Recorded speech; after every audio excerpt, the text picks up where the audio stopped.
I got a message yesterday from a good friend. It's been a supporter of Reese On The Radio, I want to say, for a little more than 11, 12 years, said to me yesterday night during the podcast, he says, dude, how do you keep your voice going? Like, do you do lemon and honey? And I'm like, no, I didn't even think of that. Doing these marathons, I'm doing nothing. And I think part of it is like, there's like a mental thing going on. I run my mouth regularly, or at least I always have as a kid. So it just comes naturally. But last night, for some odd reason, I felt a little tickle in the throat, like I had been strained. I try not to strain it. Anyway, another wonderful day above ground, as we all like to say. It's Reese On The Radio. If you're just hearing my voice for the first time, driving through the state, or just tuning into WTIC, you could find my show on ReeseOnTheRadio.com on Sundays at 1 p.m. here on WTIC, and also on the Odyssey app. Consider myself a pop culture critic at large. I cover everything from pop culture to politics. Today I want to get into a little bit of pop culture. Yesterday I was going to ask the question, but we got so inundated with talking about what's going on in Maine in the mass shooting. That has a tendency, things like that suck all the oxygen out of the room, and rightly so. I don't want to give the impression that that's, unfortunate. It should have the focus that it does, and people want to talk about that because it's happening in real time and such a short moment after it took place. So immediately people want to get into it. So I totally understand that. So with that, today I want to see if I can get into a little bit of what's going on outside of that. Dana White of the UFC. By the way, are there huge fans of the UFC? How about you, Matt? I know you're in the sports. You're a sports guy, and you seem to run the gambit on sports. I know do you like hockey? I've never asked you that. You like hockey? Okay, good. I'm a hockey fan too. Okay? Now, I know that's a little weird. It's like, oh, black guy like golf. Yes, I like hockey. All right? But what's your opinion on the UFC? Are you a UFC guy at all? I'm actually a huge UFC fan. Good. Okay, great. So you're the perfect person to start this conversation with, as far as the question of the day. So I'm sure you heard the story about Dana White taking on his original beer sponsor, Bud Light, and bringing them back into the fray in this new campaign. And I think 2 days ago, I mentioned it on the podcast, and the same person who was talking about my voice said to me that Dana White's making a mistake because there are other ultimate fighting sort of MMA venues out there that they can go to, and this may hurt the UFC brand. But since you are a huge fan of I guess, the sport itself, do you agree with that? Because I always thought the UFC was like the biggest of the biggest. Sure, there's like, it's sort of like the WWE, right? Where you have the other ACWs and all that other stuff, but isn't Ultimate Fighting Championship like that's the creme de la creme? Yeah, that's where all top fighters go, obviously. They have like the PFL, the Bellator, other stuff like for mixed martial arts too, but UFC is the biggest. Right. Okay, so that's like that's the standard. Like if anyone who's in any of the other markets, they wish to get to the UFC. Yes, absolutely. Yep. Okay, so that's the brass ring, for lack of another terminology. Anyway, okay, so you may know that Bud Light has gone through a huge overhaul. They've tried other things to get themselves back into the good graces of the American public after the boycott with the Dylan Mulvaney promotion that they did. And I had to ask the question, is it time to let up and say, okay, Bud Light, it's you suffered enough. There are obvious human lives that are involved in all of this, and they're being affected by it. Let me play this. I want to play this as part of the question of the day. This was Dana White responding to reporters asking about whether or not he's received any backlash in his Twitter feed or any messages. This is him talking about why he is bringing back Bud Light and what he has to say to his detractors. Everybody talks about, oh, you did it for money. Hey, dummies.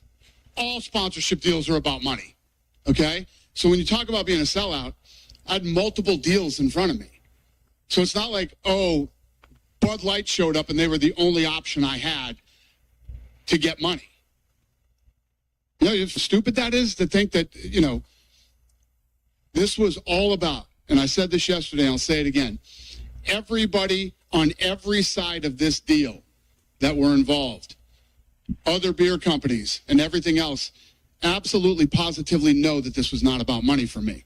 We were going to end up with money with no matter who we ended up with. For Anheuser-Busch, it was about values, core values for me. I'm at a point in my life and I'm at a point in my career where nothing is just about money anymore. The things that I said about Anheuser-Busch and Bud Light yesterday are absolutely true. I am a big military law enforcement guy.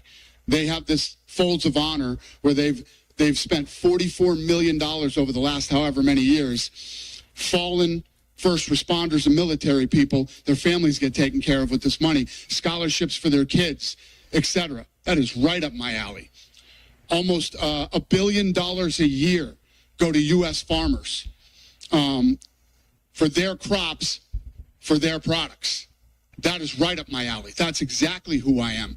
65,000 Americans are employed by Anheuser-Busch, and thousands of them are vets. Right up my alley. And I could keep going on and on forever until... So that's what he had to say to his detractors, and of course why he's doing it. Now, I listened to that press conference, and I cut it, of course, one for time and two because there's some language in there, of course, if you saw it. But I don't know, Matt. I heard his plea, and only two things came to mind. Okay, he might be right. Maybe we should let up. But another thing popped into my head. Can we make Dana White the head of promotions for Bud Light? Because clearly he gets it better than they do. Yeah. Here's the thing that really took me to Reese was everybody who argued this. Yeah. Modelo was their sponsor and they're Anheuser-Busch too. They're just changing the logo. Exactly. And no UFC fan that loves watching the fights like myself, I'm not going to look in the ring and not watch the two fighters and be like, oh my God, there's a Bud Light logo in it. I can't watch this. Who cares? I know, that's a huge point. And I do believe that it's being more propped up by the media because it's almost like I feel like the media wants to pit protesters of Bud Light against Dana White and the UFC in some way, sort of create a tension that isn't there. So it's manufactured, more or less. And you're right. I think UFC fans are more concerned about, the butt kicking that happens in the octagon than anything else. By the way, let me be first to say, full disclosure, for me, it wouldn't have mattered whether or not Bud Light was on every part of a UFC ring. I can't watch it. I just can't. It's a little brutal for me. A little bit. Is it? Okay. So who's a massive fan, though? Say again? You know who's a massive fan of the UFC? Who? Donald Trump. Oh, yeah, that's right. He's always there. He's almost in every fight. Yeah, he's always there. I can't. And I see him there all the time. I watch all the videos of him showing up and the crowd going nuts, and, they love him and he loves them. But the fight itself, I watched one fight, and you probably know this better than I am, but I watched it on video. The fight where the guy does the kick and his leg goes the wrong direction. Oh, there's been a couple of those too, and that's brutal. I'm watching that and I'm going, this is the Christians to the Lions type stuff. This is really, really, really bad. So anyway, we're taking your calls on that and so much more. I've got a lot of national news because we really focused on a lot of local stuff. We'll still do some local stuff today. We got Mark in West Hartford calling. Today we're going to talk to him. The number 860-522-WTIC, 860-522-9842.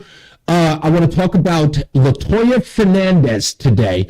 We're going to talk a little bit about it with Mark in West Hartford because he's the one, as well as others, who are trying to do whatever's possible to get this woman to change directions. I tried to contact her last night, but there are very limited ways in which to contact her. So if someone does know her, I'm sure that her people listen to WTIC or someone does. Latoya, you need to have a conversation with the people of Hartford. Because indeed, if you're going to be on the school board, someone has to ask you some real questions. Now, I'm going to say this, and I'm going to make sure that I'm crystal clear when I say this, okay? I don't think you'll call. In fact, I'm almost certain you won't call to have a real conversation with me or anyone else at this network, primarily me. And I know why. And it's not about calling me names. It's about the sheer and honest fact that you are a dangerous coward. Now, I want you to make sure I make that clear. Again, not name calling. You are a dangerous coward because you would put people's lives at risk and then not have the guts to face people in Connecticut to explain or at least debate why you are willing to put them at risk, that you know better. That's what makes you a dangerous coward. Because to be on that school board, to be elected in that school board, you believe that this is some sort of monarchy, that you get to come in and you get to dictate to the rest of us what you believe is right for them with impunity. And again, you don't have to come here on my show, but talk to anyone who disagrees with you on in an ideological way. I have your audio. I will be playing your audio this morning for everyone to hear why you are dangerous. I would have called you something else after listening to you speak, but that would be offensive to mentally challenged people. So we're clear. Now, if you take offense to that, so what? But if there's anyone who knows you, they are sitting there itching, and you know who they are, the instigators. You need to go in there, you need to go in there. But you won't, and I know it. I would like to be surprised, but I doubt it. We're talking to Mark in West Hartford about that, and we'll, of course, play that audio for you folks so that you can hear for yourself what Latoya plans on doing to your community for your kids in their schools. Oh, yeah, West Hartford. Well, it's Hartford nonetheless. Somebody just texted me and said, it's West Hartford. I don't care. It's Hartford. Yes, it's West Hartford to be specific. But again, it is important to know. Because again, if it happens in West Hartford, that means that someone's going to turn around and do it in the next town, and it's got to be stopped in general. And thank you, Mark. I appreciate that for the correction. I don't mean to bash you in any way, but you're trying to keep me level-headed. She's got me a little hot, buddy. You should have never ever sent me this video. Anyway, we'll talk about that. Also, immigration. If you remember earlier in the week, just as Tom was leaving to go be with Alice, I immediately started talking about this crazy thing going on with the homeless in the country. I mean, in Connecticut. Some 3,015 people who are homeless, and of course, people making inroads for illegals to come up here and to be in Connecticut, getting them housing, getting them work. We've noticed that all across the Northeast, Connecticut included. Well, I've got some audio that is absolutely stunning. In a judiciary oversight hearing, I've got some audio from Josh Hawley of Missouri and some audio of Senator John Kennedy from Louisiana, talking to the people who are in charge, the people who are supposed to be keeping the numbers, the checks, the balances. I need to get a sound effect for crickets. It's astonishing what these people don't know.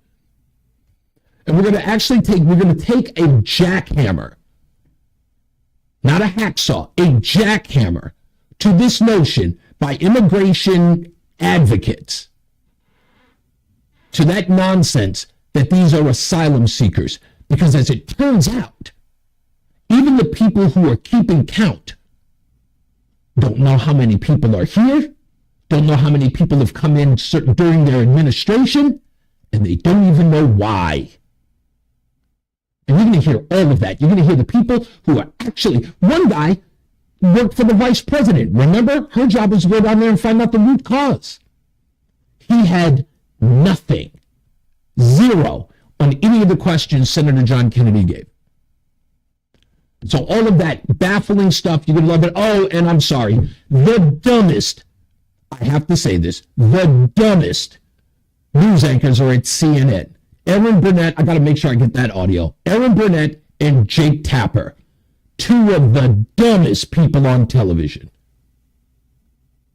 Erin Burnett fascinated that Hamas terrorists and kidnappers had tampons when they kidnapped women. Fascinated by this. And Jake Tapper trying to compare the shooting in Maine to a war in Israel.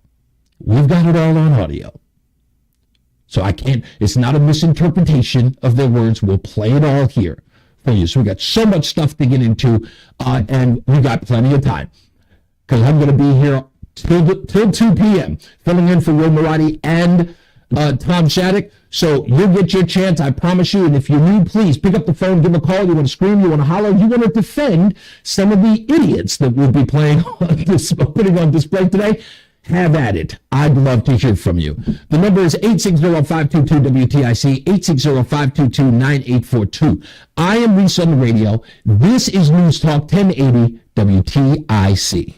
The law firm of Brown, Payne, Dearest & Scott understands that divorce can be intimidating, and the decisions you make today will impact Thank you, your Matt, life by the way. forever. Divorce is complicated. There's a lot at stake when considering your future. At Brown, Payne, Dearest & Scott, our team of family attorneys have over 100 years of combined experience and realize that every family law case is different. At BPS Lawyers, you get more than a lawyer, you get a law firm. Visit us at bpslawyers.com. Katie Bissonette is responsible for the content of this ad. I'm Tony Kornheiser, and this is my show. What, you expecting something different? Whether you're looking for deep, insightful dives into the day's top sports stories, that's why we have guests, right, Nigel? Or simply how to get change for 100, you'll find it on the Tony Kornheiser Show. From football picks from the best prognosticators in the business, including a monkey, to real-time baseball playoff analysis, to traffic in an area where you don't live. We got you covered. My friends come on, and you know them. Listen on the Odyssey app or wherever you get your podcasts. I'm Joe with Simple Sales CT, and I buy houses cash. If you own a house and want to sell it fast at a fair price, call me at 203-896-4000. I can pay cash and close in as little as 7 days. I buy houses in any condition, any price range, and more importantly, anywhere in Connecticut. I am a private real estate investor who buys several houses a month, and I want to buy more. I buy inherited houses, divorce houses, behind-in-payment houses. I even buy my tenant won't pay me the rent houses. Do you own a house that is trash and needs thousands of dollars in repairs? Great, because I love buying junk houses. I buy vacant houses, abandoned houses, condemned houses, and even foreclosure houses. If you own a house and want to sell it fast, call me at 203-896-4000. That's 203-896-4000. 203-896-4000. That's 203-896-4000. The leaves are turning, and Superior Rental has all the right equipment you need for your fall yard and home improvement projects. We have thatchers, aerators, and seeders, as well as power washers, leaf blowers, chippers, even truck and trailers. You can trust Superior to supply your larger projects with the heavy equipment you need, from excavators, lifts, compressors, and light towers to a vast selection of generators and heating equipment. For your next project, visit one of our 5 Connecticut locations or our full online catalog at superiorrental.com. Rent tough, rent right, rent superior. When it's time to update your kitchen or bathroom, Cristino Kitchens will help you find the latest trends, furnishings, and styles for your home. Cristino Kitchens is a locally owned business with over 35 years of experience, providing remodeling services throughout Connecticut. Work with our experienced professionals to renovate your bathroom or kitchen. You'll work directly with a designer, helping you navigate the trends, make the most of your space, and get a complete vision and plan. Visit our brand new showroom at 160 Oak Street in Glastonbury, or visit us at CristinoKitchens.com. And now, a WTIC news update. 9:29, Hartford temperature 61 degrees. I'm Morgan Cunningham, WTIC 1080 News. Canada is now helping the United States out when it comes to the search for the suspected mass shooter who killed at least 18 and injured 13 Wednesday night. Auburn City Councilor Leroy Walker-Sung was among the victims at a local bar. Picked up a butcher knife and went after the gunman to try to stop him from killing other people. And that's when he shot my son to death. Last night, police surrounded a home connected to 40-year-old Army Reservist suspect Robert Card, but he wasn't there. Correspondent Bradley Blackburn is near the scene of the shootings in Lewis. Authorities are looking into the possibility the suspect may have been targeting a specific individual at these two sites, possibly his girlfriend or ex-girlfriend, but it's not clear at this point whether she was in fact at the restaurant or at the bowling alley. We are set to learn more in a half hour. There will be a press conference in Maine at 10 o'clock on the situation. Hartford Mayor Luke Broden says the settlement of litigation over Duncan Park and surrounding lots will allow further development to go forward. Construction on land around the ballpark has been stalled as a result of a lawsuit filed by two developers who were fired from the job in 2016. In the deal, the city would pay almost $10 million. Broden says allowing an upcoming civil trial would have cost much more. The settlement that I'm announcing today represents an opportunity not only to eliminate those legal fees, but to remove the cloud of this litigation altogether and to allow the city of Hartford to move forward with parcels, development of the parcels around the baseball park. The mayor is asking the city council to convene next Monday to approve the deal. Hartford police are investigating an early morning shooting that's left a man with serious injuries. The man in his 30s was shot around 2 this morning in the area of 640 Garden Street. He's hospitalized at a local facility where police say he's in critical condition. The Hartford Police Major Crimes and Crime Scene Divisions are investigating. Residents down in Greater New Haven can enjoy a free dental care clinic today and tomorrow to get the help that they need. New Haven Mayor Justin Elliker says more than 1,000 volunteers are ready to assist. It is a free dental clinic, and they do all kinds of different procedures. I've never seen it in action. I'm looking forward to going and seeing it because I understand that they bring in all kinds of x-rays and machines and all kinds of equipment and such. So it is a sight to see. It's taking place at the Floyd Little Athletic Center on Sherman Avenue in New Haven. Elliker calls it vital, citing the high costs of dental care who lack dental coverage. Can't get to Washington to visit the White House in person? Correspondent Stacey Lynn reports that the First Lady wants to help you out. A Google virtual tour was just launched where with just your phone or computer... Hello, everyone. Welcome to the White House Visitor Center. You can see all the famous rooms. Room by room, we can trace the history of our country and see the legacies of each generation woven into our past and present. The East Wing entrance, the Jacqueline Kennedy Garden, the Family Theater. It's the first White House virtual tour to include audio captions for people with disabilities, and also the first to have Spanish translation. The updated tour is part of a mission by First Lady Jill Biden to make the White House accessible to as many people as possible. Stacey Lynn, CBS News, Washington. Markets are mixed at the opening, brought to you by Awaken 180 Weight Loss. The Dow 17 points lower. S&P 500 is 15 points higher at the opening, and the NASDAQ is rising 115 points. For these stories and more, go to WTIC.com. I'm Morgan Cunningham, WTIC 1080 News. I'm Tom Kaminsky from the Brown Payne Garrison Scott Traffic Center. Some leftover delays along Route 84 both directions through Hartford and East Hartford. We have some roadwork set up now in the Meriden area on the westbound side of 691 for about a 2-mile stretch between exit 5 and exit 7. That's a look at your WTIC traffic. I'm Tom Kaminsky. Local weather, WTIC's Bob Cox. Morning cloudiness will give way to sunshine today. The temperature pushing up toward 80 this afternoon. The record high is 83. and the wind will become southwest at up to 10 miles per hour. Mainly clear tonight, a gorgeous night. The nearly full moon rising at 5:18 this evening. Lows overnight 55 to 60 degrees. Mostly sunny and warm Saturday. We'll be taking a shot at the record high of 81 degrees that has stood for 104 years. That's about where our high is going to be tomorrow afternoon. Partly to mostly cloudy Saturday night and much cooler after a cold front comes through late in the day. We'll see lows Saturday night fall into the 40s to around 50. Sunday looks mostly cloudy and cool with some showers developing, especially by midday and afternoon, highs in the 50s. I'm meteorologist Bob Cox in the WTIC Weather Center. Have you heard? In just 8 weeks, Matt Soroyce has dropped almost 50 pounds. The kid's showing me up, but it's great to see. It's great to see all the Awaken 180 clients I know have the same result, reaping the same rewards by dropping the weight, holding them back. What's stopping you? On November 11th, join us at Mohegan Sun for Vets Rock as we celebrate active duty military and veterans for a day of valuable programs and resources. Vets Rock is focused on enhancing the lives of our service members through a job fair, veteran service organizations, and other resources.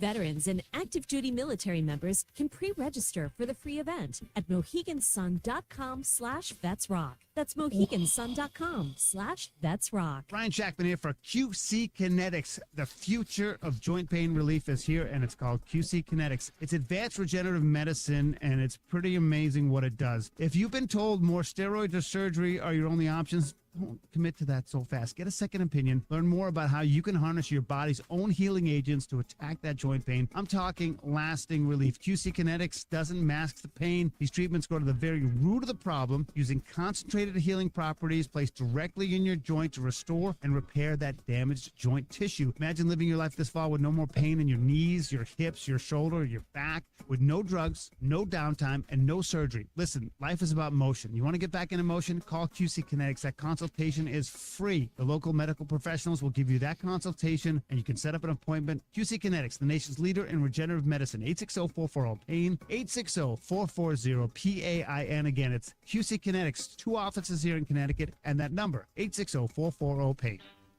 Hi, this is Joel Johnson with the program Money Wisdom. I want to give you my retirement checklist. You need to get this retirement checklist. Whether you're retired or getting ready to retire, it's going to give you the things that you need to put in place to have a successful retirement, all in a simple checklist. Go to freejbguide.com. That's freejbguide.com. Get your retirement checklist. Investment advisory services offered through JB Capital, LLC, a registered investment advisor. Heart disease, oral cancer, osteoporosis, and diabetes all can be outcomes of periodontal disease. Periodontitis affects 2 in 5 adults. Columbia Implant Center in Manchester has periodontists and specialists to care for this disease. Columbia Implant Center is not just for implants, but covers all your dental needs. One day, same day, 7 days a week. Please call 860-730-6020 or visit us at columbiaimplantcenter.com. It's a win-win-win. Low testosterone affects many men today, even men as young as 30. But finding someone you can trust for quality low T treatment isn't so easy. This is Dale, our partner of Promedic Restorative Men's Health, and that's why I'm pleased to announce the opening of Northeast Men's Health right here in Hartford. Because as a Promedic affiliate, Northeast Men's Health has the experience and expertise to get you the right treatment for your particular medical situation. Northeast Men's Health is the leader in treating low testosterone. In fact, we've successfully treated thousands of men for low T and have seen the amazing impacts low T treatments have. All right, that's the last one here, man. You got it. Thank you. Better, have more energy, and improve mental clarity. Get better. If you want to, you can take it all the way to the top. Okay. But the best news is that all this will likely happen in just a few weeks. So call us. Just $99 gets you a PSA and T test and a medical consult. And if you start on testosterone the day of your appointment, your visit is free. Call 800-930-5956. That's 800-930-5956. Or go to northeastmenshealth.com. We have 5 offices across the Northeast to serve you. This is Reese on the Radio, filling in for Wilma Roddy on WTIC News Talk 1080. Hey now. We are back. Let me fix this thing here. Reese on the Radio, as the big voice said, filling in for Wilma Roddy. Also Tom Shattuck, be here till 2. Plenty of news, plenty of views to get into. I was up all night preparing for so much stuff and doing the podcast and doing all that. So I'm really, really psyched to be here. I know it's the end of the week.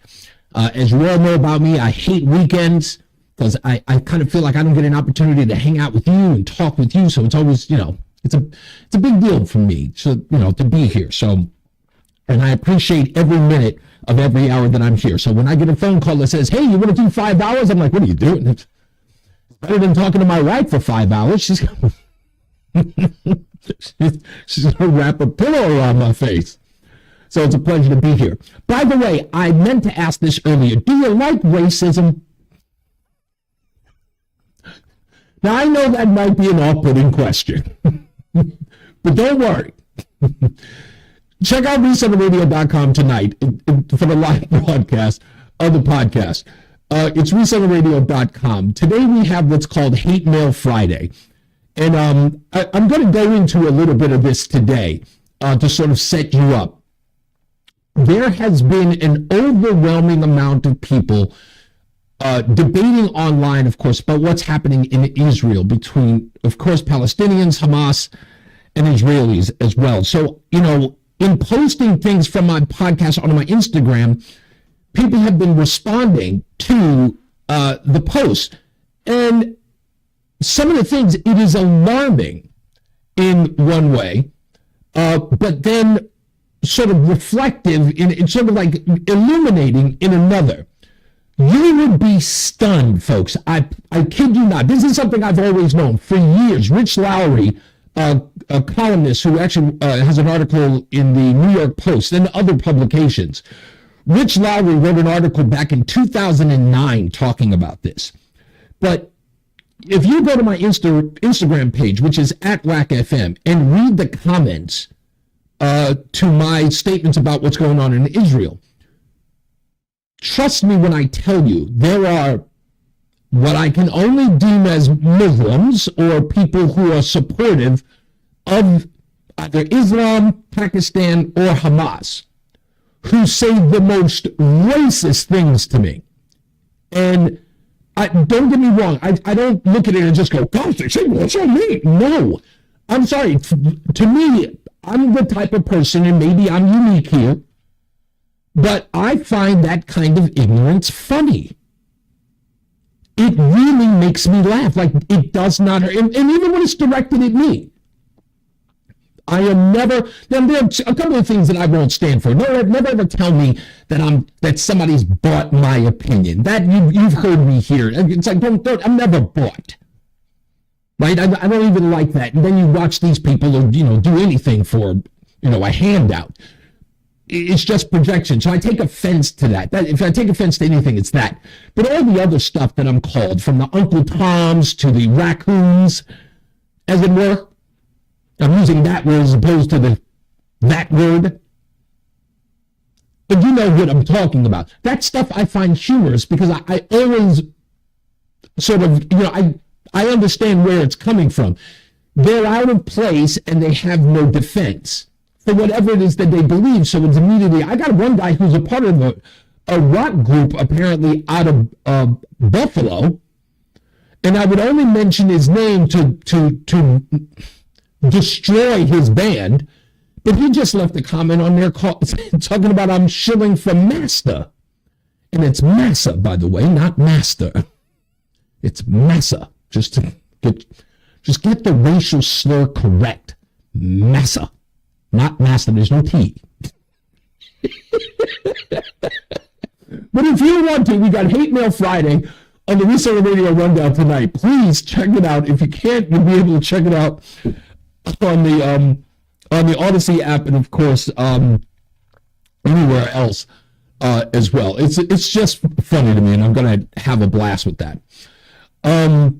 And you should. We've done it right now. We're on our third week of doing it on Fridays, and it's fun because you actually get to see the actual text message or the mail that I get.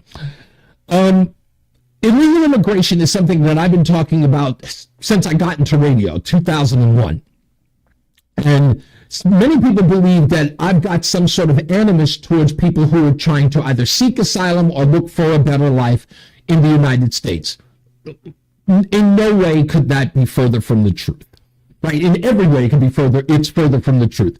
What I care about is, one, who's coming by, two, whether or not they're vetted, three, why they're here, and four, why not go through the legal channels? I get the financial part. Some people tell me that it's upwards of $10,000 to go through the process. Okay, understood. But I'm of the ilk of what Rush Limbaugh used to say, is that it should be difficult to become an American citizen. So you understand the value of being one. I tend to agree with that. But I'll go one step further. I've seen video and I've spoken to people who have an absolute disdain for this country, but broke every law and did every unthinkable thing to get here, which never, ever sits well with me, especially when I know that there are people who are born here. Especially when you know that there are people who are born here who feel that way as well. They've earned the right to despise their country as citizens. You don't get that right as an illegal coming in and then bashing my system of government or my way of life. I don't think that you would tolerate that if I came into your, if I were to ever go or immigrate into your home country. I don't think that would be tolerated, and especially me doing it out loud. Some governments forbid that. David D says, do you like racism? Reese, have you been doing too many marathons this weekend? No, I was saying it to be funny. Anyway. So, John Kennedy, Senator John Kennedy of Louisiana, he was speaking at a judiciary hearing on the 25th, talking to people who are supposed to be the ones with all the numbers, with all the facts and figures, who are supposed to be, in essence, issuing policy for all of us to understand about people who are coming into the country. And again, I believe that you should ask all questions in a judiciary like a lawyer. Know the answer when asked, and then wait for the subject to fumble all around with it. Here's John Kennedy talking to that panel about, hey, how many people are coming here? What are they here for? All that stuff. Take a listen if you haven't heard it. Thank you, Mr. Chairman. Mr. Morant, since President Biden's been president, how many non-American citizens have come into our country illegally or on the basis of a claim of asylum? Thank you, Senator. HSI, as an investigative agency, is... do you know the number? No, Senator. You're a senior member of Homeland Security, are you not? That's correct. Does anybody know the number? None of you know the number. Try 8 million. Now, of that 8 million, how many were children, Mr. Morant? I don't have that number. You don't know. Does anybody know? None of you know. Isn't that special? Let's assume half. Okay. 8 million is 4 Nebraskas. Right? 4 new states. Let's assume, I don't think it's as high, half of them are children. How many of those 8 million people are still here? Do any of you know? Okay. How many of those 8 million are claiming asylum? You don't know? That is, now out of all this entire piece, that's the part that bothers me the most. And those of you who know this subject, who talk about it all the time, isn't that the thing we get told everywhere we go by everyone who's an advocate for these illegals coming into the country? They are asylum seekers. Alexandria Ocasio-Cortez leads the charge, if it isn't for anyone else on that side. They are asylum seekers. That's the refrain over and over again. We sit in here and you hear these people who are doing anything and everything to get these people in there. Asylum seekers, asylum seekers. It's like, It's like they've gone from illegals to migrants. And the reason why that name has been changed, right? First it was illegals to undocumented to migrants. The reason why they changed that is because, again, the refrain was asylum seekers. Asylum seekers, so calling them migrants was sort of associated with asylum seekers. And then you talk to the people who are in charge of keeping the facts and figures, the numbers, when you say how many of them are seeking asylum, and they sit there and they don't know. Well, like, wait a minute.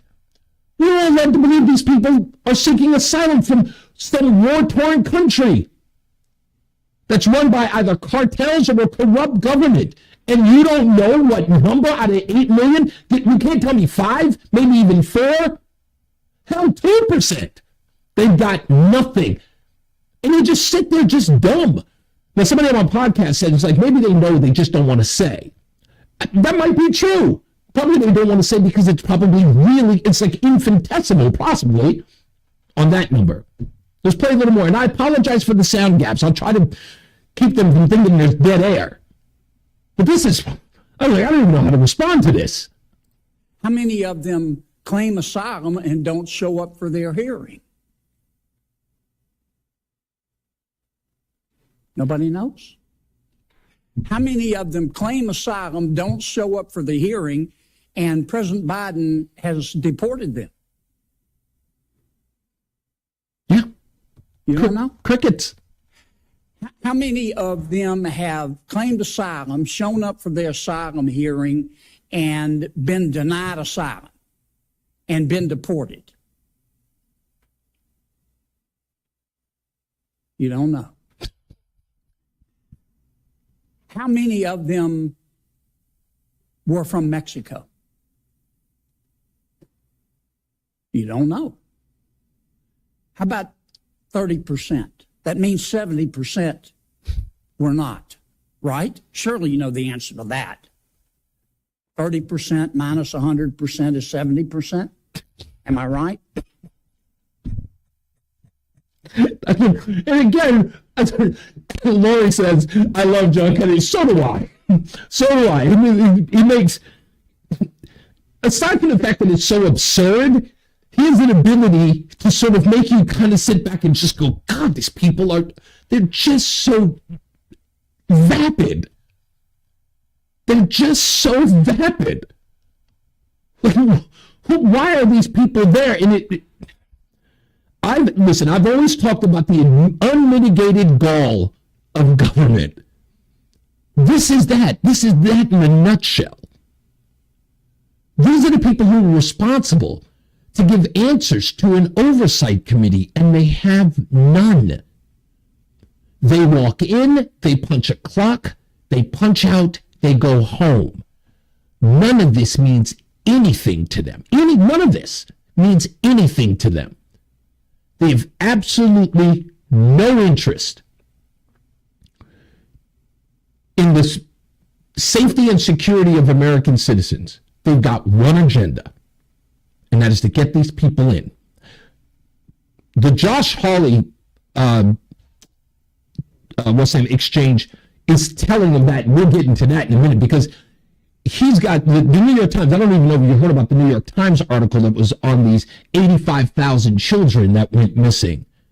And what the HHS Secretary Javier Becerra said about those children and how they need to be funneled out of the system. It's alarming. But they, again, you just have to listen to these people.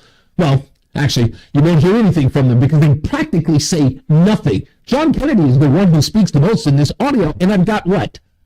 How much do I have left? Another 3 minutes left? I'm going to try to slim it down, but every second of this is worth listening to. Okay, 30% came from Mexico.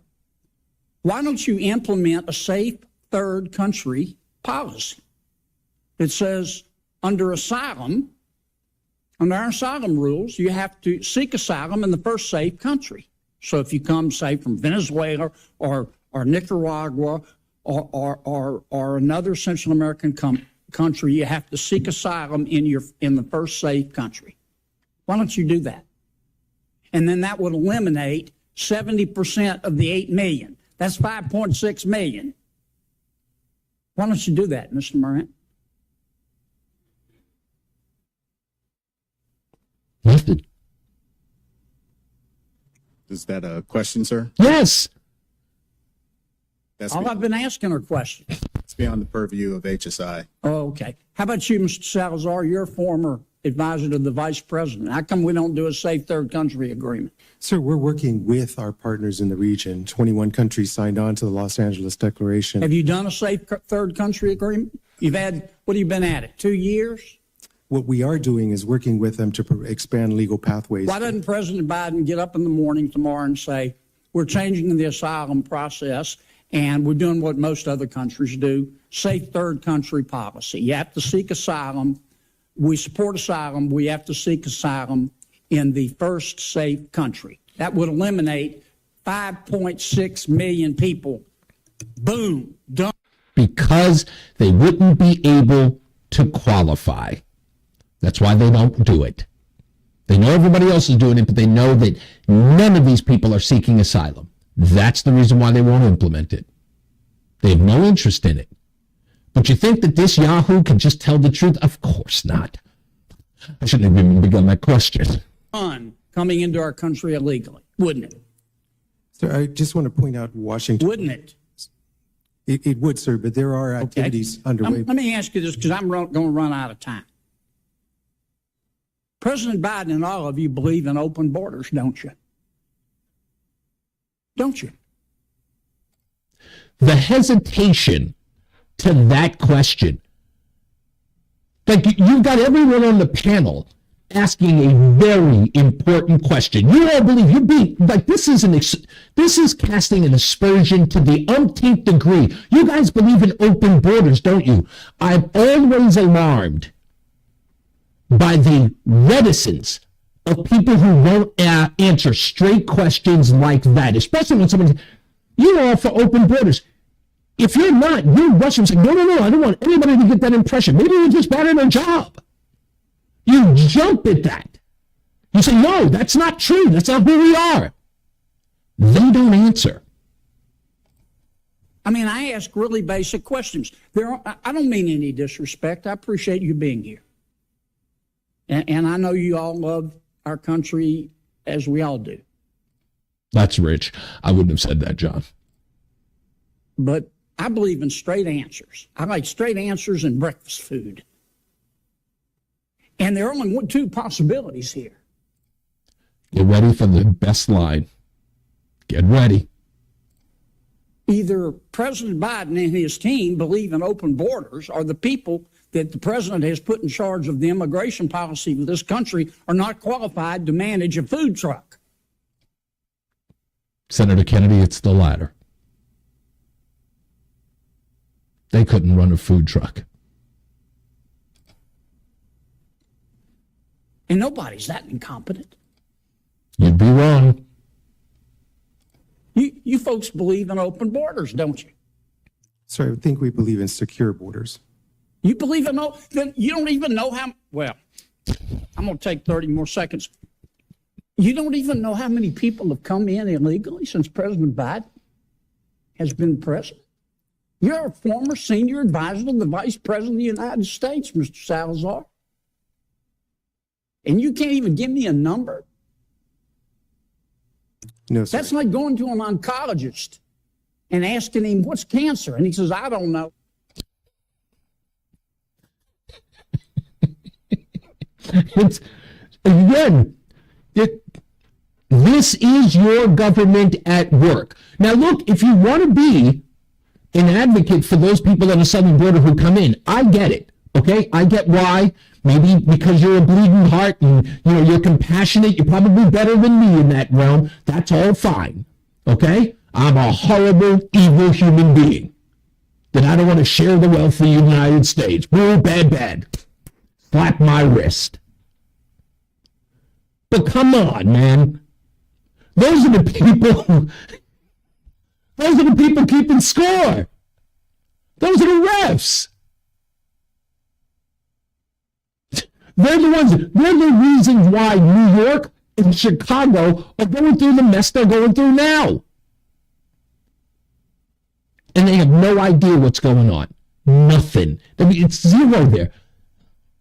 Thank God that guy Salazar decided to at least somewhat defend himself, but even then he did it poorly.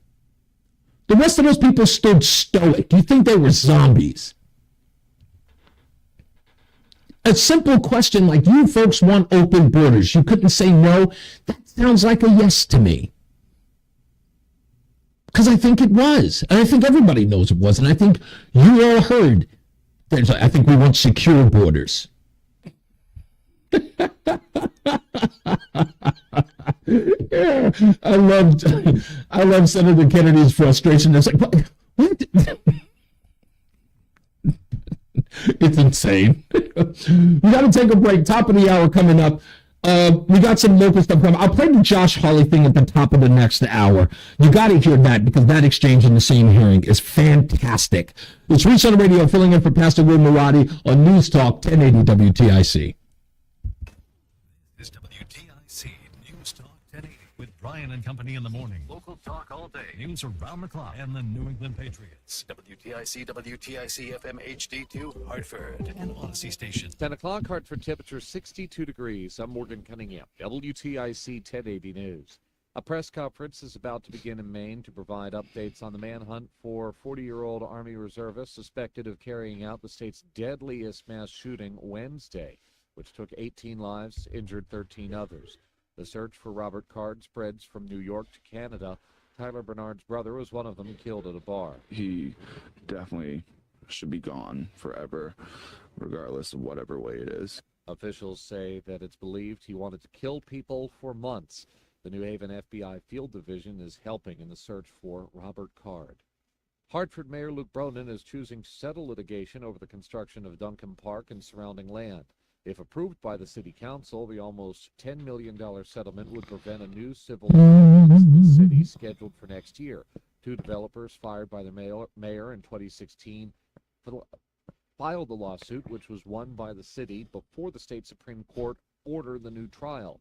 Bronin says that the new settlement will save legal costs and remove a cloud over the city as a new administration is set to take over come January. It also allows us to move forward immediately with the development of the parcels around the ballpark, which, as you know, was always the core of the promise to the city of Hartford, that this would be more than a baseball park project, but a neighborhood development that would help reconnect our neighborhoods. The mayor's office says money for the settlement came from the city's prior surplus, so there'd be no impact to the fiscal year 2024 budget.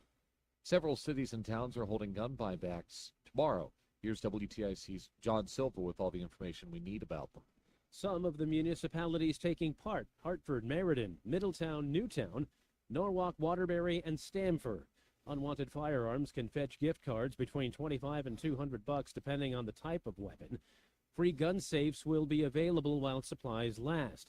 Kristen Song's son Ethan died when he was accidentally shot with an unsecured firearm 5 years ago. My only mission after Ethan was killed was to protect children and to save another parent from living the unimaginable. Poe Murray with Newtown Action Alliance referenced the mass shootings in Maine. Our hearts are really heavy thinking about victims who were killed. John Silva, WTIC 1080 News. The Pentagon says U.S. fighter jets launched airstrikes early this morning on two locations in eastern Syria linked to Iran's Revolutionary Guard Corps. The strikes came in retaliation for a slew of drone and missile attacks against U.S. bases and personnel in the region that started early last week. The U.S. wants to hit Iranian-backed groups suspected of targeting U.S. properties as strongly as possible to deter future aggression, while also working to avoid provoking a wider conflict. And one of Mexico's most famous resort cities is devastated after Hurricane Otis struck with Category 5 winds. Acapulco was hit early Wednesday, killing at least 27 people. It's also damaged 80% of the hotels and other businesses related to the lifeblood of the tourism in that locale. Looters were seen breaking into stores as many residents struggled with a lack of basic supplies. Acapulco's Diamond Zone, an oceanfront tourist hub, was turned into a debris field with windows blown out of beachfront hotels. With local airports closed, stranded tourists have been relying on buses to get out of the region. Reporter Enrique Acevedo adds that many are declaring that they have nothing left. Markets are mixed. The Dow down 112 points. S&P 500 is 1 point lower. NASDAQ up 85 points. For these stories and more, go to WTIC.com. I'm Morgan Cunningham, WTIC 1080 News.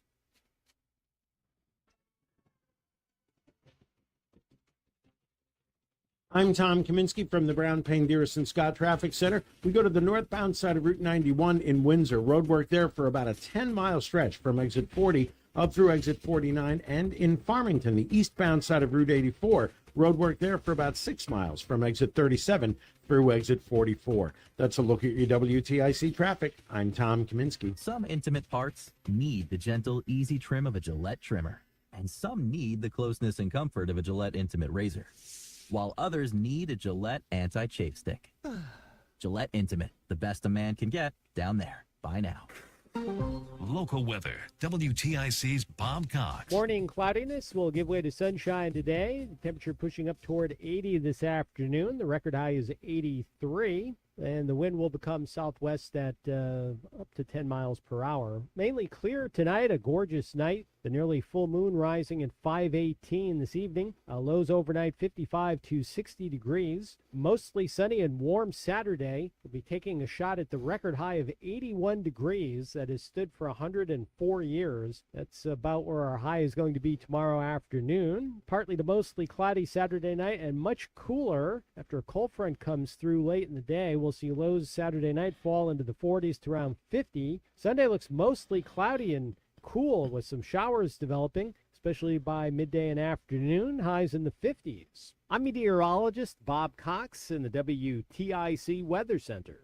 Are you looking for better heating savings and service for your home? Go with Petro. Switch now and get $125 free heating oil or propane. Want to save more on heating costs? Go with Petro for a great deal on new energy-efficient heating systems with $0 down and low monthly payments. For these special offers, live 24/7 service, and everything you need to stay warm and save, you can never go wrong when you go with Petro. Go to Petro.com now or call 1-888-PETRO-02 today. That's 1-888-PETRO-02. Propane not available in all areas. I can't wait for what's next. Even with higher stroke risk due to atrial fibrillation, an irregular heartbeat not caused by a heart valve problem. Eliquis, apixaban tablets, reduces stroke risk. It's the #1 cardiologist prescribed blood thinner. Don't stop taking prescription Eliquis without talking to your doctor, as this may increase your risk of stroke.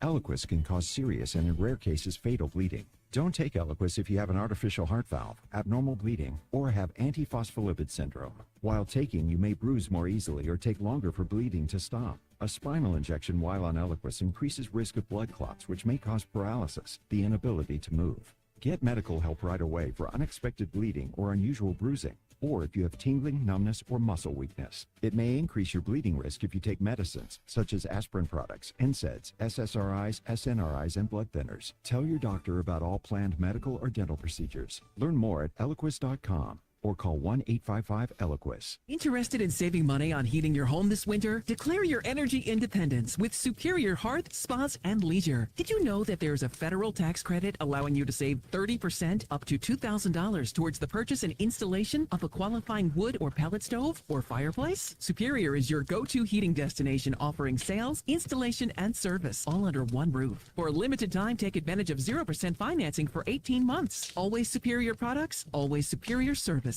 SuperiorAtHome.com. Eagle Rivet is the company for HVAC and mechanical contractors looking to have new roof penetrations cut and patched. Eagle works closely with their mechanical contractor partners to ensure your roof stays watertight and under warranty. Eagle offers complimentary roof inspection to help avoid a costly roof replacement. Call Eagle Rivet Roof Service today, 860-953-1231, or visit them online at eaglerivet.com. Eagle Rivet is a proud sponsor of Building Together Hartford. Hi, this is Dr. Brad Schaefer. As a podiatrist, I can tell you no two people's feet are alike, which is why I recommend Dr. Scholl's custom fit orthotic inserts. They're customized for your feet, so you get a unique solution your feet really need, not just a one-size-fits-all insole. They're clinically proven to provide pain relief for achy feet, knees, lower back, plantar fasciitis, and heels. Take the Dr. Scholl's custom fit orthotics assessment in Walmart today. Now in the foot care aisle. Finding great candidates to hire can be like, well, trying to find a needle in a haystack, but not with ZipRecruiter. Its powerful technology actively finds and invites qualified candidates to apply to your job. So while other companies might deliver a lot of hay, ZipRecruiter finds you the needle in the haystack. See why 4 out of 5 employers who post a job on ZipRecruiter get a quality candidate within the first day. Try ZipRecruiter for free at ZipRecruiter.com/free. That's ZipRecruiter.com/free. It's football. Make sure you score early with FanDuel, America's #1 sportsbook. New customers get $150 right now in bonus bets with any winning $5 money line bet. That's $150 if your team wins. If you've been thinking about joining FanDuel, now is the time to act. The app is great fun to use, and you get to bet all your favorites like the point spreads, over-unders, and player props, plus tons of other stuff. Visit FanDuel.com/talk. Get the NFL season rocking for you. It's FanDuel, official partner of the NFL. 21 plus and present in Connecticut. First online real money wager only. $5 pregame money line wager required. First online real money wager only. $10 first deposit required. Bonus issued as non-withdrawable bonus bets that expire 7 days after receipt.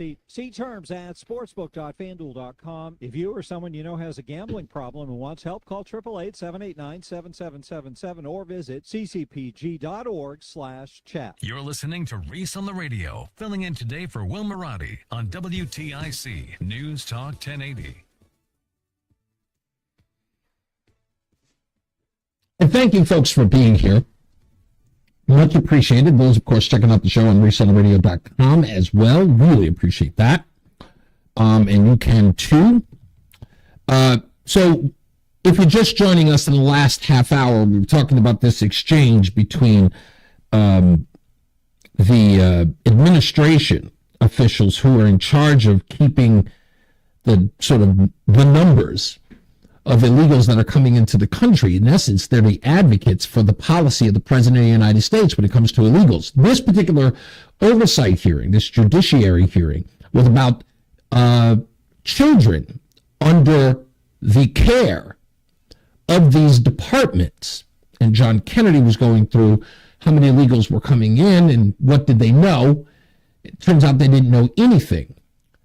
This was prompted originally because of a New York Times article that was an entire series, actually, of stories about some 85,000 children that the department lost count of. And the New York Times managed to find about 2/3 of them. If you don't read the New York Times, that's fine. It was a random act of journalism on their part. But nonetheless, it prompted this judiciary hearing. So Josh Hawley of Missouri had an exchange with the official who is right under the HHS, the Health and Human Services Secretary, Javier Becerra, Ms. Marco. And in this exchange, Josh Hawley goes into what was in the article. This is important to listen to about the children because I think James O'Keefe, if not earlier this year, I think it was earlier this year because I think he left Project Veritas earlier in the year, if not late last year. This was one of the last stories he did, was about the trafficking that was going on at the southern border into some of these quote-unquote sponsors. Thank you, Mr. Chairman. Ms. Marcos, can I just start with you? You testified a moment ago to Senator Butler that every child gets a Know Your Rights presentation. Is that correct? That is correct. Is that before or after you release them to labor traffickers? Senator, every child that comes into our care gets a Know Your Rights presentation as well as... Have you read these New York Times reports, these stories, the series of stories the New York Times has done on the children who are in your care? Have you read them? Yes, I have. Have you read that children are scrubbing dishes? They are operating heavy machinery. They are delivering meals. They are harvesting coffee. They are working construction. They are working as housekeepers. They are working overnight shifts at plants where they are not paid. They are not going to school. They are not cared for. They are not giving meals. Almost all of it illegally. Are you aware of that? That's a yes or no. Yes. Do the Know Your Rights presentation help them in those situations? Senator ORR. That's a yes or no, I think. I, Do you really think that you're helping these children by releasing them to labor traffickers and, yes, sex traffickers? 85,000 children whom you have no contact with, and your answer is we gave them a presentation before we turned them over to these people who are exploiting them on a scale not seen in this country for 100 years. The interesting part about it is that people often say this government doesn't care about us. Damn, they don't even care about the kids who are coming over to seek alleged asylum and a better life. Nothing is off limits when it comes to these people's disinterest. A century.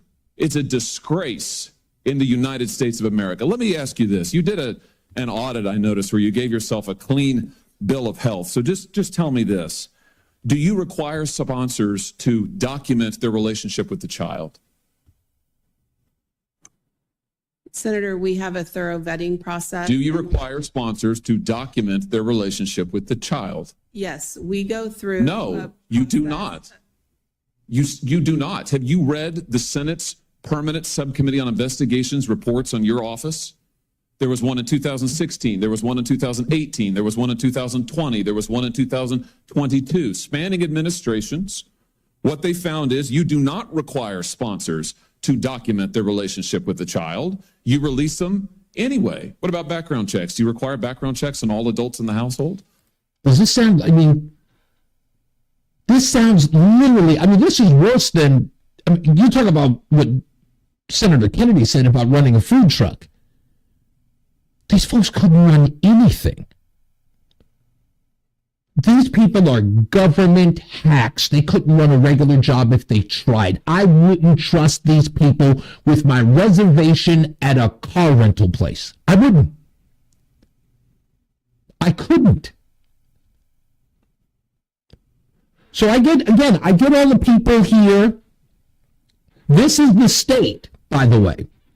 This is the state that is overwhelmingly supportive of this idea of not only opening the borders, but allowing them to come here. This is what, and this is the administration that they support. And this isn't cherry picking. This isn't cherry picking. This is this is a policy at work.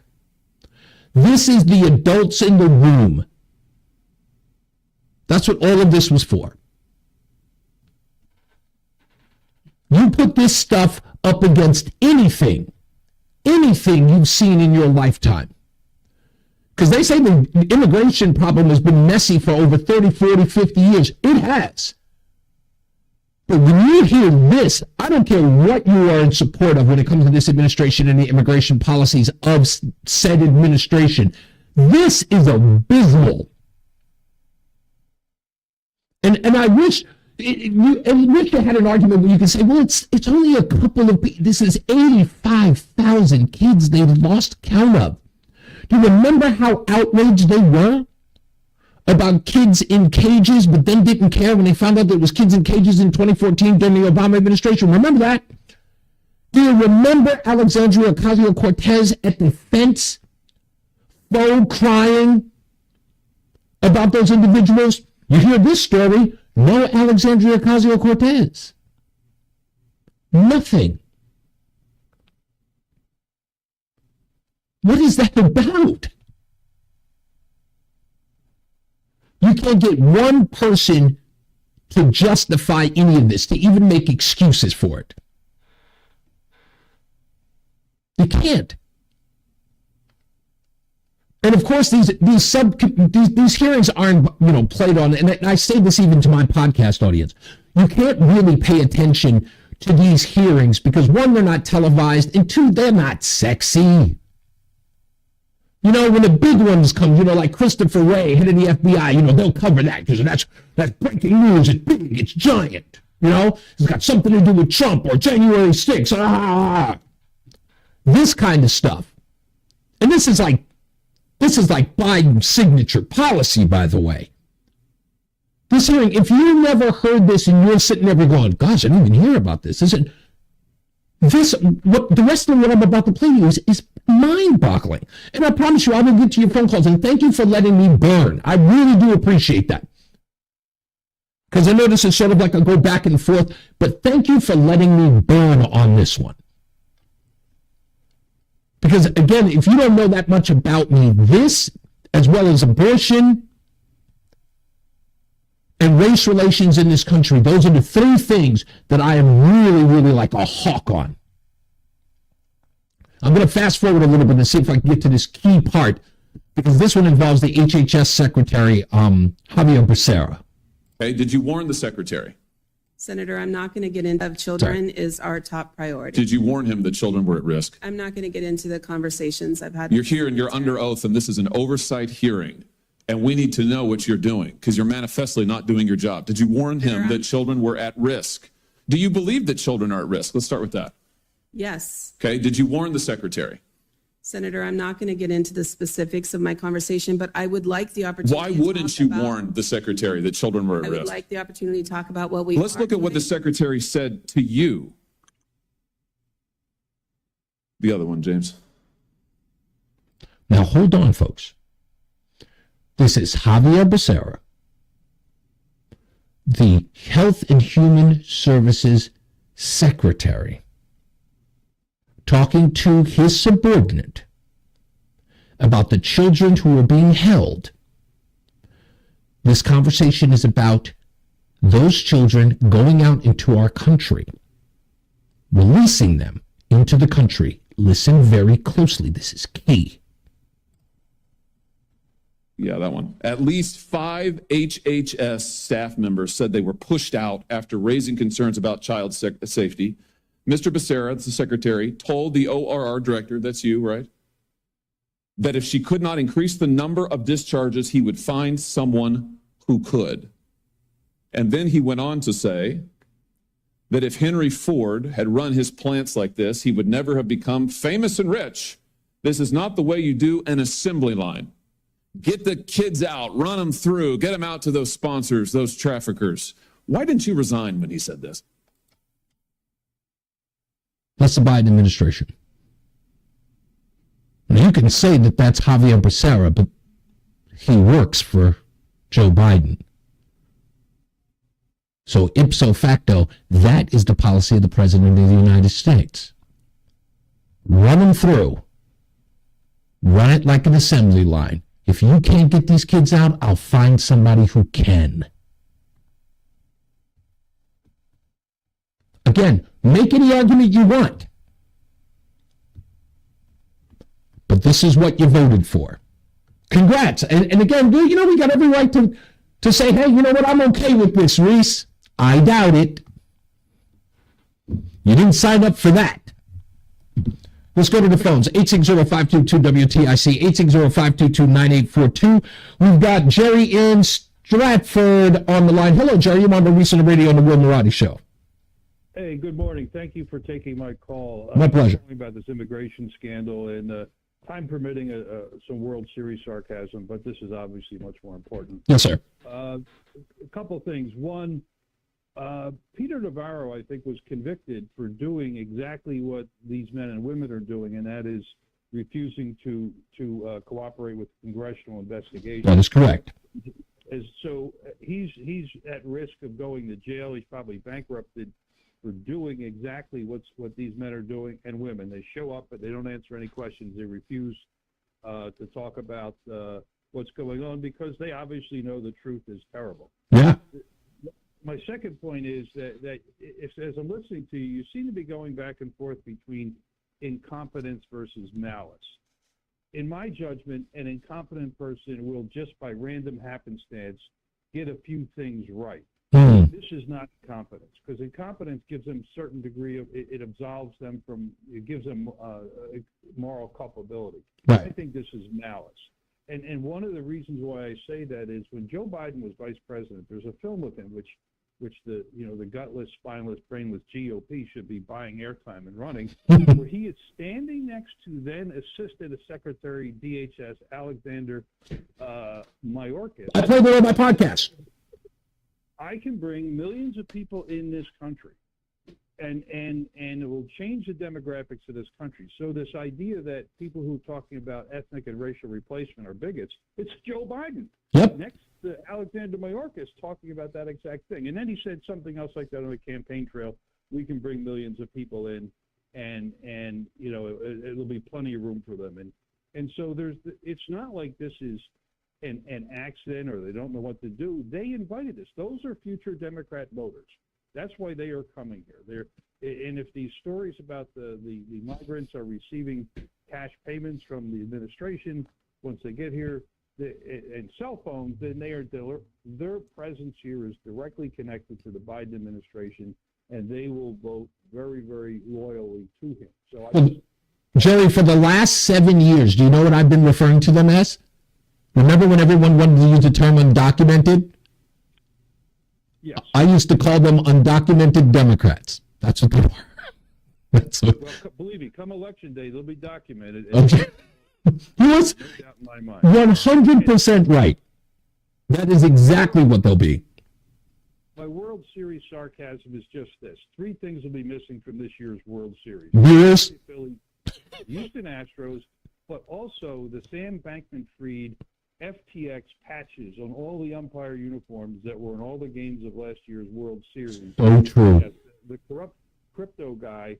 So Major League Baseball, which wants to give us moral lectures about right and wrong public policy, they sold space to FTX in last year's World Series. Yeah. And like within weeks, the guy was in jail. So, you know, we shouldn't accept any moral lectures from MLB. Couldn't agree more. After what they did to Atlanta as well, at the behest of the president. That racist law led to 3 out of 4 statewide candidates being black. Such a great point. Election in Georgia.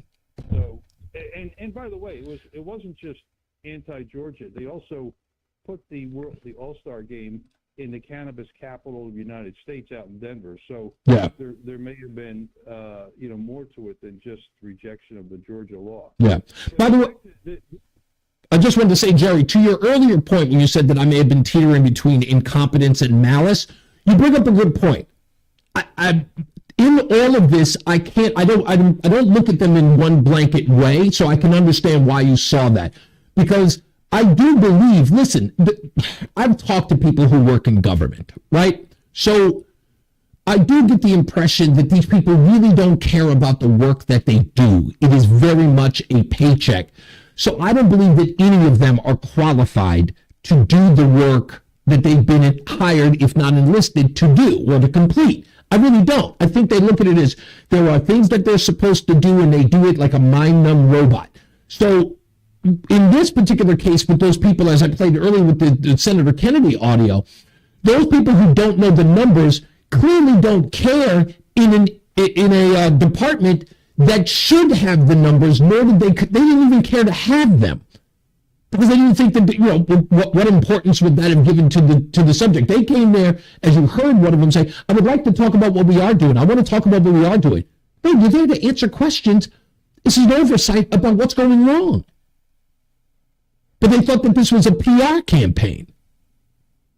Well, clearly the HHS secretary cares about what he's doing. He cares to make the world a worse place, because if he can't put more children at exposure more quickly, he wants to find somebody that's even more proficient at the vile policy he's pursuing. Yeah. And his own words say that. Right. And what I found interesting about Ms. Marcos, when Josh Hawley asked that question about what Javier Becerra said to her, like, Ford wouldn't be famous and rich if he run an assembly line like this. If Javier Becerra never said that to her, the first reaction to that is to correct the record. That was never told to me. He never said that to me. She didn't even say that. She doesn't even dispute it. Well, I know a lot of young people who were screaming their hatred at Trump when they saw these, the AOCs of the world, when they saw these pictures of kids in cages. And here's this man talking about children in such a callous fashion, and he still has a job, and they're still going to vote Democrat, which just It's very troubling. And my wife and I saw that movie, The Sound of Freedom. Yes. And at the end of the movie, the actor comes out and he talks about how, the migrant crisis is just creating the situations presented in the movie are just being multiplied by and deliberately by this perverted policy of Joe Biden and the rest of this gang. Yeah. That this is putting children at risk, and it's ugly for us Americans to basically be the child brothel of the Biden. Oh, goodness gracious. Even you saying that phrase just literally put a chill down my spine. But thank you so much, man. And I thank you for saying it, because I think that really, really brought it home for me. It's true. That's exactly what this is. Thank you so much for that, Jerry. I appreciate the call. All right, we'll take a break. We'll be back. It's more news, more views when we return. It's Reese on the Radio, filling in for Will Marati on News Talk 1080 WTIC. Gone South, winner of the prestigious Edward R. Murrow Award, is back. Laredo, Texas, a border town community where in the fall of 2018, 4 women were found dead. In Season 3 of Gone South, The Sign Cutter, join award-winning producer and journalist Jed Lipinski as he unravels the story behind the manhunt for a serial killer that led to a shocking standoff. All episodes of Gone South, The Sign Cutter are available now exclusively on the free Odyssey app, or listen weekly wherever you get your podcasts. And now, a WTIC news update. 10:30 Hartford, temperature 65 degrees. I'm Morgan Cunningham, WTIC 1080 News. The search for the suspected Maine mass shooter is going underwater. Maine State Police say that they're going to be putting divers in the water near the boat launch where the suspected gunman's vehicle was found in Lisbon, Maine. They're not saying whether or not they believe 40-year-old Robert Card is alive, hiding, or maybe somewhere else along the riverbanks. It's something that they're going to be spending a lot of time and manpower on today, though they say they plan to search that area in the boat launch vicinity and up and down the river with divers as well as air tactical teams. The press conference is continuing at this time. We'll continue to break it down further in the 11 o'clock news. 18 people were killed, 13 injured when those shootings were carried out Wednesday night. Correspondent Stacy Lynn looks at the medical response. Dr. Richard King is the chief of trauma at the Central Maine Medical Center in Lewiston, where many of the victims were taken. Lots of destruction, absolutely devastating injuries. He says this is the first time he's taking care of anyone with high-velocity gunshot wounds. With these high-velocity rounds, you can actually see the exit wounds, and they cause a massive amount of destruction, gaping holes. Hartford police say a man is fighting for his life following an early morning shooting. Officers responded to the area of 640 Garden Street, where ShotSpotter notification picked up the sounds of a shooting around 2 this morning. The male victim, described as being in his 30s, was taken to an area hospital. He's receiving care while listed in critical condition. Anybody with information is asked to contact Hartford police. An Avon developer is charged with bilking customers out of hundreds of thousands of dollars. WTIC's John Silva. State Attorney General William Tong alleges that William Ferrigno, owner of Sunlight Construction, Inc., took nearly $500,000 from 3 clients and never did any of the work that was promised. Further, the AG says Ferrigno ignored repeated calls from the customers looking to get their money back, and in 2 of the instances, Ferrigno never owned the land he was claiming to sell, according to Tong. Consumers' written requests for refunds fell on deaf ears, says the state. Ferrigno was in court earlier this month after Avon police issued a warrant for his arrest in 1 case for larceny. He's already facing over 24 lawsuits. John Silva, WTIC 1080 News. Hartford police would pay almost $10 million in a settlement planned by Mayor Luke Bronin. It would end litigation over the construction of Duncan Park and the surrounding North Crossing development. 2 developers fired from the project in 2016 filed suit. A second trial in the case was set for next year. I'm stepping away for 2 minutes. I'll be right back. Pennant is finished. Now, Mayor Bronin says the settlement will allow construction to go forward on other mixed-use buildings around the ballpark. Every year that development got delayed was a year that the city wasn't getting tax revenue from that development. And when the bonds were originally issued by the prior administration to build the baseball park, the promise was that the revenue from that development would help pay for those bonds. So every year of delay meant the city was having to bear those costs. The mayor says cutting off the costs and distraction of a new trial removes a cloud over the city, as a new administration will be taking over in January. The city council will decide whether to approve that deal. Markets are currently mixed. The Dow is reversing 133 points. S&P 500 trying to get ahead. It's 2 points higher, and the NASDAQ is up 97 points. For these stories and more, go to WTIC.com. I'm Morgan Cunningham, WTIC 1080 News. I'm Tom Kaminsky from the Brown Payne Dearest Scott Traffic Center. This update brought to you by Stu Leonard's. Roadwork set up in Windsor, the northbound side of Route 91 for about a 9-mile stretch from exit 40 up through exit 49. And in Meriden, southbound Wilbercross Parkway, roadwork set up there between exit 67W and exit 66. This week at Stu Leonard's, Farm Fresh Foods get their mighty porterhouse steak or New York strip steak direct from their Midwest ranchers. Your choice, only $11.99 a pound, save $3. Plus, Stu's very popular flatbread pizzas, assorted varieties, only $5 when you use the Stu Leonard's app. Save $4.99. For more savings, visit the new StuLeonards.com. That's a look at your WTIC traffic. I'm Tom Kaminsky.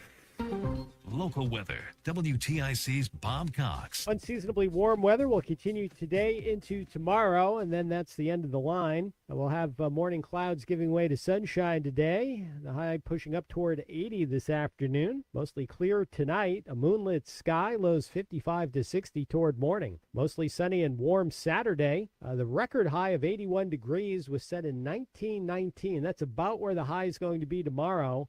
So it's possible that we could tie or break that record, but it will turn much cooler Saturday night. A cold front comes through late in the day. Nighttime lows drop into the 40s to around 50, and then Sunday's mostly cloudy, some showers and areas of rain developing, and highs stuck in the 50s. I'm meteorologist Bob Cox in the WTIC Weather Center. Now more than ever, drug and alcohol use are on the rise. If you are suffering from an addiction, don't wait. Seek help now. Located in Westboro, Massachusetts, the New England Recovery Center offers inpatient detoxification and residential treatment services. Recovery is possible. Visit newenglandrecoverycenter.org for more information or call 877-MY-REHAB. Most insurance plans accepted and transportation is available. Please call 877-697-3422. Call 877-MY-REHAB today. A proud sponsor of I'm Listening. Jason Alexander. I wanted to be William Shatner. Live, as long as you're asking. November 3rd at the Bushnell. When I first got the chance to audition for Seinfeld, I looked at those 4 pages and I said, well, they kind of sound like a Woody Allen movie. My George Costanza was blatantly Woody Allen. That's where the glasses came from. That's where the thick New York accent came from. Tickets on sale now at Bushnell.org. What a night! Proceeds to benefit the Hartford Healthcare Cancer Institute at Hartford Hospital. When it's time to update your kitchen or bathroom, Cristino Kitchens will help you find the latest trends, furnishings, and styles for your home. Cristino Kitchens is a locally owned business with over 35 years of experience, providing remodeling services throughout Connecticut. Work with our experienced professionals to renovate your bathroom or kitchen. You'll work directly with a designer, helping you navigate the trends, make the most of your space, and get a complete vision and plan. Visit our brand new showroom at 160 Oak Street in Glastonbury, or visit us at CristinoKitchens.com. Throat cancer, oral cancer, rotting teeth, and sepsis can happen if you don't get your teeth checked on a regular basis. Where should you go for your dental exam? Columbia Implant Center in Manchester. We don't just do implants, we provide total dental care with our own in-house digital lab, and we're open 7 days a week with late hours. We'll care for you in one day, the same day, 7 days a week. Call 860-730-6020 or visit us at ColumbiaImplantCenter.com. It's a win-win-win. Are you ready to smell better naked? I'm Dr. Shannon Klingman, the OBGYN creator of Lumi, the whole body deodorant that's clinically proven to control odor for 72 hours on pits, feet, privates, and beyond. It's pH optimized to safely and effectively control odor anywhere you have it, but wish you didn't. Plus, it's proven to work better than a shower with soap alone. Whether you shower twice a day or 3 times a week, Lumi works better. And did we mention it's aluminum free? With over 200,000 5-star reviews, I'm so sure you're going to love it, or you can return it for free. There's a special offer for listeners. Use code 500 and get an extra $5 off a Lumi starter pack that comes with a solid stick, cream tube, free product of your choice, and ships free with code 500. LUMEdeodorant.com, code 500 for an extra $5 off a Lumi starter pack. Love it or return it for free. That's LUMEdeodorant.com, code 500. Hi, this is Eric Hogarth on Money Wisdom. We get asked a lot of retirement questions that we keep getting asked over and over. So let's talk about them today. Some of the hot topics of retirement. Here we go, man. 30 TIC News. Thank you, sir. 10-8. You're listening to Reese on the Radio. Filling in today for... Oh, you just got to break out like 57-ish. Okay. We're back. It's Reese on the Radio. Filling in for Will Marati. At least one more half an hour for that until we go into the Tom Shattuck show. So I found this audio. I want to play this because I saw this story this morning. Let me set this up. Excuse me. I wasn't prepared because I literally just thought of it, and I thought I'd talk about it this half hour. And of course, taking your phone calls, 860-522-WTIC, because I want to hear from you about this. Since the events of Maine happened, that there were plenty of politicians who didn't even wait 24 hours to start screaming about, gun control, gun control, gun control. And that opportunity is never missed. We know that there are people jumping at that chance to do that. So there's a story in the Connecticut Mirror, the CT Mirror. I'm going to talk about that in a minute. And I've got some audio that I think maybe some of these people who are talking about gun control need to listen to. And some of it I played yesterday, but I'll play it again today with another one that I thought was really interesting. And this is an individual named Corey who does not own a firearm. We'll get into that in a little bit. But to our phones we go. 860-522-WTIC. Steve is in Springfield. Hello, Steve. Welcome back. You're on the Reese on the Radio. Hi, Reese. How you doing? Hey, great job as always, buddy. Thank you, sir.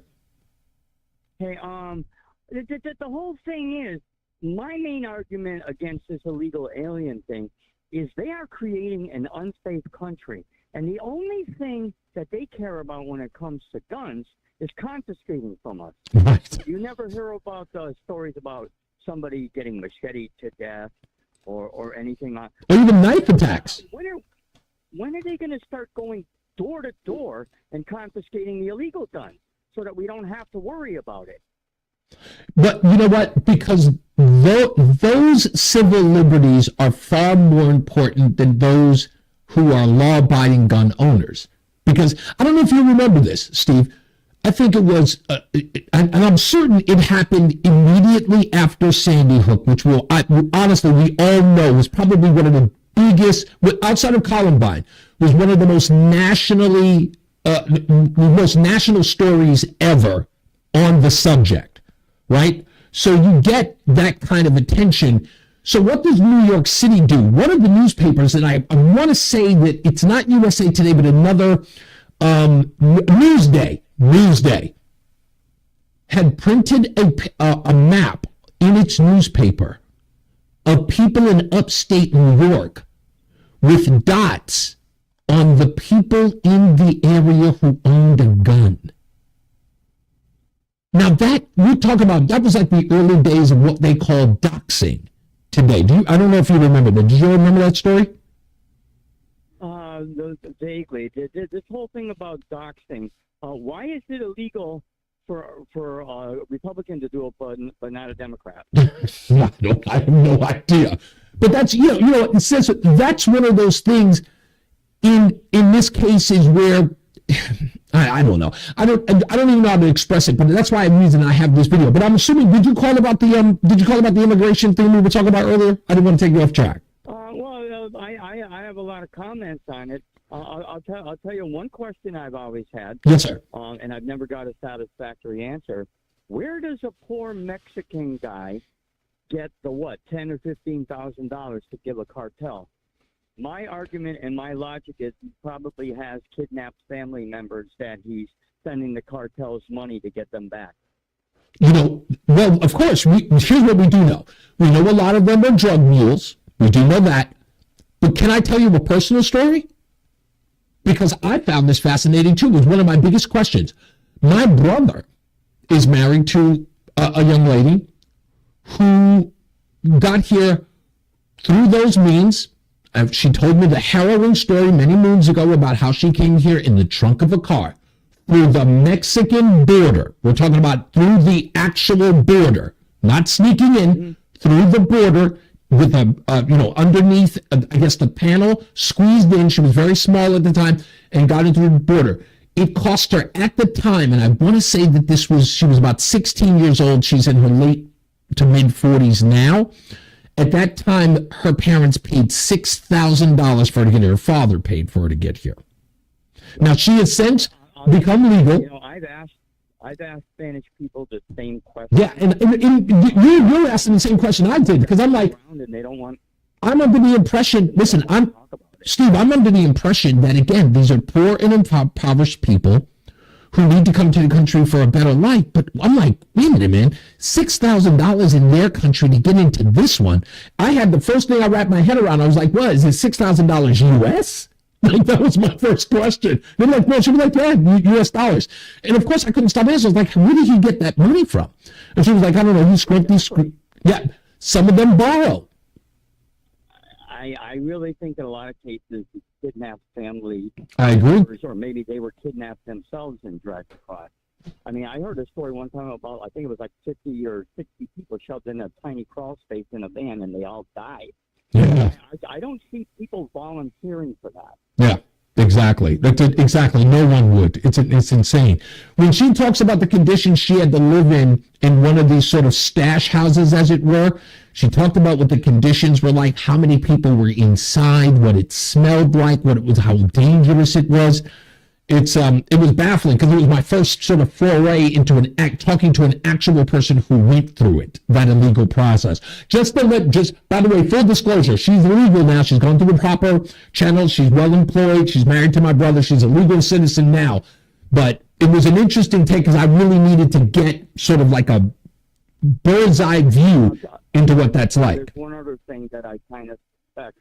After they come into this country through the cartels, I think they wind up living in dangerous neighborhoods with dangerous gangs so they can keep tabs on them. That's true. Yeah. In fact, I've heard that. In fact, if you look at some of the old Project Veritas videos with James O'Keefe, that's some of the stuff that he even exposed. Is that some of these places, what they do, especially women who are taking children, 16-year-old girls, and putting them into prostitution was one of the videos that he showed. It's an amazing ordeal that these kids have to deal with, and that's the reason why it's just one of those stories I've been covering for over 20 years. Thank you for the call, Steve. Let's go on to Tom and Avon. Hello, Tom. You're on the Reese On The Radio on the Will Marati Show. Yes.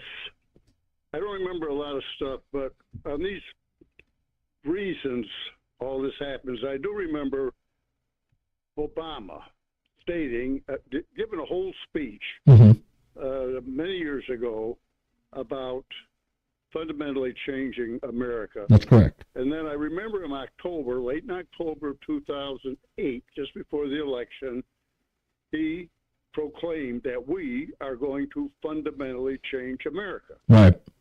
If this isn't fundamentally changing America, I don't know what is. With all the immigration and no oil and et cetera, the standard bunch of stuff.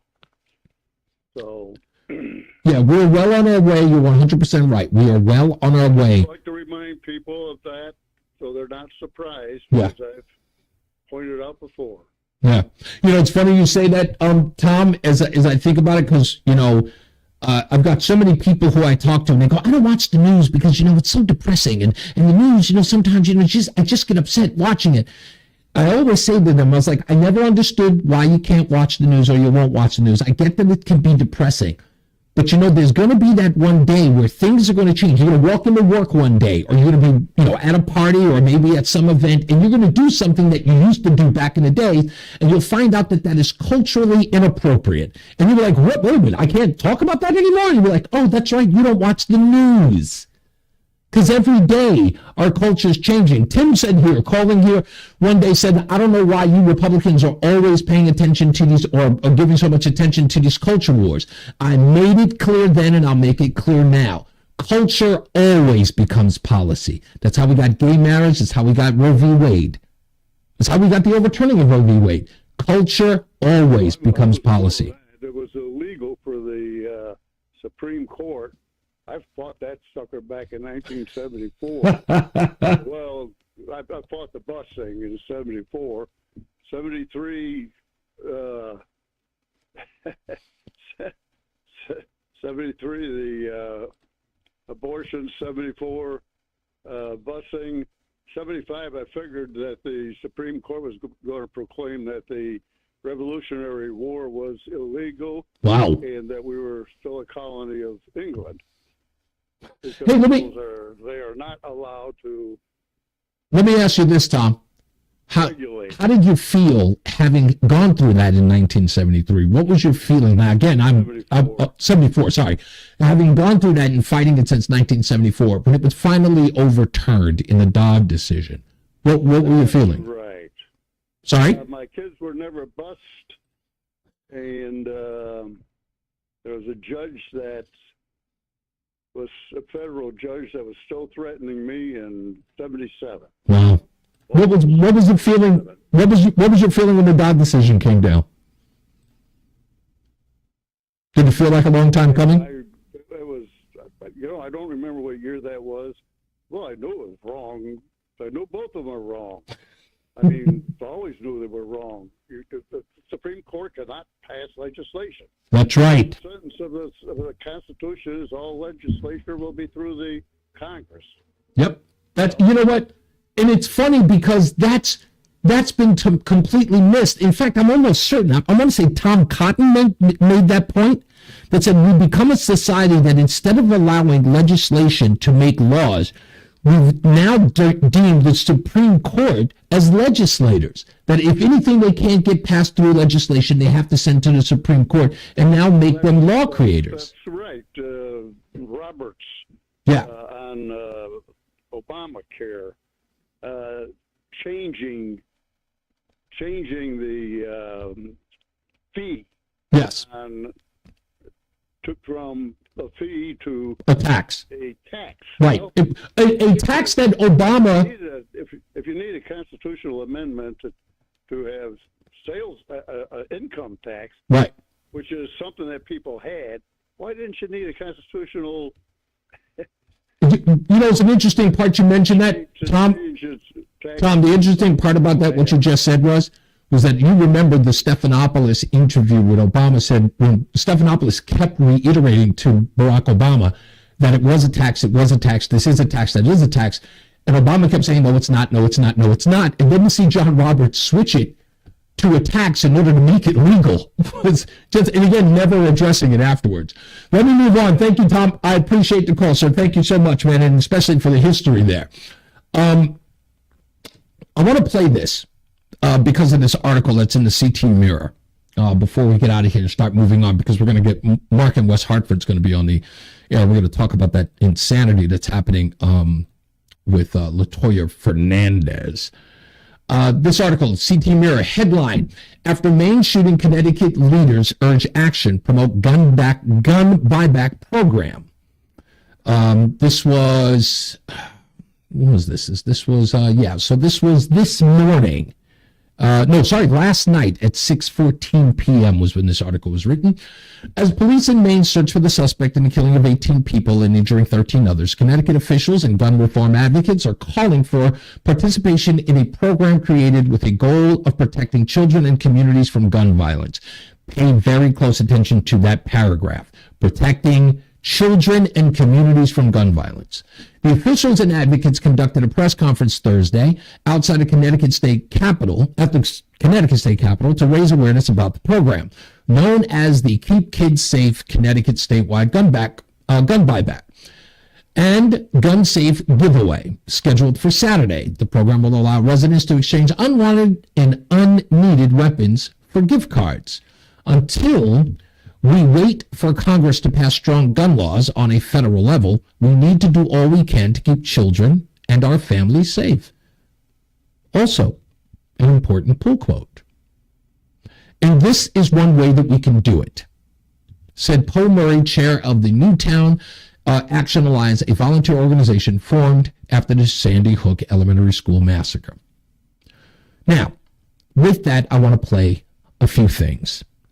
This audio, as I played yesterday, was of the woman named Nicole Abel, or Abel, I'm hoping I'm pronouncing her name correctly. I'm sorry if I'm butchering it, who gathered most of the footage of the massacre in Maine, talking about what she told her daughter when they finally got home and were safe. What did you tell your daughter who was with you? I just can't imagine as a mother how to make sense of it and to relay that to a child. I mean, we have open dialogue, you know, so we talked about it. She was definitely scared. She's like, you know, she started crying. She's like, this is a scary world we live in, Mom. And I'm like, I know. And, you know, my older kids were talking about getting backpacks for the bulletproof backpacks, you know, because it seems like there's always some sort of threat at the school. You know, it's just starting to be stuff like that gets real when something so big happens. It's like, okay, yeah, it really could be our school next. So we came home and she wanted to lock up right away. We locked up the windows, everything. I do have a firearm, so it made her feel better to know that I was carrying it around. Made her daughter feel better that she was carrying around a licensed weapon. This is Corey. It's another man interviewed by CNN. By the way, both of these interviews by CNN. CNN talked to at least 3 to 4 or 5 people who talked about guns. This is, again, Corey, who has a young 10-year-old daughter and another daughter who works at the Walmart nearby. Take a listen to my conversation with one of the residents here as he talked about his concerns. It's just nerves are rattled right now. Keeping an eye on the woods. Because I know those woods down there, they go run right back here. And I got my daughter inside. Your daughter? How old is your daughter? She's 10 years old. And my oldest daughter, she works at the Walmart DC too. And I had to message her to find out if she's okay. And it's very unnerving right now. Seeing those officers with those long guns walking through. That actually made me feel better. Seeing the cops coming around here, that makes me feel a million times better. In a situation like this, I wish I had a firearm. What's up, yeah? Shouldn't we consider that? Shouldn't we consider that? Since that's what all this is about, we're talking about what took place in Maine. And these are the residents of Maine. Should we consider it or not? I mean, we want to talk about them and what they dealt with. Now they're speaking up. This gentleman who doesn't have a firearm says he wishes that he had one, while others are talking about removing them from the homes. It's a great conversation that a lot of people are too afraid to have. Another dangerous coward, with all due respect. We'll take a break. We'll come back. More news, more views, and Mark from West Hartford when we return to talk about another dangerous coward when we return. It's Reese on the Radio filling in for Will Marati on NewsTalk 1080 WTIC. Hi, this is Dr. Brad Schaefer. As a podiatrist, I can tell you no two people's feet are alike, which is why I recommend Dr. Scholl's custom fit orthotic inserts. They're customized for your feet, so you get a unique solution your feet really need, not just a one-size-fits-all insole. They're clinically proven to provide pain relief for achy feet, knees, lower back, plantar fasciitis, and heels. Take the Dr. Scholl's custom fit orthotics assessment in Walmart today, now in the foot care aisle. Wireless headphones. That'll be $200. I'll use my Capital One Quicksilver card. Now that's a hit. You used the Capital One Quicksilver card, which makes you the hero of every purchase. With Quicksilver, you earn unlimited 1.5% cash back on every purchase everywhere. I wanted running music, but unlimited 1.5% cash back is pretty heroic. Good instincts. Every hero needs a theme song. The Capital One Quicksilver card. What's in your wallet? Terms apply. See CapitalOne.com for details. Last year, hundreds of care packages were sent to our military overseas. Let's make this year's Boxes to Boots even better. Join Comcast, NBC, and Telemundo Connecticut and help send packages to our troops this holiday season. Go to NBCConnecticut.com/boxes to boots to shop online or make a monetary donation. You can also drop off items in person at any participating Xfinity store. Boxes to Boots is brought to you in part by WTIC NewsTalk 1080. MD Advantage is more than your medical professional liability insurance provider. We are your advocate, educator, and resource to protect and prepare you for the evolving healthcare environment. Our team of dedicated professionals is committed to providing our policyholders with unparalleled value. We set the standard of excellence through unrivaled customer service, comprehensive risk management strategies, financial stability, and unwavering defense of our policyholders. We've engaged the best attorneys to advocate on your behalf. We offer personalized and flexible coverage options and continuous physician support and education. Visit mdadvantageonline.com, mdadvantageonline.com, or call us at 888-355-5551, 888-355-5551 for more information. Ghosts in Connecticut is documented by the Connecticut Paranormal Society. Joe Frankie will be our guest this Saturday afternoon at 2. I'm Morgan Cunningham with Spotlight Connecticut on WTIC News Talk 1080, WTIC.com, and on the free Odyssey app, AUDACY. This is WTIC News Talk 1080 with Brian and Company in the morning. Local talk all day. News around the clock and the New England Patriots. WTIC, WTIC FM HD2, Hartford, and Odyssey Station. 11 o'clock, Hartford temperature 69 degrees. I'm Morgan Cunningham, WTIC 1080 News. Police divers are now being used in the search for the suspect in the Wednesday night mass shootings in Maine. Today's efforts are being focused underwater in a river near a boat launch where a vehicle connected to the suspected shooter, Robert Card, was found. Ground, air, and sonar searches are also going to be conducted. Maine Commissioner of Public Safety, Michael Soschuk. Now, while this is going to look like a major focus today with a lot of people, we have a lot of other irons in the fire.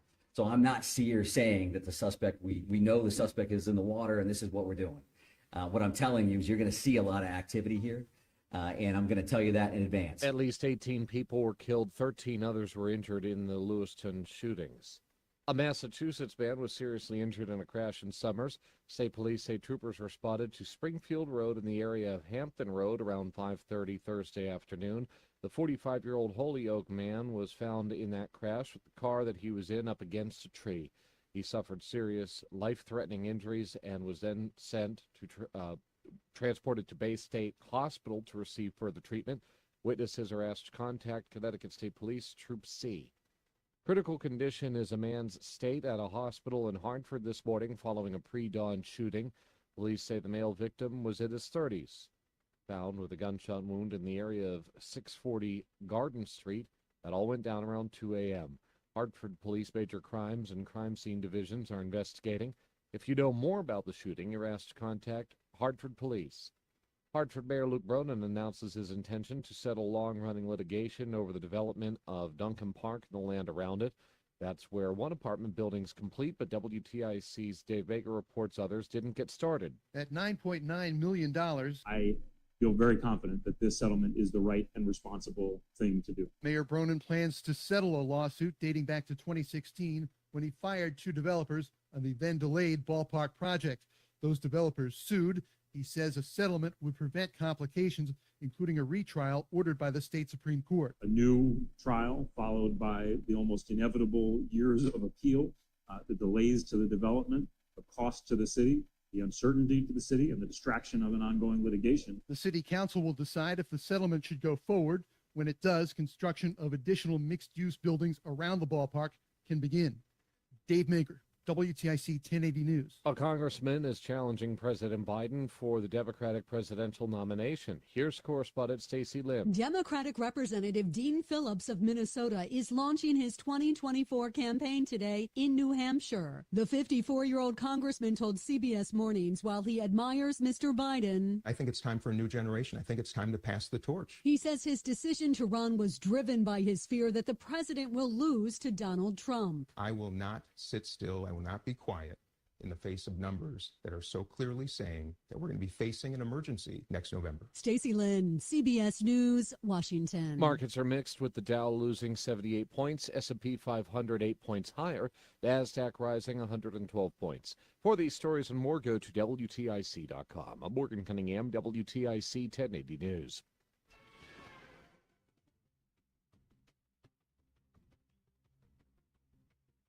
Kaminsky from the Brown Payne Garrison Scott Traffic Center in Windsor, the northbound side of Route 91, roadwork for about a 10-mile stretch from exit 40 through exit 49, and we've had roadwork in Meriden on 691 westbound for about a 2.5-mile stretch between exits 5 and 7. That's a look at your WTIC traffic. I'm Tom Kaminsky. Fall into a hiring spree with Indeed. Their end-to-end hiring solution makes it easy to attract, interview, and hire candidates. Sponsor a job and instantly receive a short list of quality candidates whose resumes on Indeed match your job description. Visit Indeed.com/credit.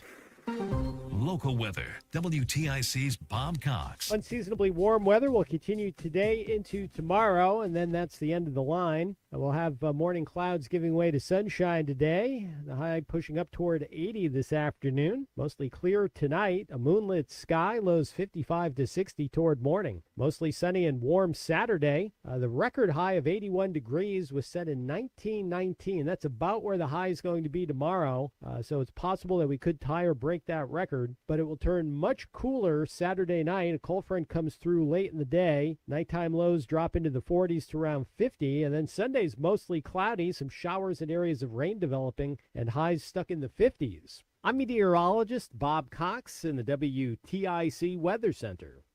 Want better heating savings and service? Go with Petro. Get $125 free heating oil or propane, plus an offer for a new heating system with $0 down and low monthly payments. Go to Petro.com now or call 1-888-PETRO02. Propane not available in all areas. Attention taxpayers. If you or your business owe the IRS back taxes or have years of unfiled tax returns, the IRS has green-lighted billions of dollars in tax relief to those facing financial hardship through its tax relief initiatives. If you have a delinquent tax problem and possibly facing wage garnishment, liens, levies, audits, or already in a payment plan, you may now qualify for significant relief. Qualifying and enrolling in this program could stop all collections, settle your tax problem, and may even reduce what you owe by up to 99%. Call the hotline at Tax Help USA to see if you qualify and receive your free tax assessment by dialing 800-210-1005. If you or your business owe back taxes to the IRS or state, you can now get the help that you need during these hard economic times. Get your free tax assessment to see what you qualify for by dialing 800-210-1005. 800-210-1005. That's 800-210-1005. By texting 64,000, you agree to receive recurring automated marketing messages from Babbel. Message and data rates may apply. No purchase required. Terms apply. Available at babbel.com/TNC.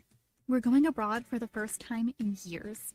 To Spain. So we started using Babbel. And started learning Spanish fast. With Babbel, you can start having conversations in another language in just 3 weeks. Babbel's conversational method teaches you real-life words and phrases. And with Babbel's interactive bite-sized lessons, you'll remember what you learned. ¿Cómo te llamas? ¿Cómo te llamas?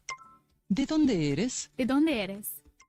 In just 3 weeks, we're starting to have conversations in Spanish. Estoy muy emocionado para ir a España contigo. Aw, he just said, I'm very excited to go to Spain with you. Nos vamos a divertir mucho. And that means we're going to have a lot of fun. Sí. Gracias, Babbel. Babbel, language for life. And now try Babbel for free by texting WORLD to 64,000. Text WORLD to 64,000. That's WORLD to 64,000. Hear that music? It can only mean it's breakfast bagel time at McDonald's. The McDonald's breakfast bagel sandwich. A fluffy folded egg, 2 slices of American cheese plus your choice of a savory steak patty, applewood smoked bacon, or breakfast sausage, all on a perfectly toasted bagel. It's bagel time. At participating McDonald's. Don Cusson here. Fall is a great time to get What's the last one, man? head out for some seasonal. Thank you, sir.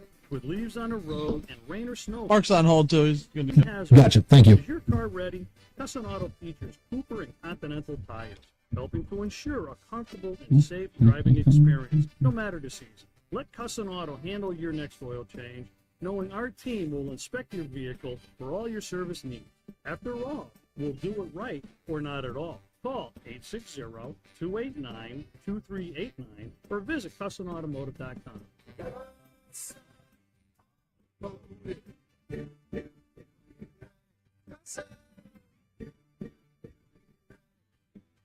You're listening to Reese on the Radio.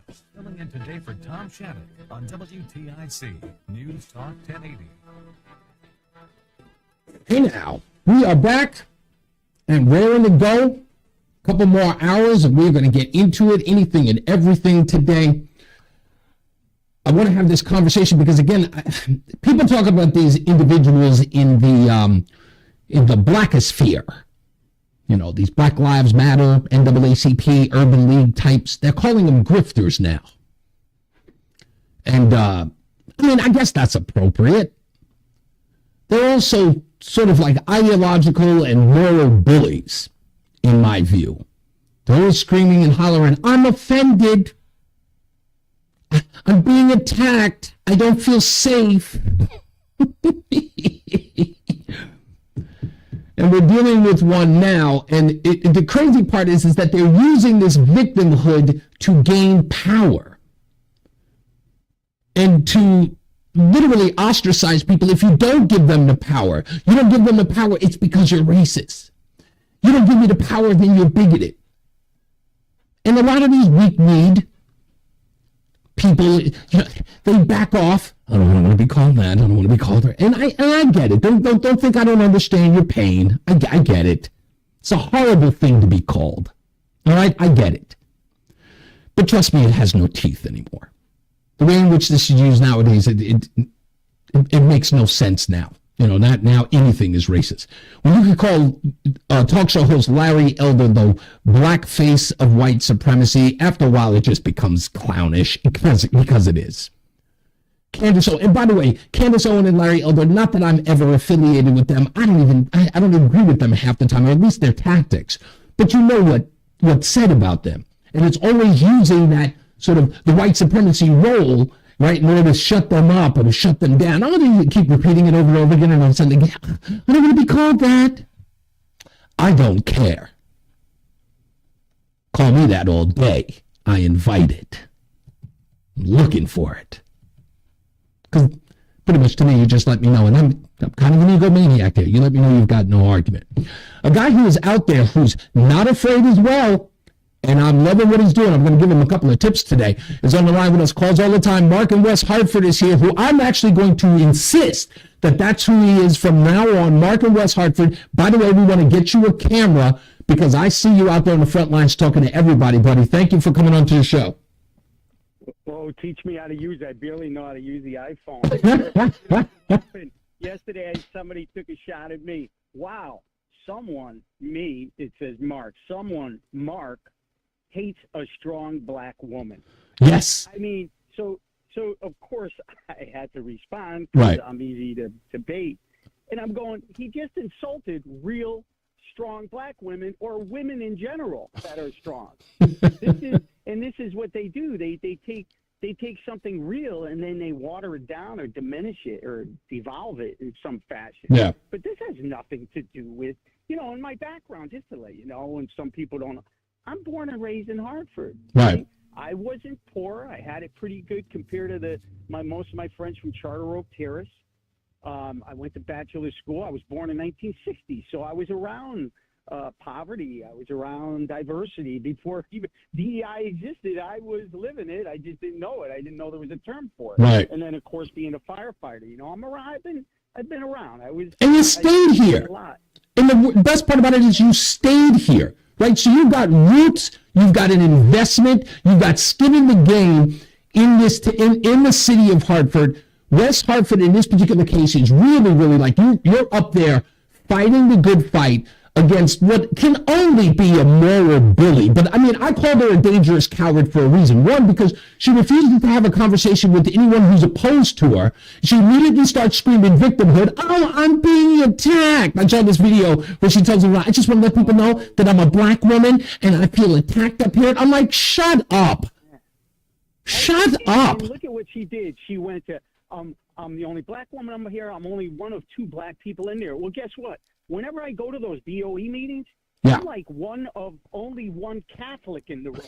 The majority of the people sitting on the board are all Jewish, or they're Baptist. I'm not going to bring that. What can you imagine that if I brought that up? Again, What that has nothing to do with, not in my town. Listen, and I shouldn't even call it because, my town really isn't what it used to be. I came in here because of my wife. West Hartford was never like this. Yeah, I know. That you and Tom Shattuck and Feinberg highlighted because it really is the poster child for the rest of the state. It is. If it's happening here or going to happen here, it's going to happen to you. Trust me. Yeah. And this LaToya Fernandez was just, whenever she got there, let's put it this way. The West Hartford Democrats brought in somebody without, the term vetting her. Right. I have had several Republican elected officials say, and one of them just sent me something yesterday, and it said, we are stunned by the information you sent us. And they should be. In fact, they were blindsided. So what they do is, and you've seen this before, just to tell how LaToya Fernandez came into play, they always have, like, if they know there's somebody going to be exiting the town council or the board of ed. Right. In this case, it was Jason Chang. This guy, forget about it. We could spend 10 shows talking about him. So he was leaving, and then they get to bring in a perfect fit.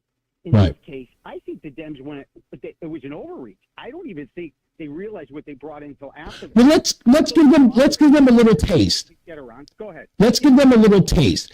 This is, I presume, this is a video that you can find on YouTube, and she's outside of a juvenile center, I believe in her former town of San Jose, talking about the juvenile facility. That's in the background of this video, and she talks about what she wants to do and the power that she wants to have over the, let's just say, over the police inside of schools. Take a listen to this. And right now we're standing in front of Juvenile Hall.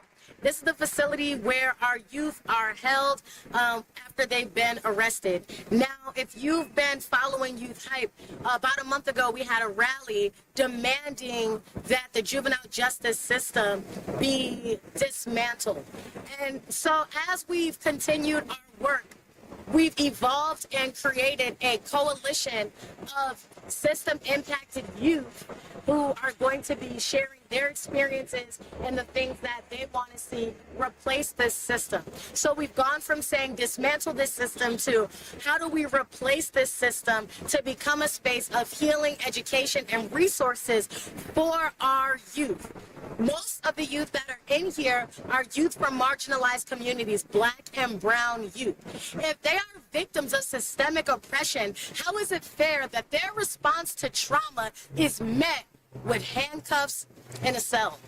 So again, she's suggesting that the trauma and oppression that they're dealing with is causing them to commit crimes that put them in the juvenile center, and that needs to be met with something different other than handcuffs. That's dangerous. So, Reese, if you were listening, what does she want to replace the juvenile center with? Oh, I've got that coming. Can you really break down what? No, I've got that coming. No, I don't know. But what I'm going to say in my head, and your listeners who use logic, she just mentioned what a school is.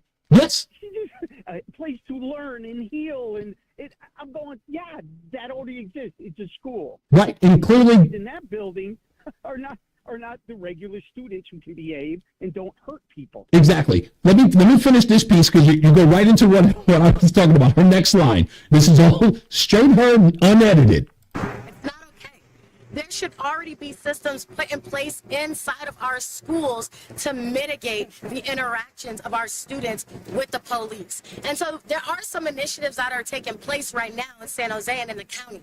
One is getting officers off of school campuses, and we need to replace those officers with counselors, with restorative justice coordinators, with healers in the community, and people that can be responsive to the cultural needs of our students and families. The second thing is, like I said, the Youth Coalition, bringing youth voices to the table to talk about what it is they need.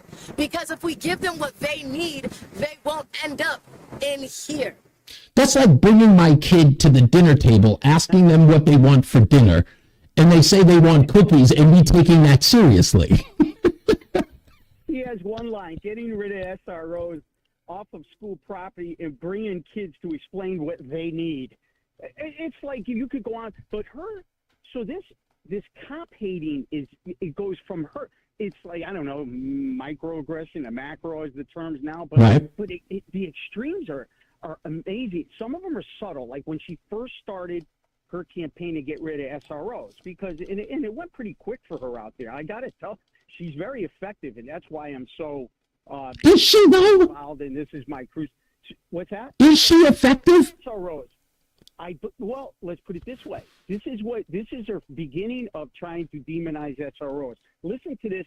This was unbelievable, and this you could find up online. So you just plug in anything you plug in after her name. If you go Latoya Fernandez, you can even put in cop hater. But if you put in Latoya Fernandez, eliminate SROs from schools. You see Latoya Fernandez op-ed on SROs or police. You'll find all this stuff. But she goes, she wants to remove from schools police who have killed or shot at, get this, community members. Yeah. And then she likes using this term because she goes on again.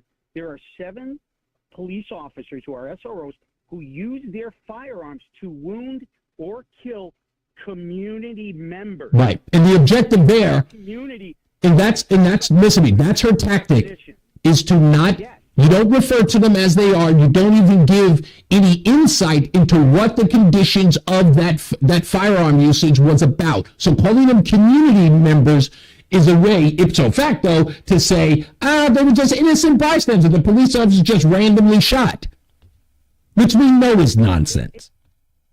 Yeah, and then eventually she has quotes, because she is at a press conference where she's celebrating the removal of San Jose SROs from school property. Yeah. So she was successful and eliminating SROs, which is really what started me. Because when I go to these BOE meetings, people sometimes they don't pay attention. They know I go.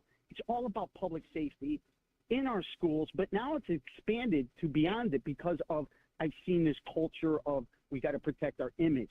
So we don't want to talk about the student laying there where teachers thought he was playing dead, the 5-year-old, the girl hanging herself. We've got an upcoming molestation. They're picking the jury early this year. I saw that. The pistol whipping they hid for 2 weeks until I went to the police department demanding a police report. Mayor Sherry Cantor's house being robbed.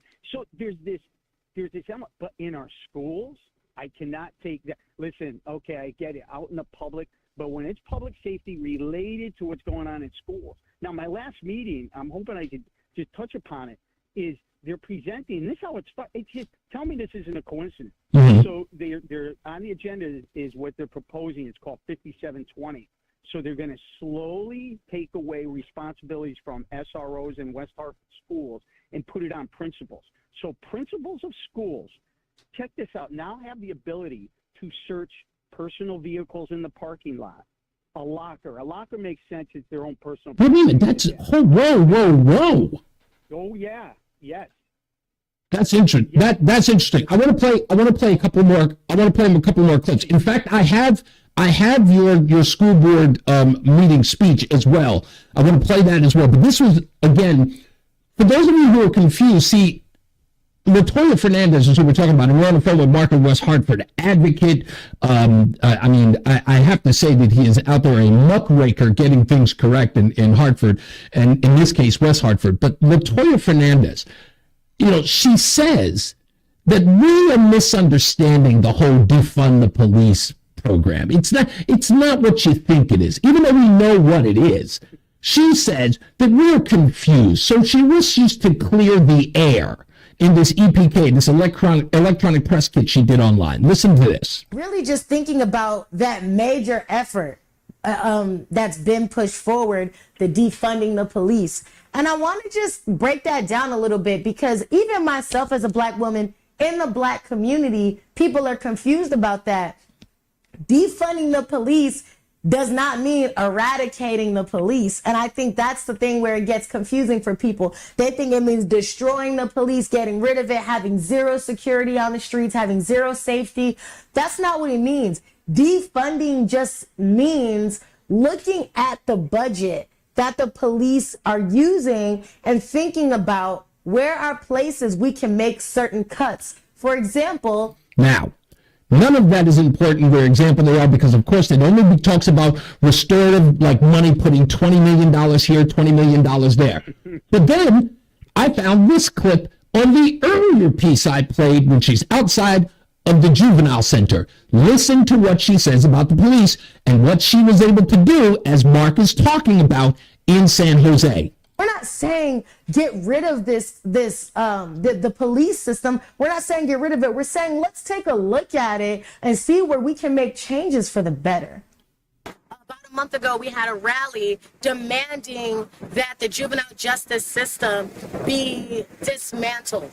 And so as we've continued our work, we've evolved and created a coalition of system-impacted youth who are going to be sharing their experiences and the things that they want to see replace this system. Replace this system. One breath. Oh, defund doesn't mean we're going to get rid of the whole thing. She's talking about replacing it. That's removing the police. So easy.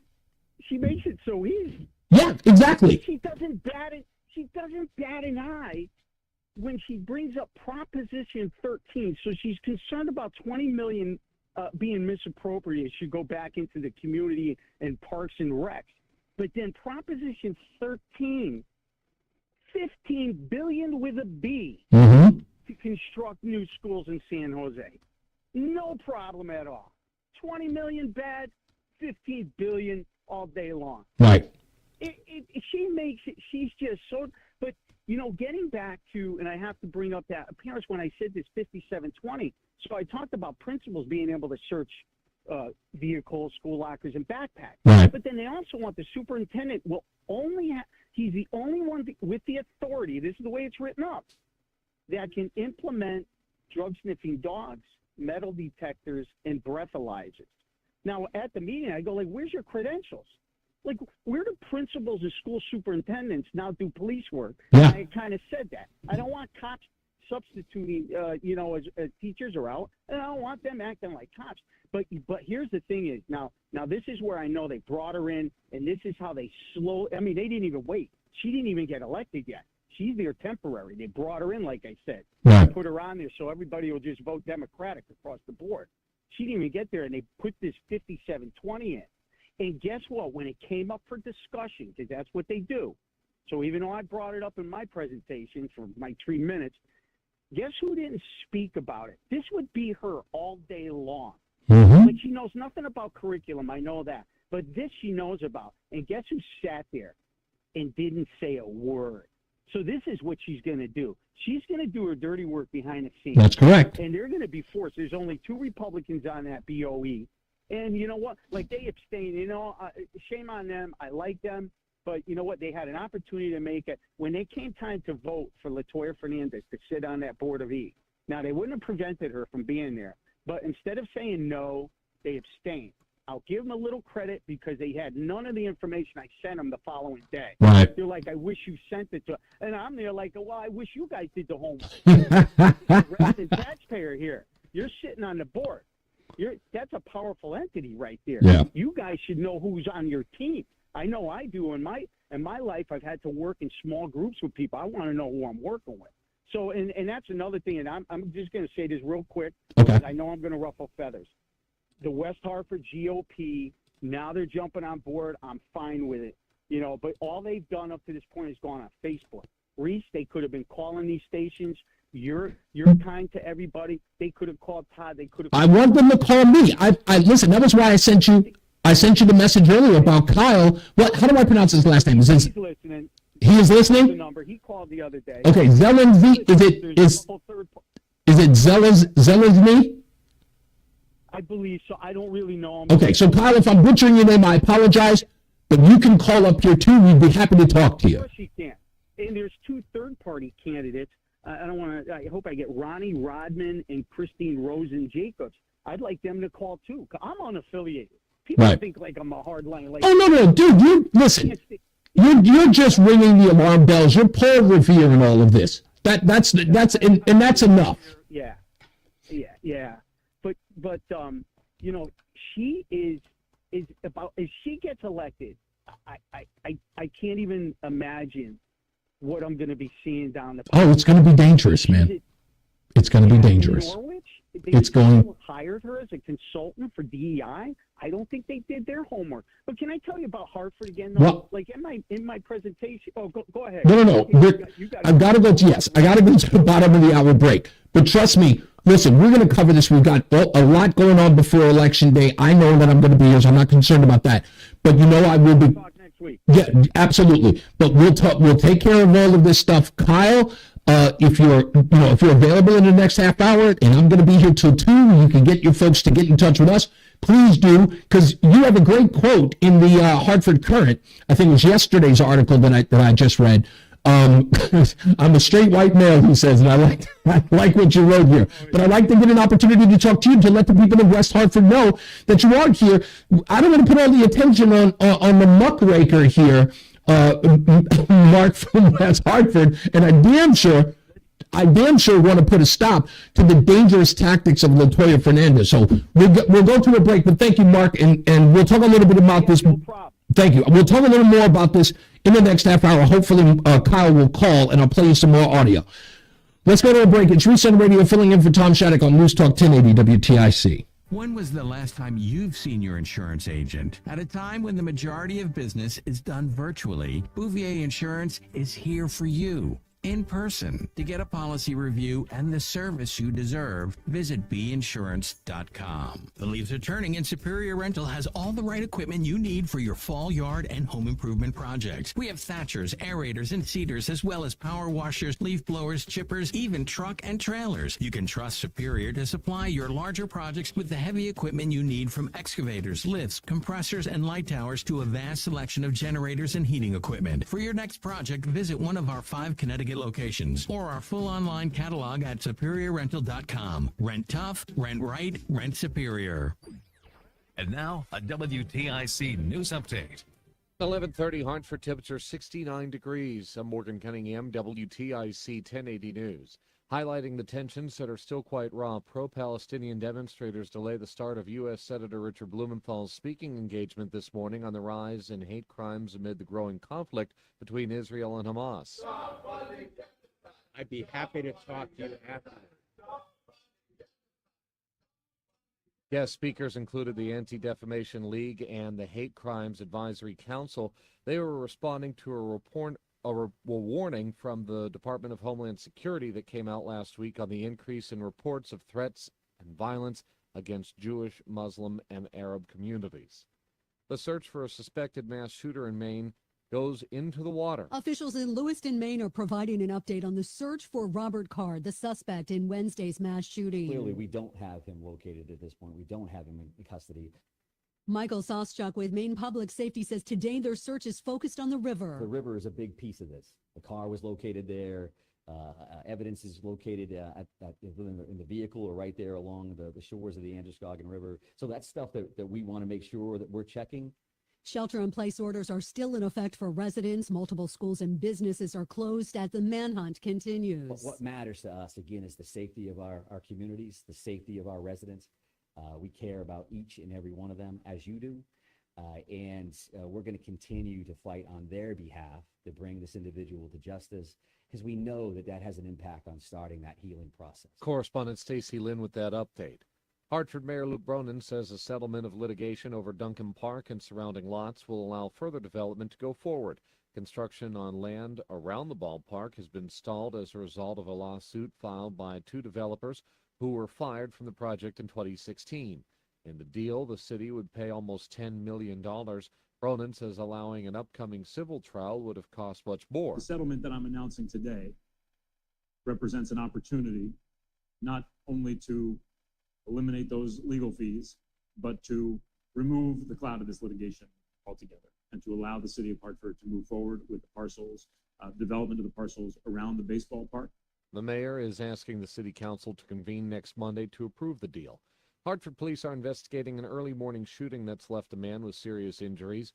The man in his 30s was shot around 2 this morning in the area of 640 Garden Street. He's hospitalized at a local facility where police say he's in critical condition. The Hartford Police Major Crimes and Crime Scene Divisions are investigating. Reporters in the greater New Haven area can receive free dental care both today and also tomorrow. New Haven Mayor Justin Elicker says that more than 1,000 volunteers are signed up to offer help to people. It is a free dental clinic, and they do all kinds of different procedures. I've never seen it in action. I'm looking forward to going and seeing it because I understand that they bring in all kinds of, x-rays and machines and all kinds of equipment and such. So it is a sight to see. It's taking place at the Floyd Little Athletic Center on Sherman Avenue in New Haven. Elicker calls it vital, saying that it's a high cost to have dental care done on people, and many people lack coverage. It opens at 8 in the morning again tomorrow. It's still open today, and it will remain open until there is no more availability left. Taking a look at markets, we see they're mixed. The Dow is down 130 points, while the S&P 500 is 7 points higher. NASDAQ 140 points up. For these stories and more, go to WTIC.com. I'm Morgan Cunningham, WTIC 1080 News.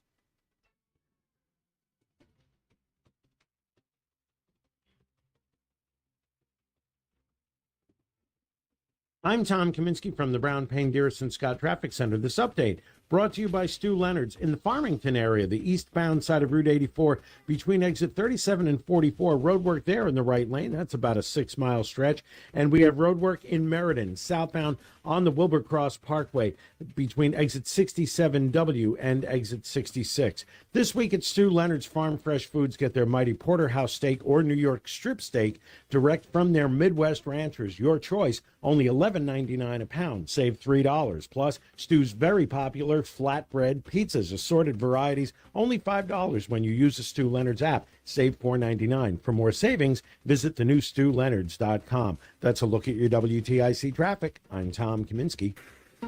Local weather. WTIC's Bob Cox. Unseasonably warm weather will continue today into tomorrow, and then that's the end of the line. We'll have morning clouds giving way to sunshine today. The high pushing up toward 80 this afternoon. Mostly clear tonight. A moonlit sky, lows 55 to 60 toward morning. Mostly sunny and warm Saturday. The record high of 81 degrees was set in 1919. That's about where the high is going to be tomorrow. So it's possible that we could tie or break that record, but it will turn much cooler Saturday night. A cold front comes through late in the day. Nighttime lows drop into the 40s to around 50, and then Sunday's mostly cloudy, some showers and areas of rain developing, and highs stuck in the 50s. I'm meteorologist Bob Cox in the WTIC Weather Center. I'm Jennifer Osborne, General Manager at Saxon Engineering. We work with the government, and so we have to have a lot of things in place. That's why Faxon is seeking NIST compliance, now a key to landing and keeping government contracts. Tab Computer Systems is helping them do that. This is like on a whole nother level, and they make it easy to do. They have been right on the forefront of making sure they have products for us to meet all the requirements for our NIST compliance. When Jennifer has questions about NIST, Tab has answers. Every time I have a question about something, I have a specific contact, and he's wonderful at getting back to me and saying, okay, here's what I found out. Jen, this is how we're going to tackle this issue. Ready for your company to become NIST compliant? Get there with Tab's expertise and training. Call 1-888-TAB-4-HELP, 1-888-TAB, the numeral 4, HELP, or at tabinc.com. Technologies advancing business. Tab Computer Systems. Spouses generally serve as the beneficiary to your IRA or life insurance policy, but naming your estate the beneficiary has quite a few benefits. Your goal is to protect your assets from probate and the nursing home, and by naming your estate as a beneficiary, you can avoid the probate process, lessen the chance of creating any income tax issues on your RMDs, and enjoy enhanced estate tax reduction. Call Cushing & Dolan right now at 866-848-5699 and ask for their brand new guide called Why Name Your Estate an IRA Beneficiary. Learn about these benefits and others and provide peace of mind for you and your family during your retirement years. Call 866-848-5699. Or you can request the guide online by visiting our website at LegalExchangeShow.com. That's LegalExchangeShow.com. The proceeding was paid for and the views expressed are solely those of Cushing & Dolan. Cushing & Dolan and or Armstrong Advisory may contact you offering legal or investment services. Cushing & Dolan and Armstrong Advisory do not endorse each other and are not affiliated. Hi, this is Eric Hogarth on Money Wisdom. We get asked a lot of retirement questions that we keep getting asked over and over. So let's talk about them today, some of the hot topics of retirement. Tune in this Saturday at 8:30, TIC News Talk 1080. Interested in saving money on heating your home this winter? Declare your energy independence with Superior Hearth, Spas, and Leisure. Did you know that there's a federal tax credit allowing you to save 30% up to $2,000 towards the purchase and installation? All right, man, it's the last one. You just got to break at 58. Superior is your go-to heating destination. Okay, offering sales, looks like installation, somebody named service Kristen. all under one roof. For a limited time, take advantage of Kristen Rosen Jacobs is calling in. She might call in during Superior service. the opening of the break. .com. You're listening to Reese on the Radio, filling in today for Tom Shattuck on WTIC News Talk 1080. Hello. We're back. I just had to grab something real quick. Get some information. Apparently, a young lady by the name of Kristen Rosen Jacobs is going to be calling. Hopefully she calls in really, really soon. If you're just joining us, in the last half hour, we were talking with Mark of West Hartford, frequent caller here on WTIC, and I think he's found his new role. He has been literally leading the charge, and recently he's been going out there with his phone. I'll admit sometimes he's fumbling around with his phone. He's never kind of done this before, where he's doing citizen journalism to get these conversations with some of these people about some of the things that they're ignoring in the area. And I call him a poll reviewer. I don't use that term lightly. He talks about that stuff, and if it's not being addressed, that's what he called the station about. And if you folks remember me very early on, I said one of the biggest problems we have with our news media today has more to do with the lack of coverage of the things that are important to the people in the citizenry. And Mark makes sure that he holds feet to the fire. He's not always a fan of WTIC. He makes that clear. And sometimes and I'm going to say this, full disclosure, sometimes he will send me a text message and I'll be like, okay, you're getting a little harsh there. But, I got to give it to him. He's not playing favorites. If it's wrong, it's wrong. And sometimes you just have to do that. So that's what endeared me to Mark is you know what? Friend to the room and the whole 9 yards, but if I'm wrong, you got to hold me accountable, and I got to hold your feet to the fire. He does that. He just sent me a text saying that this young lady was going to call. Kristen Rosen Jacobs is also a candidate. She is a candidate for the West Hartford School Board position against LaToya Fernandez. She's on the phone now. Hello, Kristen, if I can call you that, or is it Miss Rosen Jacobs? How should I address you? Oh, no, Mrs. Rosen is my mother. I'm teasing. Thank you. How are you? I am doing fantastic. I am trying to stay positive and excited for these next couple of weeks as we push towards the 7th. Mm-hmm. How are you doing? I'm doing great. Listen, let me ask you this, okay? I said earlier, I don't know if you were listening to the show, but very early on when I got on at 9 o'clock, I am one of these people, and I call it like I see it.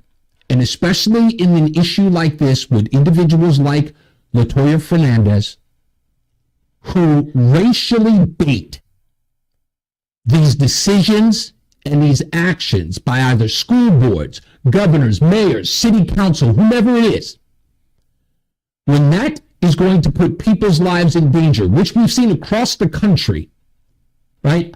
I've got to bring that to light, and I do it without fear. I don't even care whether or not they're going to call me all the other teams. Well, you're a traitor to your race. Okay, whatever. What is it what brought you to this race first? Did this issue with the getting rid of SROs bring it to you, or did you just want to, be on the school board and this became something that we now have to fight vigorously to keep this from happening, putting lives in danger in West Hartford? What was your motivation? My motivation for being on the school board I think it's generational. I was raised by really strong women in my family, all who were extraordinary educators and administrators. I spent 18 years in public urban education, the last 5 of which were for the Hartford Public Schools when I moved here to get married. I have my master's degree from the School of Education at NYU, and I have been a champion for children for my entire career.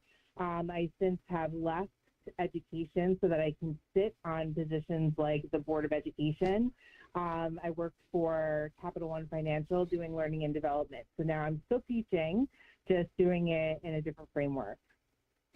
Kristen, interestingly enough, and for those of you who don't know you, not that I've seen a lot of articles on you, I'm just learning about you now. When your name was brought to my attention. So of course I got to do my research on the fly. Interestingly enough, you and I are ideologically or politically on opposite sides. You're a Democrat, is that correct? That is correct. Okay. Now, don't worry, it's nothing against you yet. You're doing okay. Because I'm sure, listen, this operative word there. Yeah, no, nothing. No offense here, because I'm going to tell you, there's another woman that's running who's a Democrat. And I had a conversation with her. The first thing she said, it was a Democrat, and she said, I know you're probably not going to vote for me. And I looked her right in her face, and I just said, you haven't opened your mouth yet. You haven't said a word to me. Well, here's the thing. I'm running, I am a Democrat. I'm a moderate Democrat. Mm-hmm. I'm running on the A Connecticut Party, which was reignited 2 years ago by Lee Gold and Rick Bush and Mark Merritt. And I truly believe that you should vote the person and not the party. You need to vote independently. You need to vote for the issues that you believe in, and you need to not vote the line. Because when you do that, you get in trouble and you get stuck with people like Latoya. Well, exactly. That's our problem here. So, look, let me ask you this before we get to the Latoya thing, because I'm going to play a piece of audio, the last piece of audio I have of her, which is, I think it's concerning. But let me ask you about this, okay? What I've made this argument over and over again, and I think it's the biggest problem with any politician, no matter what the role is. I don't care if you're a dog catcher. I always have a problem with the fact that the representative, the elected representative, does not proceed with the will of the people. In essence, asking the people or making sure, doing the constituents' work inside said official office. I'm phrasing that poorly, but you get my point. What if your constituents say they don't want DEI in the schools? What if your constituents do not want LGBTQ studies in the school? What is your position then? And I'm not asking you for what your position is. I'm saying, what if you find out from your constituents that they don't go with what's considered party politics? Let me tell you a little story. When I met my husband several years ago, we both came to our marriages with children from previous relationships. And he was an extraordinary professional parent, and he didn't know how to speak school, like quote unquote speak school. Right. And what I have noticed for many, many years in my 18 years experience in public education is that parents have the best of intentions, and many of them don't really understand how the school district is structured, how the Board of Education works. They don't really understand how they can be used as advocates and part of that triangular relationship between students and caregivers and the Board of Ed. And I think that when you ask me a question like that, I think it's a matter of helping families understand what that curriculum really looks like, because when you take it out of context, it sounds a lot different than it actually is. Good point. And so I Go ahead. No. I was just saying that's a good point. That's a very good point. It should be right. Every policy that you enact on those students should be not only with the best intentions for the student, but at the behest of the parents, concerns. In essence, if the parents aren't okay with it, we have to rethink that and say, okay, look, we got a majority of parents who see a problem with this, and so we need to work with them. That's another story, because I can ask you all day long about what we've seen across the country where parents feel like they're pitted against their school boards. So that's what I'm more concerned with in this case, is whether or not you're a candidate that wants more involvement with the parents, because we've seen the opposite over the last 2 years. Let me tell you something. The school board's greatest advocates, and should be their greatest allies, are caregivers and families and parents. There's no excuse, there's no reason not to have the constituents heard, and not just caregivers, taxpayers as well, people who live in the community. We are a collective in West Hartford. We're not just individuals that sort of stand alone to our own devices. We're a community. That's what it means, right? Yeah. And so I think it's really important that we utilize each other as allies and advocates to make sure that we have the strongest school district in the state, that we are continuing to grow, that we're continuing to offer new opportunities for our students, that we see students go to, better and brighter futures and wonderful post, high school experiences. Let me ask you this, and for those of you who are just joining us, we're on the line with candidate Kristen Rosen-Jacobs. She's a candidate for the West Hartford School Board. She called in last minute. And I have so many, I know this story and, of course, this controversy all too well. So I can talk to anyone about this no matter what ideological framework they're working from. So let me ask you this, and this one's going to be the tough one, okay, because this is the one people might quote you on. So I would prefer, it's not about being careful, because it's not a bait question. It isn't about that. We know who LaToya Fernandez is. We know that she looks at everything from the prism of race, if not racism. She is going to attack you as a white woman. That's the way she's going to frame it. She's going to frame it that you're illegitimate because of your race. She's going to say that she's better suited, or she should be better suited because she deserves the opportunity, but because of whatever systemic or slave, whatever the nonsense might be. You are going to have to, you may have to push back on that, let's just say, indictment of people like her or advocates for her. What do you say to people who will do that, or if she uses that against you, if you become that person, like becoming a front runner against her? What's your response to that? If you look back at the discussion from that evening, there was no mention of race. My critique was not directed at her specifically. My critique was directed at any board member or any board candidate who says that they are not experts in curriculum. That's concerning to me. As the governing body that hires the superintendent, that hires school administration, that ultimately approves faculty appointments, you need to be a school curriculum expert, and you need to know what's going on in the school district. You need to be an expert in budget. It's 60% or roughly 60% of the city's budget. So my critique had nothing to do with race. I will say this, and I think that this is true of women and women who are women identifiers. We sit on the same side. We sit on the side of otherness. I'm a Jewish woman. She happens to be a Black woman. Mm-hmm. We are both the minorities in any room that we walk into with a bunch of middle-class white gentlemen. No offense. Right. And so to sit on a side of divisiveness is counterproductive to what the school board stands for and what our children need. Okay. Not a bad answer. Not that I had one, sort of ready for you, but trying to have you tick boxes. But okay, good answer nonetheless. What's your campaign looking like? I mean, not if you do know, front runner status. Is there going to be a lot of fundraising between now and the election, or what is it that you need to do as far as your message is concerned? Because now is an opportunity. People are listening who are in the West Hartford area who are going to be, voting in this election come November. Make your plea to those people. I think this is the best opportunity. My plea is that I'm so looking forward to meeting everyone.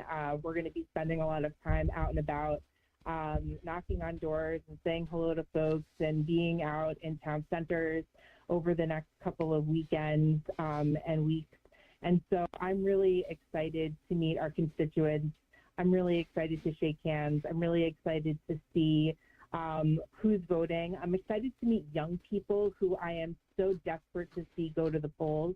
Never, now more than ever, their voice counts, and it's really important that they get out there, especially first-time voters. So A Connecticut Party is about voting the person, not the party. My dear friend Rick Bush is running for town council. Ronnie Rosin's running for the Board of Education. All of us want you to vote independently. We don't want you to vote the line. We want you to vote the person, and we want you to vote the best person for that position. I appreciate you. Do you have a website for people to go to? We do, A Connecticut Party. So please look us up and join us on social media as well. And I hope to see everybody out at the polls on the 7th. You got it, folks. Kristen Rosen-Jacobs, candidate for school board in West Hartford. We appreciate you. Thank you for calling in under short notice, because I know Mark got in touch with you, so I really appreciate talking to you, and thank you for... I hate to use the term courage, but I mean, that's what it is. You took it's courage to come in here and talk to somebody who's politically opposed to you, because I don't get that a lot. Trust me, there's only a few who do. So coming into the lion's den, as many would agree, I appreciate it, really, from the bottom of my heart. Well, I want to thank your producers. Thank you to Mark, and thank you so much for having me, Reese. I really appreciate it. All right, good luck on Election Day. Thank you so much. All right. Bye. Okay. Kristen Rosen-Jacobs, and I've got plenty of other stuff to get into, but this is important. What do I have? 57, right? I'm going up. Okay, let me play this last piece, and this is the reason why. Look, I said, when people say anything is better than such and such, folks, I don't know Kristen all that well. I'll take her at her word. That she is going to do the will of the people, do the will of the parents and the community and the taxpayers. I'll take her at her word. But anything is better than this. It's been crazy. We're in this revolution right now. And for a lot of us, we've been in this revolution. We've been saying these things. We've been out there organizing, getting in positions of power, trying to reform the system from the inside. Yeah. That sound familiar? Sounds awfully familiar. And dangerous. Because it is. So it's been like a breath of fresh air to have this wave of young people just coming out here and saying, look, we are in this to win it this time. We're going to stick it out. We've seen what's been done before us. We've taken notes on that. And we're going to take this to the next level and make sure that we live in a place where everyone feels like they're safe and they're treated with equity. Mm-hmm. Dangerous word there. With equity. By the way, except if you're white. That's exactly what she means. Make no bones about it. Except if you're white. That's what equity means.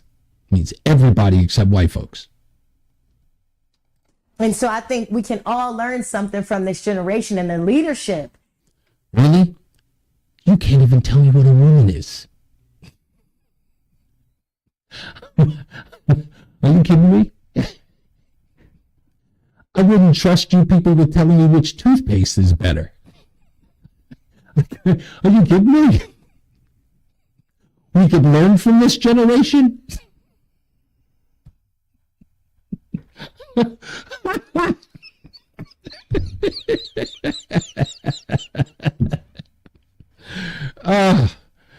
I also tell you that this lunatic is a rapper?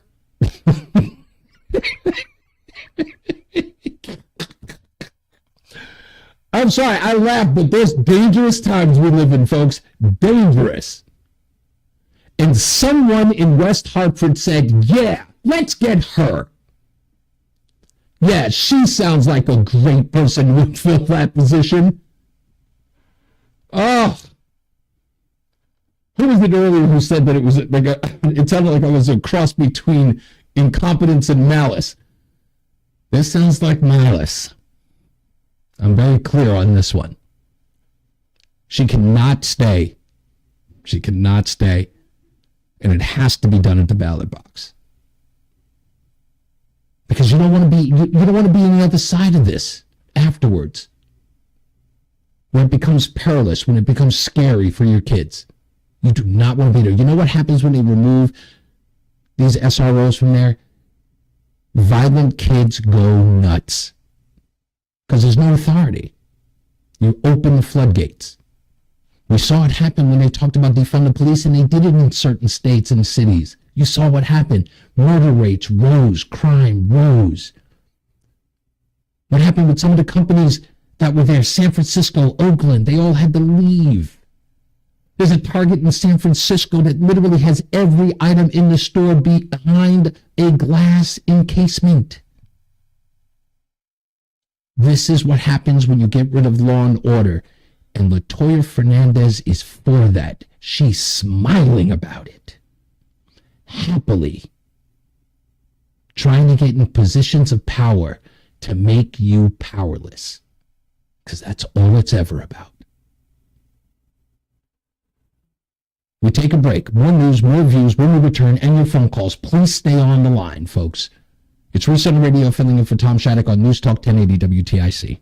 What are you doing this Thanksgiving morning? Join the fun with thousands All right, best man. for the 87th running. Ladies, brother, enjoy the weekend. I'll see you Monday. Whether you run or walk, you'll be a part of one of the greatest sports traditions in Connecticut. You can register now at ManchesterRoadRace.com. And please keep in mind that net proceeds from the Manchester Road Race go to local charities. So if you run or walk but don't register, the charities lose. Please register today at ManchesterRoadRace.com. That's ManchesterRoadRace.com. Are you ready to smell better naked? I'm Dr. Shannon Klingman, the OBGYN creator of Lumi, the whole body deodorant that's clinically proven to control odor for 72 hours on pits, feet, privates, and beyond. It's pH optimized to safely and effectively control odor anywhere you have it, but wish you didn't. Plus, it's proven to work better than a shower with soap alone. Whether you shower twice a day or 3 times a week, Lumi works better. And did we mention it's aluminum free? With over 200,000 5-star reviews, I'm so sure you're going to love it, or you can return it for free. There's a special offer for listeners. Use code 500 and get an extra $5 off a Lumi starter pack that comes with a solid stick, cream tube, free product of your choice, and ships free with code 500. LumeDeodorant.com, code 500 for an extra $5 off a Lumi starter pack. Love it or return it for free. That's LumeDeodorant.com, code 500. This is WTIC News Talk 1080 with Brian and Company in the morning. Local talk all day. News around the clock and the New England Patriots. WTIC FM HD2 Hartford and Odyssey Station. Good afternoon, everybody. It's 12 noon in Hartford, 69 degrees. I'm Morgan Cunningham, WTIC 1080 News.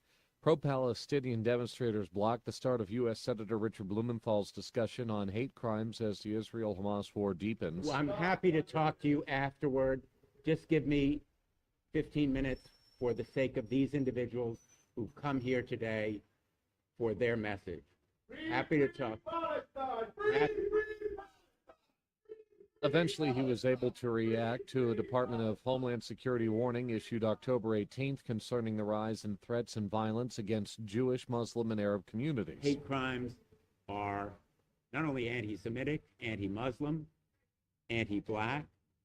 They amount to a threat to our democracy as well as our quality of life across America. Standing by the senator's side, the Anti-Defamation League, Greater Hartford Jewish Federation, and the Hate Crimes Advisory Council.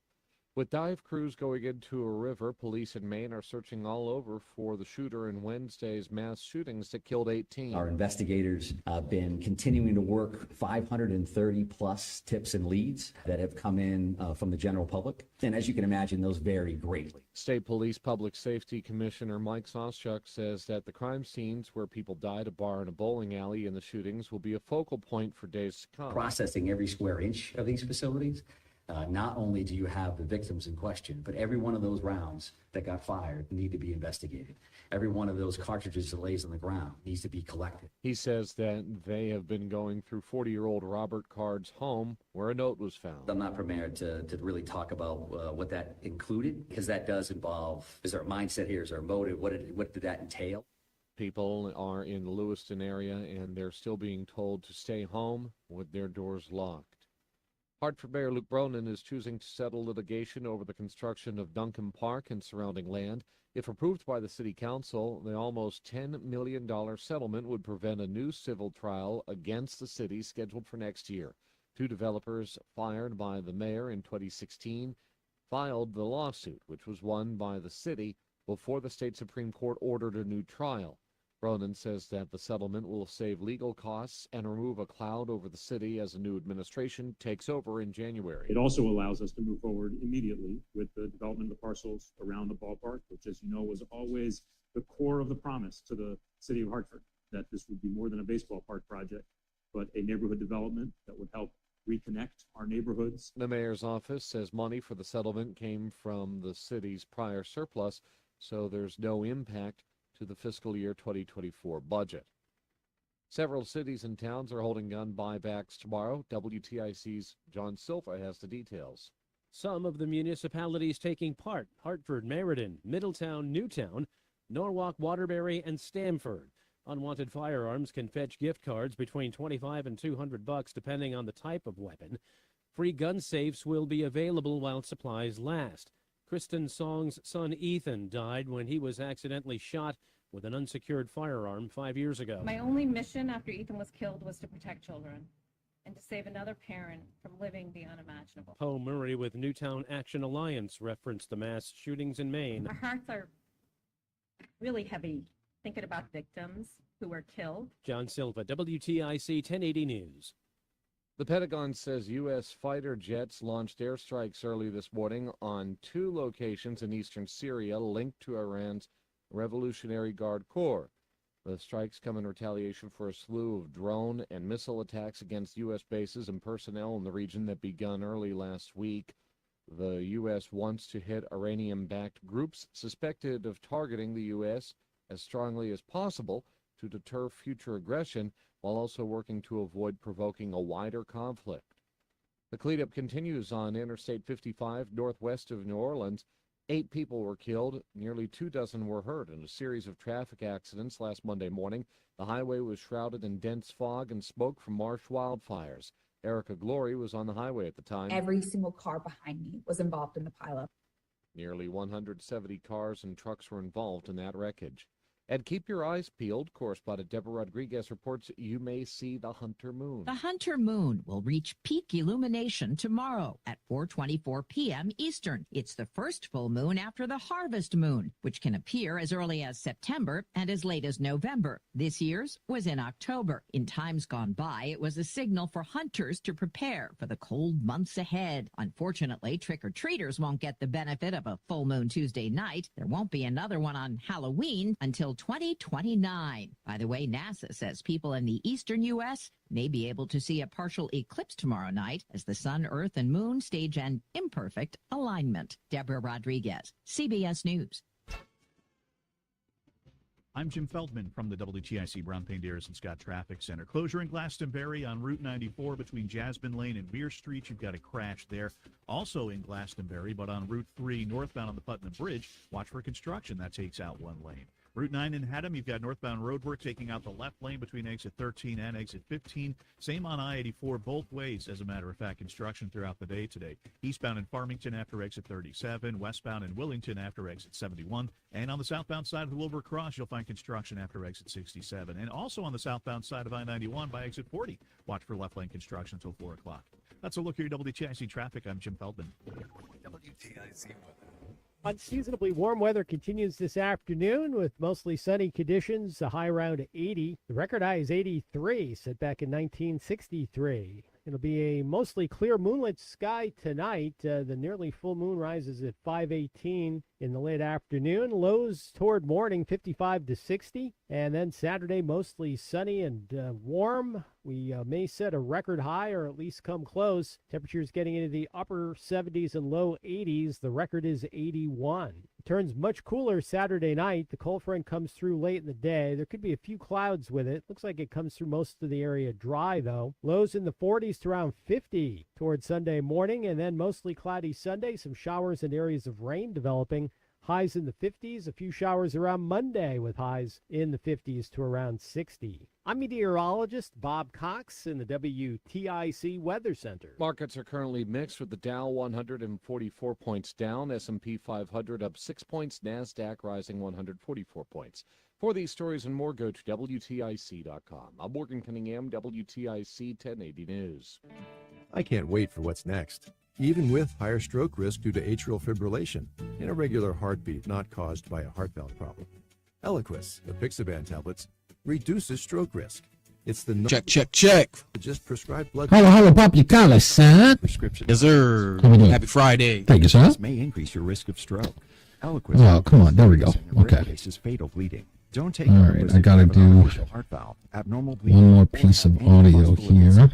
There it is. You may bruise more easily or take longer for bleeding to stop. A spinal injection while on Eliquis increases. I'm actually liking today's Friday, to be honest with you. Normally, I hate Fridays. Oh, really? Yeah, I hate the weekend. I'm not a weekend guy. Oh, I love Friday. It's the end of the week, man. No, not for me. It means that everything. Saturday, Sunday. It means everything is closed and people aren't working, and I need them at my beck and call. Well, yeah, that's because you're on a business. Yeah, that's right. Exactly right. So I want somebody answering phones. If they're not in there, it's like, why aren't there people there? It's like, it's Sunday. I'm gonna be at that bowling alley all Saturday, all Sunday. That's the great place to be. What do they have, like an event? Like, oh no, are you in the league? No one knows this program like the professionals. I'm a semi-pro bowler. I told you that. Did you? I must have missed that. Semi-pro bowler. Are we going to see you on ESPN someday? The only reason why I'm not on a tour is because it costs a lot of money and I don't have any sponsors. So. Well, you should. No. What? How much money does it take to get a sponsor? It's about $3,000 per event, something like that. Holy moly, that's not a lot of money, though. Yeah, but I know because that includes your flight, your hotel, and your entry fee. So. Ah, gotcha. Okay. I didn't even know. Wow. What's your high score, if I may ask? 300. Oh, damn, you gotta go. It is your girl Cammie. And I want you to know that when I You got me talking, I ain't even set up everything. listen to Reese on the radio. This is Reese on the Radio, filling in for Tom Shattuck on WTIC News Talk 1080. I have that effect on people, Roland. Roland was telling me behind the scenes that he's a semi-pro bowler, and I was really, really impressed with that. Don't get me wrong, my wife makes fun of me. She goes, you're interested in everything, and I am. I'm really interested in everything. I don't care what you do. If you dig ditches, I want to ask you questions. Like, I'm right in interview mode in a heartbeat. I'm interested in everything that everyone does. Very, very inquisitive that way. Not that I would ever try it myself. There's some things that I just wouldn't try, but I really, really, really like what people do and why they do it. So that bowling thing, I mean, all of us have bowled, for crying out loud, but when you hear someone who's really, really good at it, it's just like, yeah, I'd love to pick your brain on how to do that. We have some phone calls. Are they still on the line? I want to make sure that we get to them because I know everyone wanted a chance to chime in, and it's been interview after interview and inundated with monologue all day, and I haven't really gotten to your phone calls. But the number 860-522-WTIC, 860-522-9842. Let's go to Adam in East Hartford. Hello, Adam. You're on with Reese on the Radio on the Tom Shattuck Show. Hey, Reese. Thank you for taking my call. My pleasure. And the thing I wanted to say, I know we've talked about the shooting up there in Maine. Yes, sir. But my comment looks at both angles. You know how the left says take away the guns and the right says deal with the mental health. But Right. the reason I look at it at both angles, I'll tell you why. Okay. There's two groups that are killing each other, right? Now, I admit it is true that in liberal states where there's a lot of gun control, it's not stopping the black-on-black crime in the big cities like Clearly. Detroit and Chicago every year. I know you're black. I'm not a racist. But No. You don't have to preface. I know exactly what you meant, and you're an honest broker in this conversation. So I get that. You're 100% right. Right. Every year, 500 black youth are killed in either Chicago or Detroit every year, right? Right. And but also, angry white male, I just feel that he shouldn't, lives at home with his mother, doesn't have a real job, and let's say he's armed to the teeth, and he goes in there with an AR-15, shoots down a few people before, shooting Gabby Giffords in the head, but she lived. So what do you think about, angry white male that lives with his mother and he gets an AR-15? That's a problem too, right? When you say a problem too, look, painting the angry white male like I would the inner city thug shooting up a neighborhood and blanketing that based upon their race or where they come from, or in your case, as you're expressing here, where they live with their mother or in the inner city. I don't look at it that way. Listen, I do not believe that there is a preventative measure to put in place to keep those individuals from existing or carrying out their acts, right? I don't believe that. However, my pushback, because I get where you're coming from, because you're trying to I hate to use the term playing both sides. You're considering both sides to the argument, right? In which you should, and that's why this conversation is important. Is to not dismiss where you're coming from, is to respond to that by codify. You get an opportunity to codify what your argument is by having this discussion. So I hope we're doing that. So what you said was, Go ahead. Right, so I don't want to paint anybody in any particular way, and I don't want to paint the picture as if there is one broad stroke that we can do to prevent this. It is going to happen, but with that being said, I used the audio that I played earlier by the two residents, one of which the young woman who said that her daughter felt safe when her mother had the firearm there. And the other man who didn't have a firearm said he wishes that he had one. And again, the dispute is, and you said this earlier in your statement about the inner city where there are stronger or stringent gun laws, that more of this violent crime is happening in the inner city. The argument would also be said that all of the places that, of course, have open carry. The reason why Maine had this situation happen, and it's one of the few, as many people brought up, is because they allow their citizens to protect themselves. As the old saying goes, when seconds count, the police are minutes away. So I believe that people should have the right or the opportunity to defend themselves to mitigate a large amount of casualties. That's the way I see it here. That's a good point, and I promise to be brief because I work for a public water utility, but I can't say where. But as a utility, around 10 years ago, they had a training on what to do when an active shooter comes in. And we had East Windsor Police come in and tell us how they go for the shooter. They just want everybody to have their hands up so that they can go in and neutralize the shooter. But there were three major topics, and then what happened was they touched up on a little one. One was first you want to get out, then you want to hide out, and then you want to take them out. And what they mean by take them out is don't cuddle in little groups, spread out, and then one guy try to hit him with a frying pan, another guy try to hit him with something, if you can. Right. Yeah. It's a scary thought if the active shooter gets in the building, no doubt about it. But you have a nice weekend, and thanks for taking my call. My pleasure. Thank you, Adam. I appreciate you holding. Let's go to Kyle in West Hartford. Hello, Kyle. You're on with Reese On The Radio. Wait a minute. Is this Kyle? Hey, Reese. How you doing? Kyle, are you running for the school board? I am indeed. Okay, Kyle, you hold on. I'm going to hold you over for a quick minute. Let me get to Joe in Simsbury because he's on hold, but I want to have an extensive conversation with you, and I'm glad you called. So, by the way, how do I pronounce your last name? Because I want to get it right. I butchered it before. No, it's all good. Zelazny. Zelazny. Okay, I did say it right. Okay, all right, we've got Kyle Zelazny on the phone. Stay there real quick because I'm going to get back to the conversation about Latoya Fernandez, but let's go to Joe in Simsbury. Hey, Joe, you're on the Reese On The Radio on the Tom Chaddick Show. Hello there, Reese, and hello, Kyle. My hope is that I hope that the third-party candidates in West Hartford support Mark because it doesn't seem like the GOP does, and that is really a shame. Right. The fact of the matter is that, and I can't honestly recall the name of the woman that you spoke to, but she seemed very level-headed, and she seemed like somebody that is approachable in terms of a discussion about the issues. So, even though she identifies as a Democrat, right. I wish her well. But here's my message, and maybe Kyle can address this. Sure. I'll be real quick here.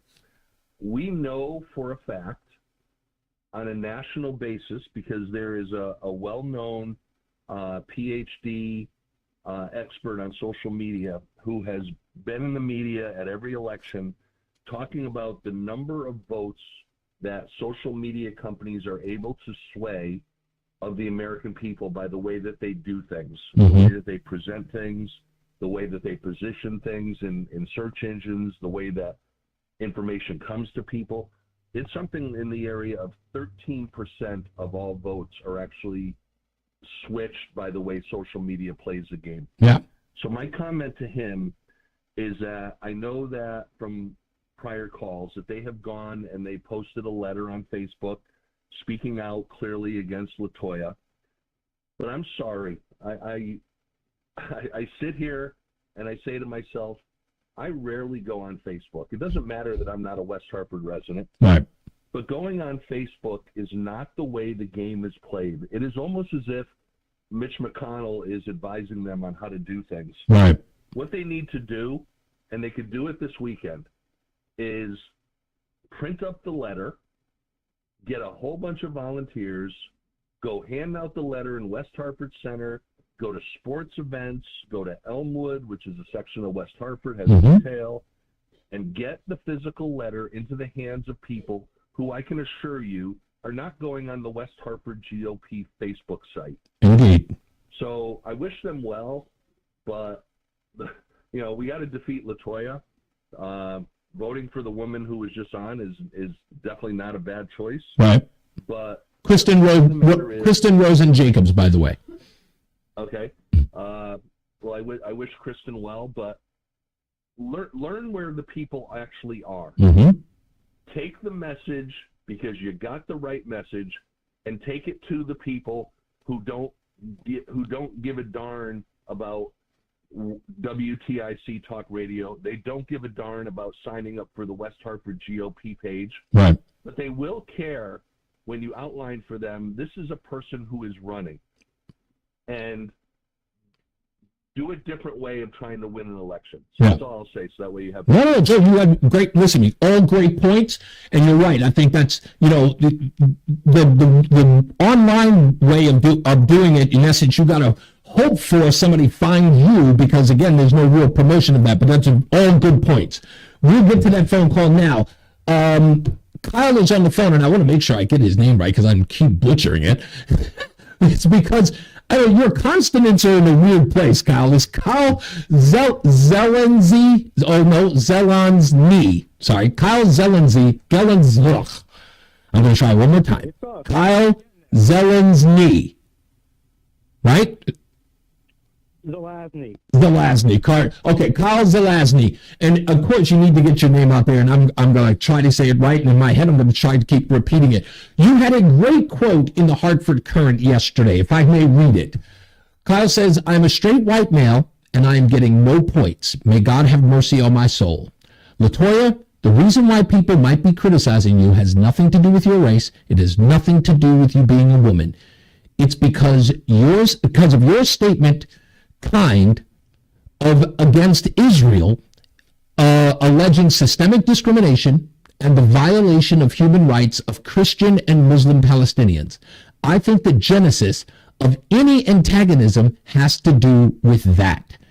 And I love the fact that you said that this article had more to do with protecting LaToya than it did with her opposition. In essence, the article is just talking about, she's facing all this opposition and she's being accused of this and being accused of that, and not even making reference to the things that she said and the things that she's on record of doing. Kyle, what's that about?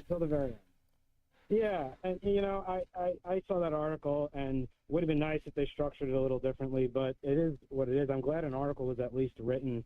But it's funny. She went off on her sort of speech that has been aired already, and then the two women from the Connecticut party, who I do really like a lot, but they kind of, and you heard it a little bit with Kristen at the end of her comments last call. There was the identity politicking. I'm a woman, I'm a minority, and this and that. And I mean, I'm trying to just kind of break the ice. So the only way I figured to do it was pulling out a Billy Madison quote. But this is not what politics should be about. Politics should be about, our values and principles and trying to do what's best for the people who we're representing. And at the level of the Board of Education, this is, and Kristen actually was pretty good on this. This is the parents, this is the students, this is the taxpayers too, caregivers, guardians, and we have to make sure the teachers and staff are also treated fairly and have what they need to do their job. But you can't do politics in West Hartford without getting enveloped in the identity politicking, and it's just crazy. We're on the phone with Kyle Zelazny, the Republican challenger to LaToya Fernandez for school board, school board council, school board representative? Yeah, the Board of Education. Board of Education. Yep. And look, the important thing is okay, so we understand that this is going to be, because LaToya pretty much, she's facilitating the fact that this is going to be a racial election. Okay, that she's literally, and with the help of the news media in this case, they're going to make it about race, right? So they almost put you behind the eight ball that say, if you're not the right race, if you don't have the the complexion for the protection, you're going to get railroaded here, right? You've got to be on what's called the racial totem pole. That's what I call it, where if you don't fit in the right position, you'll get ignored. But I love the fact that you're saying, look, it doesn't have to be about that. But it is, Kyle. So I've got to ask you, do you combat that by taking it straight to the face of someone who's going to be a race baiter? Because that's what she is. And I'm not talking about, I wish I was just pulling it out of thin air. She is. And she knows she is. So how do you combat that? Well, so I grew up in Long Island, okay? Okay. So the only way I know how to combat that is to just challenge it head on. But I don't know how much, and we may disagree here. Okay. I don't know how much malice is driving her, or if it's true misguided, feelings of thinking what's best. I really don't know. She's a racist, dude. I see what you're saying. I know. But again, they're a lot of my generation is constantly bombarded with this sort of identity politicking propaganda. And I'm not absolving her of any responsibility, but I'm just saying, I don't want to just attribute to malice what can be attributed to ignorance or other things.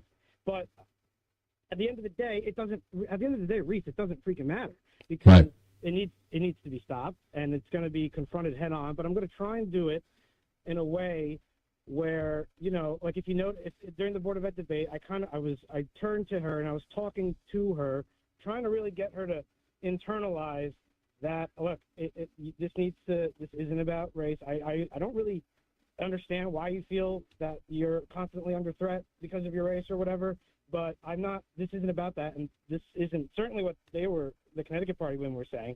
So we have to just cut this out. We have to cut it out because we have so many other problems to deal with in town that the Democrat majority's politicization of the board has left, the two Republicans unable to deal with. So.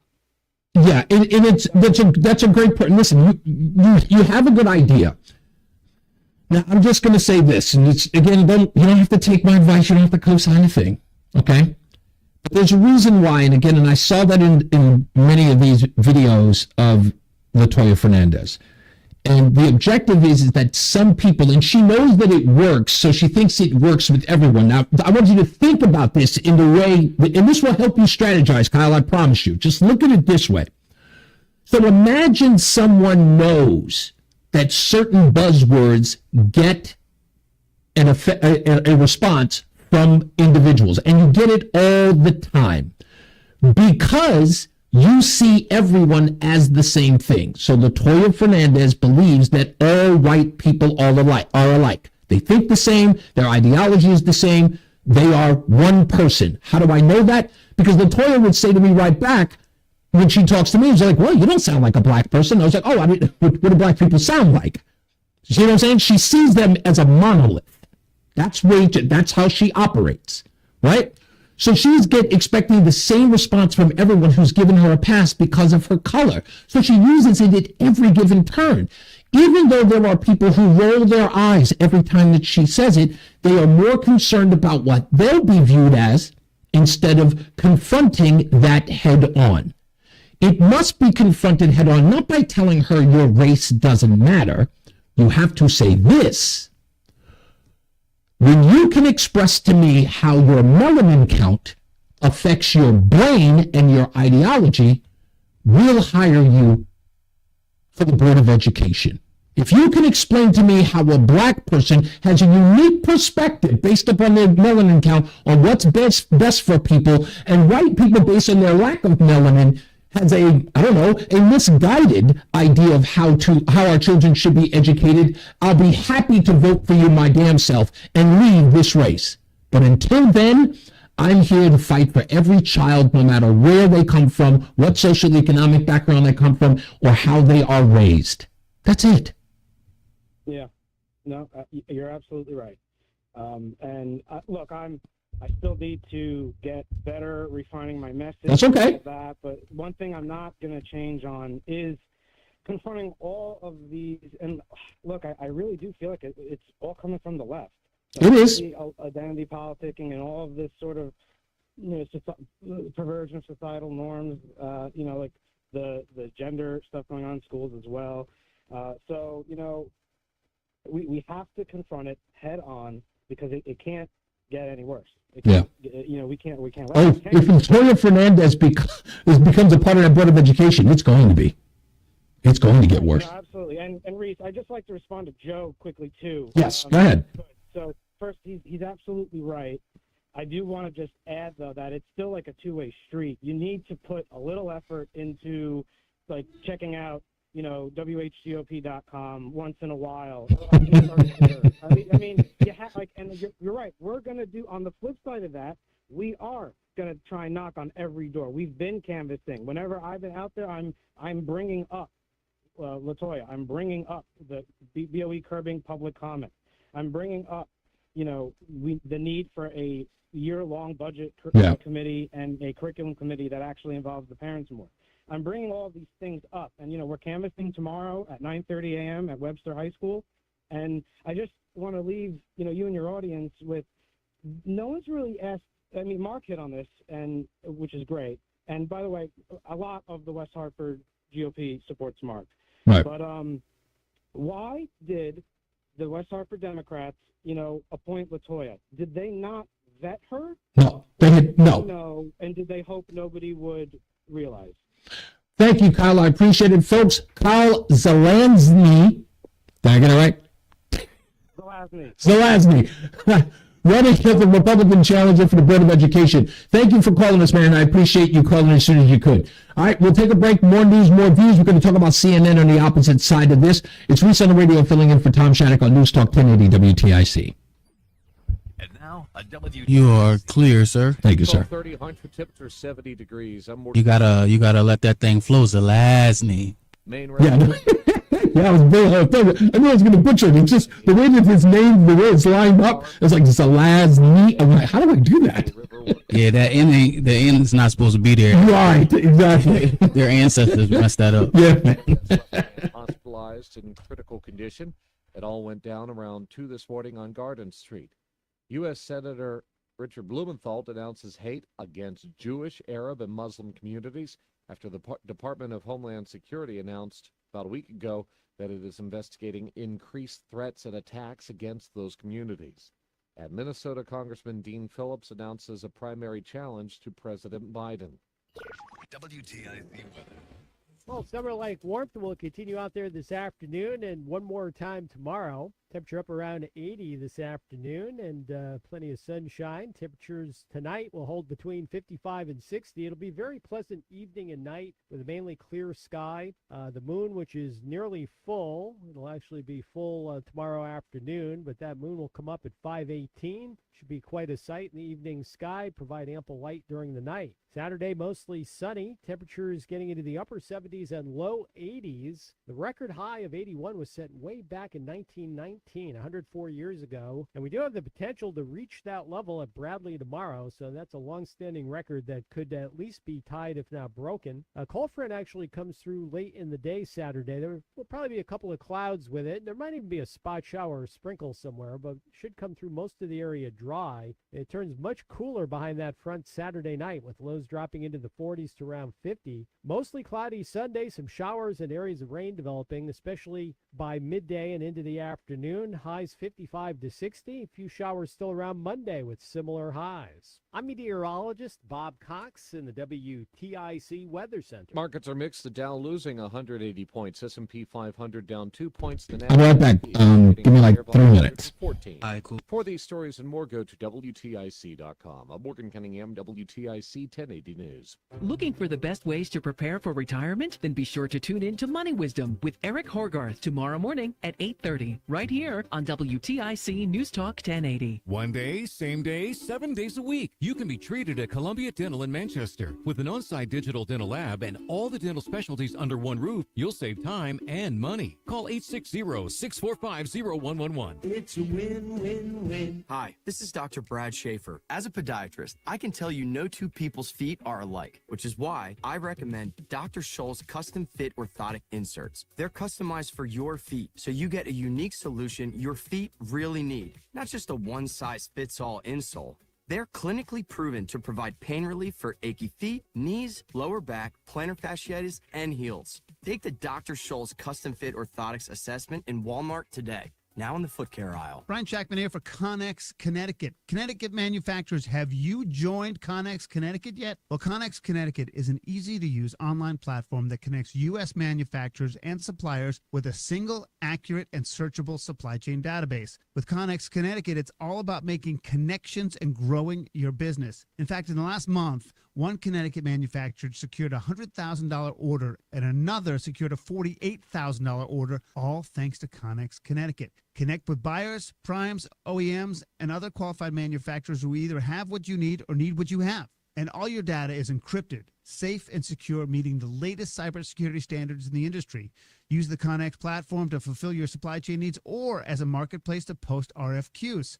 Contact them at connex@constep.org to learn more about how you could participate in this supply chain program. Connex@constep.org. That's CONNEX@CONNSTEP.org. Erectile dysfunction affects many men in America today, but it's not just the man who is affected. It's also often their partners. But successful treatment of ED can truly bring relationships back to life. This is Dale, a partner of Promenic Restorative Men's Health, and that's why I'm pleased to announce the opening of Northeast Men's Health right here in Hartford. As a Promenic affiliate, Northeast Men's Health is part of a group that has successfully treated tens of thousands of men over the last decade with treatments that are shown in medical studies to be effective in well over 90% of cases. And unlike wave therapy groups or online pill sellers, we offer a variety of treatments and can even combine protocols to help get you the results you want. So call Northeast Men's Health today. Your initial visit is only $99 and includes a medical consult, blood work, and if medically advised, a test dose. And if that test dose doesn't work in the office, your visit is free. Call 800-930-5956. That's 800-930-5956 or go to northeastmenshealth.com.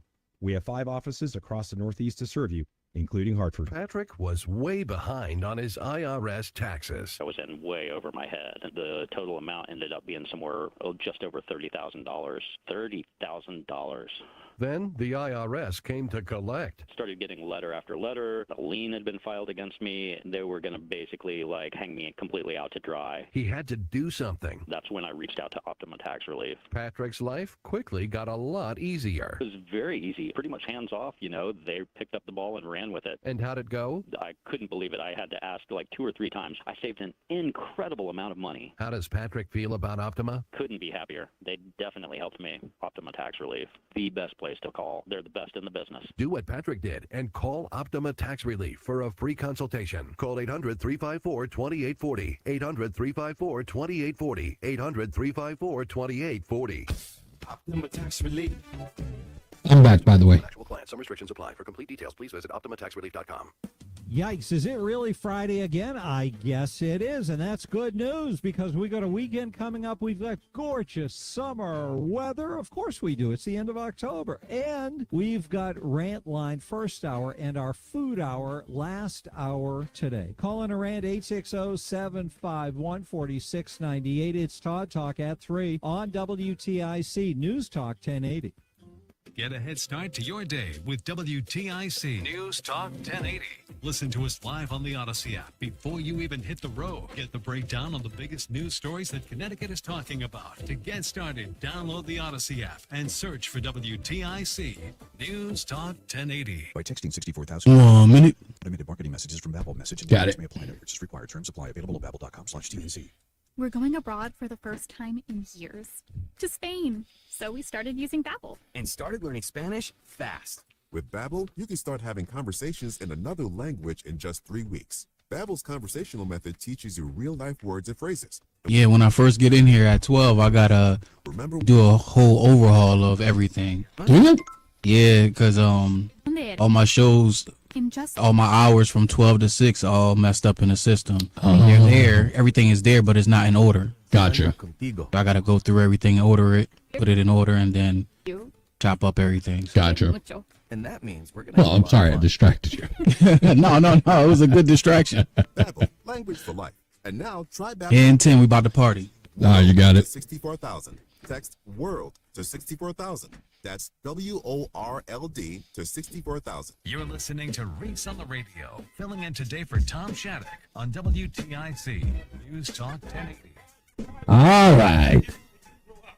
Little gang star there. When Roland comes in, I know I'm going to go right into it. A little bit of old school hip hop for the bumpers. It's Reese on the Radio, of course, filling in for Tom Shattuck, who's going to be out until Wednesday. He'll be back. So I'll be back here on Monday and Tuesday. He and I just texted each other earlier. So everybody's doing great. Baby looks beautiful and big. 9 pounds, 13 ounces. It's probably bigger now. Kids are like weeds. They sprout. They get big by the minute. And I'm sure they're happy. I mean, it's a great picture of Tom with little Peter laying on him. I got to be honest, before I get into the next conversation, there's the picture, if you've seen it on Twitter, I think Alice posted it. The picture is Tom, who I allege is sleeping with little Peter on his chest. And they both look so peaceful. And you may remember I said I was a helicopter dad, when Caleb was a baby. Yeah, I would have deemed that incredibly dangerous. I was so afraid of Caleb when he was born that if he wiggled in his sleep in the middle of the night, I heard it. I jumped up. I was scared to death. I did something completely unheard of. If I could, indulge me a little bit. I just want to tell this story briefly. When he was actually born, they had to put him in an incubator because they said his heart rate or his breathing rate wasn't correct, and they wanted to keep him there. They were probably going to have to take him up to the ICU. And I was concerned about that, and they waited, and they kept checking on him, and I'm over here, and I'm like, please, be okay. But the third time they checked on him, he's good. They go, fine, he's great. You can hold him and everything, and that was it. Since that moment, I was gun shy, right? It was once bitten, twice shy. And everything about him needed to be protective. When we got him home and we put him in a bassinet about 3 days later, I was in the middle of the night sleeping on the floor next to his bassinet with a small compact mirror, putting it under his nose every 15 to 20 minutes. I got no sleep. I'm watching Roseanne, the original Roseanne show, and she's in this debate with the mother next door who's really protective of her son and doesn't want her hanging out with Roseanne's son's DJ. And Roseanne makes the claim, she goes, you were probably one of those mothers that puts a mirror under your child's nose to find out if he's breathing. I literally looked at Roseanne screaming at the TV, going, you don't know what we go through. You don't know what it's like. I was so offended by that piece. Anyway, to the phones we go. 860-522-WTIC, 860-522-9842. Let's go to Charlie he's in Brantford? Okay. Hey, Charlie, you're on the Reese On The Radio on the Tom Shattuck Show. Hey, Reese. I'm back again Yes, sir. Saturday.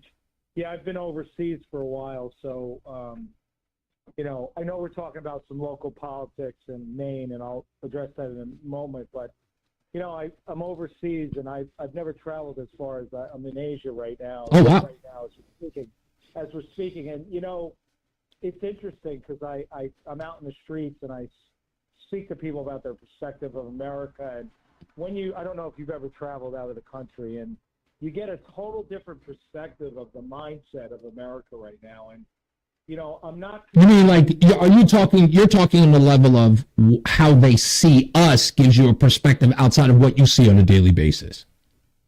Right, exactly. And so the media loves to paint this picture that's not necessarily true. Now, you run into a person every once in a while that's adamantly opposed to our country because of not just Trump as president, but now Biden as president. Right. So you really get a perspective. So, I just think there needs to be systemic change from the top down, because from the bottom up, in other words, people on the street really are sick and tired of being sick and tired. They're sick of all the crap that we have to deal with on a daily basis. I mean, that one woman yesterday, I know we were kind of making fun of her because she's entitled and, Oh, yes, the young lady who couldn't understand how people made it in life with a 9-to-5 job.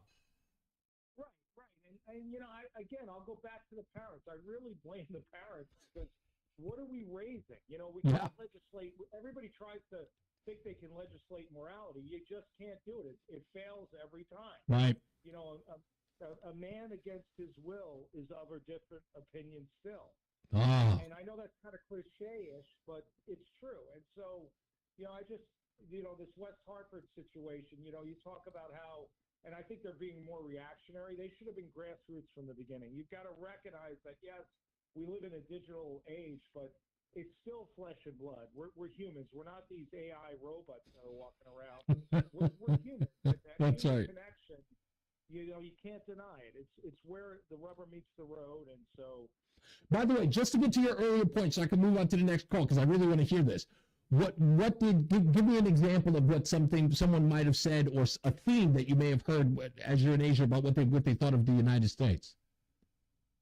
Well, I have people from New Zealand that agree that our country needs to change. Okay. That both sides are wrong. They're both sides of the same coin. You got Republicans and Democrats.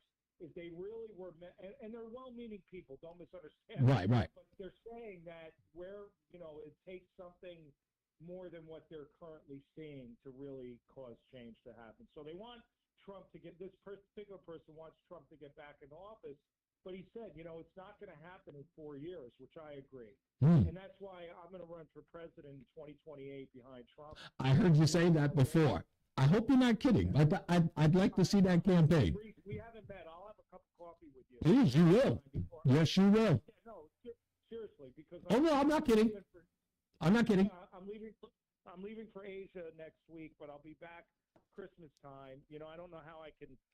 No, don't worry about it. We'll make sure we keep the channels open here. Don't worry about that, Charlie. You can always get in touch with me. Just go to ReeseOnTheRadio.com. Make sure I get your info, man. We will talk. Anyway, I'll be up there for Christmas anyway. All right, let's go to another one. Let's go to Fred in Middletown. Hello, Fred. What's going on? You're back. You're on the Reese On The Radio. Hey, quick point off of Mr. Kyle saying that he didn't know with Latoya Fernandez, is it malice or is it Memorex? She's an agent, man. She's an operative. They're all over the place. Yeah. Yeah, no doubt. There's just no missing it. And then just a segue, since you're talking about babies, Now, I understand they start jabbing them at 6 months. Just about vaccinating them, or like all of the immunizations as well? Yeah, with a needle. To me, that tells me that God must be phoning it in lately. We're creating, how really? You need, wow, huh? And that's it. I'll keep it brief. Much appreciated, sir. Thank you for that. My appreciation to you, sir. Hey, let's go to Patty. Hey, Patty. So do you have any opinion about putting because you're a nurse, if I'm right? Yeah. Yeah. Okay. So what do you say to parents like me who did the whole mirror underneath the nose every 15 minutes? How do you talk us off the ledge? For Dad. I think thank God for Dad. Someone cared. You weren't real secure about it. He had a breathing problem. You want to make sure. So how could you criticize that? You meant well. You're doing the best you can. And, I was Patty. Let me tell you this. Go up and down also. Patty, I was afraid. I'll tell you one last thing, and I'll let you go, and I promise. But I remember the day that I called my mother when I told her that my first wife, Jeannie was her name, is her name, when I told her that we were pregnant. And I called her and I said, "Hey, Mom, guess what?" And she's like, "What?" I was like, "You're going to be a grandmother." She was like, "Yeah." I was like, "Yeah, Jeannie's pregnant." She just stops, waits a second, and she goes, "Oh, baby." And I went, "What, Ma?" She goes, "Honey, you couldn't keep a cactus alive." I laughed, but I thought it was pretty good, and it really, it dawned on me. I was like, "Holy crap, I'm going to be responsible for human life." And I was afraid ever since. Yeah, you have a lot of good in you, though, Reese. Thank you. You have a lot of good in you. You were talking about your brother, what you were trying to do, take him to school. You always had an eye looking out for the other brother, sister. So, there's good. And you know what? That's what makes you be a really good parent. Thank you. Nobody's perfect, but you try your best. Yeah, but enough about me, Patty. What did you call about? You're always worried about safety, But, it is. It's a big responsibility, and you want to do a good job. Indeed. He knows everything, and and you know more later in your life than you did earlier in your life. Wouldn't you like to be born with everything you know today? Good Lord, And I think you have no idea. they're vaccinating children on the first day, too. I think they're giving hepatitis C vaccines. But that's just an aside, too, from the other caller who said about the vaccines 6 months. I think they're earlier than that. But, to the man, Kyle, I give him a lot of credit, and I give Mark a real lot of credit. If everybody was involved in community, doing one thing or another for the community, we'd be in a lot better place, and a lot would get exposed.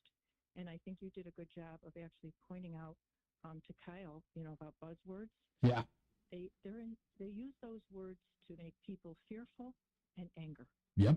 And if he exposes it, at least you get the truth out, because maybe his message is to uplift and to better our communities and not be stuck in the same system we've been stuck in for years. And nobody wins, nobody learns, nobody improves. The education is terrible. They can't read, they can't do math. So he's trying to improve the system, and she's trying to put people in a system that they're locked into fear and anger. That's right. And you know what? And they won't puts them in a position where they won't revolt because they're more concerned about how they will look, what their appearance will look like to the rest of them, and it has nothing to do. There's no good intention in that, none at all. Expose it. Yeah. Expose the character. Expose what you're looking to attain and the direction you want to go in. And it's not about color. It's about humanity. That's right. And it's about children. And it's about improving their life and pulling them up out of poverty instead of dragging them back down and making them fearful and angry. Yeah. Because that's why we get stuck. And more Republicans should reach out to the community, because if they don't see you, they don't have a message that makes you feel that you should believe in them. So he's doing a great thing, and just, reach to people, because that's all the tools that we have. Right. Sincerity, when people hear you talk and hear your messages, there is a message in that, and people are hearing different messages. She's using the same old platform: hate, anger, divide, and fear. That's right. Thank you, Patty. I appreciate it. But I'm going to go to another caller 1 second. Hold on. Steve in Andover is going to be on the line in a second, but I want to say this to what Patty just said. I always... Gone. Oh, is he gone? Okay. Well, anyway, nonetheless, I want to bring up, I always use, I say it all the time, right? We should use history as our guide. whether it's recent history or ancient history, but we should always use it as our guide. And Patty brought up something that just had me thinking about that and what she said about Kyle, that he needs to be out on the ground talking to people who normally wouldn't vote for him and explaining to them why. Joe and Simsbury is making the same point, right? You got to hit the ground running because those people generally would not go to the GOP website or the Facebook page. So you have to go out there and you got to make your case and explain to why LaToya Fernandez, for that matter, is a dangerous actor in all of this, and she will destroy the lives of those that she wishes to affect because, again, she doesn't even have, she's no interest in doing what's right. Her interest is in power, which is always, when you have someone seeking power, when you hear those words saying that she's seeking power, that's how you know they're corrupt. When they use that as, we're in power, that is corruption. So I'm sorry, because I can understand you wish to empower people, but when you start saying you wish to be in power, that's something entirely different. But back to my point about history. I'm watching Meet the Press back in 2012, and at the time, he was current mayor of Philadelphia, Michael Nutter. You probably know him. If you follow politics and you're a wonk like me, you know this guy. Michael Nutter, Democrat, mayor of Philadelphia. He was on Meet the Press. And in talking about Republicans on Meet the Press, he famously said, and somebody's probably got the clip out there, you probably sent it to me, he's talking about the problem with Republicans in the inner city. And he says, the Republicans don't come out to the inner city. They don't talk to the black and brown folks in the inner city. I never see them in Philadelphia. They don't talk to us. In talking about Mitt Romney in the 2012 election. Well, guess what? Mitt Romney took him up on it. He didn't put out a press release or anything like that, but the campaign, as they do, got notice that he was going into Philadelphia. So he does. He has a press conference and a speech, Mitt Romney does, in Philadelphia. Well, the news caught said meeting with Mitt Romney in Philadelphia, where he was giving a speech, a campaign speech, and of course was going to give a press conference afterwards. And the news media looked outside and had been covering a protest outside the building that Mitt Romney was giving said speech. Holding a bullhorn outside was none other than Mayor Michael Nutter, screaming, "We don't want Republicans in our town." You get that? So they will talk a good game about how, Republicans don't come to talk to us. And then when they do, you're shouting them down, telling them to get out of town. So we know that they're not good actors. They don't want you talking to their constituents. So do it. Anything that they have any outrage about, do exactly that. Remember when they were screaming and hollering about Donald Trump on Twitter? I wish he'd get off Twitter. Do it more. I wish he would stop doing something. Really? Am I supposed to believe that Chuck Schumer or any Democrat for that matter has got the best interest of Republicans at heart? I love it when they give advice. They're always giving advice. You know what Republicans should do to make their message sound more crystal clear? I'm like, oh, really? Really? Do you think the Philadelphia Phillies were getting their advice on how to win the pennant from the Diamondbacks? Do you think that's where they've been getting their advice from on how to win that game? I doubt it. It's a team sport, folks. It's a team sport.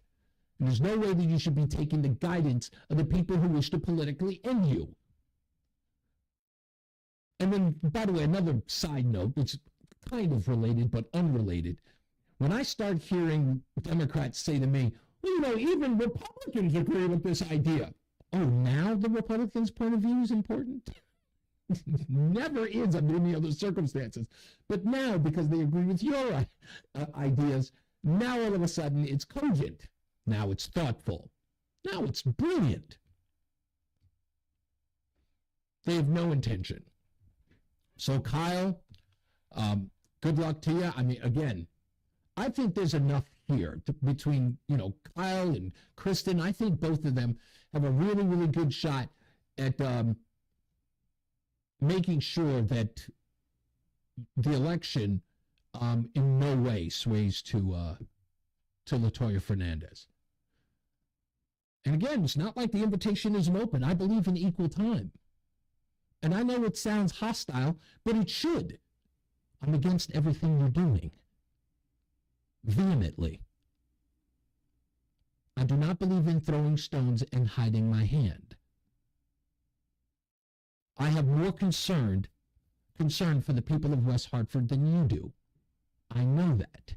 That is factual. The only thing you care about is power. You've also made that clear. Just make sure that we understand each other, because your words, not mine, are what I'm going on. It's been crazy. We're in this revolution right now, and for a lot of us, we've been in this revolution. We've been saying these things. We've been out there organizing, getting in positions of power, trying to reform the system from the inside. Yep. Your words, not mine.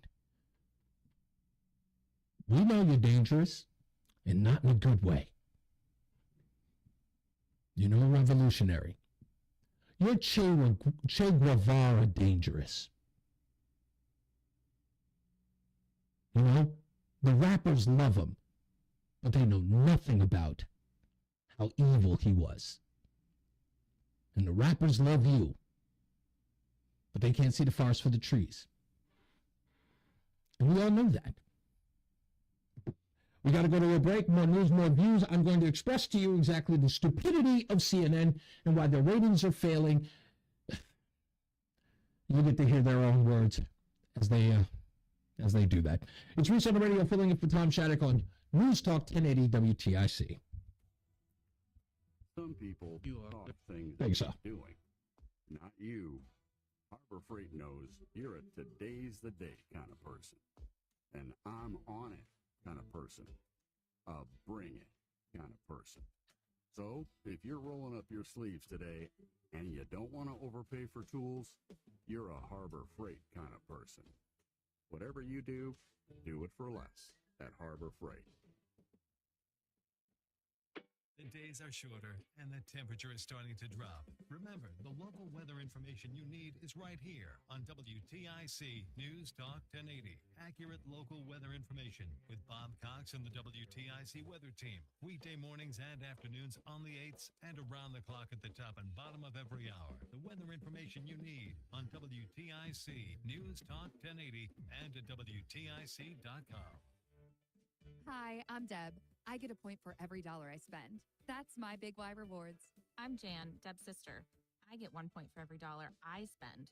That's my Big Y Rewards. That's funny. We both get points for every dollar we spend to save on fuel and groceries. It's like her rewards are my rewards. Well, I also get to choose stuff for free, like a pie from Big Y's Bakery. I'm pretty sure I started using my Big Y Rewards first. It's more than food. It's my Big Y Rewards. Texting privacy policy and terms and conditions posted at textplan.us. Texting enrolls for recurring automated text marketing messages. Message and data rates may apply. Reply stop, opt out. Binges, blackouts, regret, shame, trying and failing, to drink less or quit.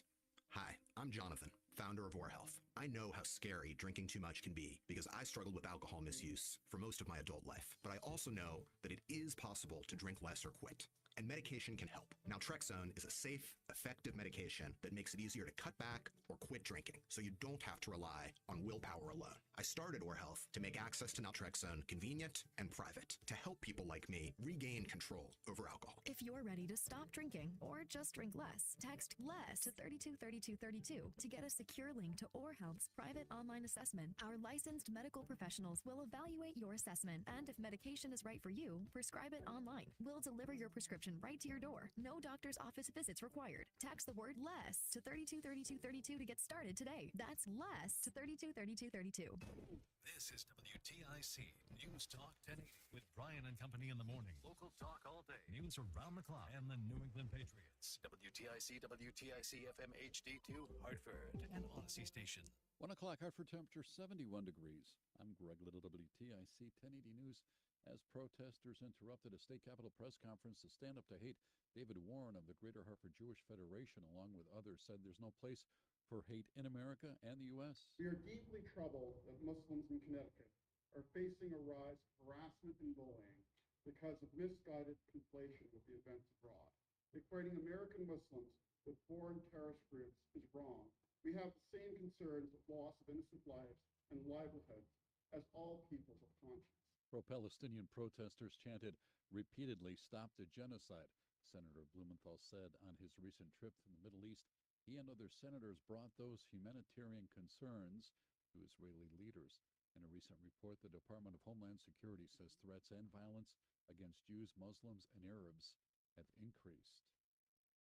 The river in Maine, along with suspect Robert Card's vehicle, was found as being searched by dive teams today, looking for any clues or signs of him. He's wanted for the killing of 18 people at a bowling alley and pool hall Wednesday, a shooting rampage that shocked the small community.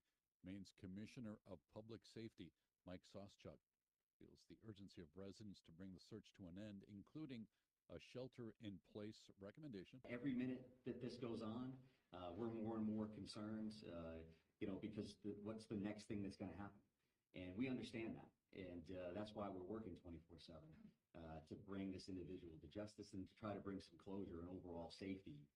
Soschuk says the state is weighing options for Saturday's start of deer hunting season that would bring many people into the woods. The cleanup continues on Interstate 55 northwest of New Orleans. 8 people were killed. Nearly 24 were hurt in a series of traffic accidents last Monday morning. That highway was shrouded in dense fog and smoke from marsh wildfires. Erica Glory was on the highway at the time. Every single car behind me was involved in the pileup. We were the last car that was able to drive away from that scene unscathed. Nearly 170 cars and trucks were involved in that wreckage. There are indications that GM is next in line to make a deal with the United Auto Workers Union. WWJ radio reporter Jeff Gilbert has the story. Talks have now reached the highest level involving both UAW president and GM CEO Mary Barra. A marathon bargaining session seeing a lot of progress. There are only a few non-economic issues said to be remaining. No word how long it's going to take to get those worked out. Talks with Stellantis, which makes Jeep, Dodge, Ram, and Chrysler, remain ongoing. Americans continue buying things from August to September. The Commerce Department reports consumer spending rose a higher than expected 0.7%.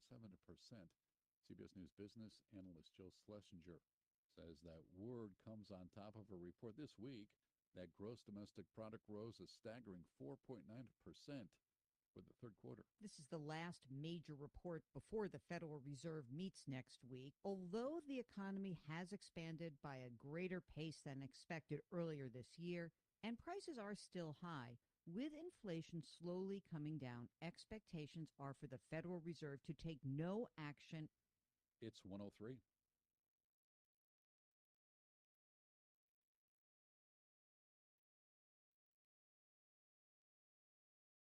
Everything okay? Let's look at the forecast.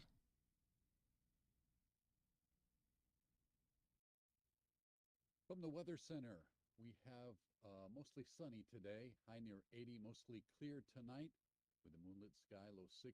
The outlook for Saturday, sunny and warm, high in the upper 50s. Right now in Hartford, 71 degrees. I'm Greg Little, WTIC 1080 News. Naming your spouse as primary beneficiary is common. Naming your real estate the beneficiary of an IRA of life insurance policy may make overall planning easier. Learn more on this Sunday's edition of The Legal Exchange with Todd Lutzke at 9:30 on WTIC News Talk 1080. Hi, this is Eric Hogarth on Money Wisdom. We get asked a lot of retirement questions that we keep getting asked over and over. So let's talk about them today, some of the hot topics of retirement.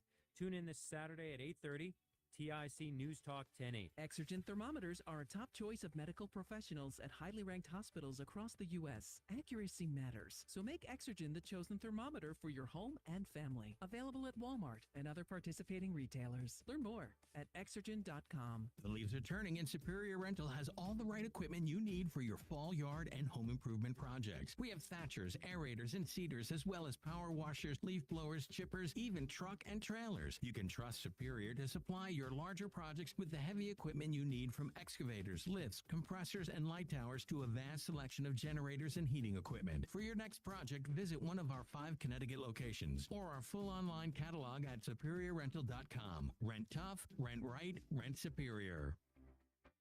I'm Fox 61 anchor Brent Hart, and here's what being Connecticut's news station means for you.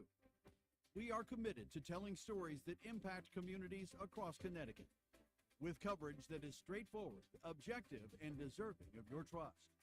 Plus, Chief Meteorologist Rachel Frank with weather alerts to help you plan, prepare, and protect your family. I want to show you the areas that are of greatest concern. That's Fox 61, Connecticut's news station. I'm Joe with Simple Sales CT, and I buy houses cash. If you own a house and want to sell it fast at a fair price, call me at 203-896-4000. I can pay cash and close in as little as 7 days. I buy houses in any condition, any price range, and more importantly, anywhere in Connecticut. I am a private real estate investor who buys several houses a month, and I want to buy more. I buy inherited houses, divorce houses, behind in payment houses. I even buy my tenant won't pay me the rent houses. Do you own a house that is trash and needs thousands of dollars in repairs? Great, because I love buying junk houses. I buy vacant houses, abandoned houses, condemned houses, and even foreclosure houses. If you own a house and want to sell it fast, call me at 203-896-4000. That's 203-896-4000. 203-896-4000. That's 203-896-4000. Yikes, is it really Friday? 1 minute. I guess it is, and that's good news because Thank you. we've got a weekend coming up. We've got gorgeous summer weather. Of course we do. It's the end of October. And we've got Rant Line first hour and our food hour last hour today. Call in a rant 860-751-4698. It's Todd Talk at 3 on WTIC News Talk 1080. Hey, it's Eric. 30 seconds. You'll tune in to listen to my show every weeknight at 6 right here on WTIC News Talk 1080. I'll break down the news of the day, everything from national politics down to the battle at the local school board. I'm not going to give you the party line, no predictable red meat. I'll give you the truth, the whole truth, nothing but the truth, and what's going on in this world. I hope you'll join me. The Eric Erickson Show, weeknights 6 till 9 right here on WTIC News Talk 1080 and on the free Odyssey app. It is your girl, Cammie. And I want you to know that when I listen to the radio, okay, I listen to Reese on the Radio. This is Reese on the Radio, filling in for Todd Feinberg on WTIC News Talk 1080. And thank you for that. Reese on the Radio, as the big voice said. And I've been covering so much about news media in general, and of course over the last couple of years we've been doing that more so than ever because there has been a very, very poor practice in covering certain news events. And I said one of the biggest problems that was going to happen is when the story became more about the anchor or the person delivering the news than it was about the news in and of itself. Another thing that I said, and again, never have gone to journalism school, okay? Let's just make that clear, okay? I go to journalism school. But I remember as a writer, when I was in high school, when I went, I had a teacher to Mr. Stein who said, that writing is about who, what, when, and where. And this one line he said was the part that got me. He says, you never report why until you know. Who, what, when, and where. And you only report those things when you know them. When you know who, when you know what, you know when, you know where. Never report why until you know. And I saw that, the first time I ever saw that displayed, 2 days after the death of Trayvon Martin, an ABC News anchor by the name of Matt Gutman, on his Twitter account, the ABC News Matt Gutman official Twitter account, said George Zimmerman killed Trayvon Martin because he was black. Nobody knew what happened. And that was a news reporter who covered that case nationally for ABC News, had surmised the why. And in my view, I just watched it go downhill from there. So imagine when I'm watching Jake Tapper, again, guy who used to work at ABC News, now a primetime anchor. Well, actually, no, he's not. He is primetime because you see him at night during all of the events, you know, the speeches, the big speeches, and the big conventions, he's there. He was supposed to be, there. He's supposed to be their new Wolf Blitzer. When Wolf Blitzer decides to retire and go off the pasture, it is Jake Tapper who's supposed to take over those reins, if you don't know. So imagine you get sent all the way out to Israel to cover this war, a war that started because of a very significant event, a massacre of children and women and the elderly, people being burned, people being raped, people being beheaded. Unseen since the Holocaust in Israel.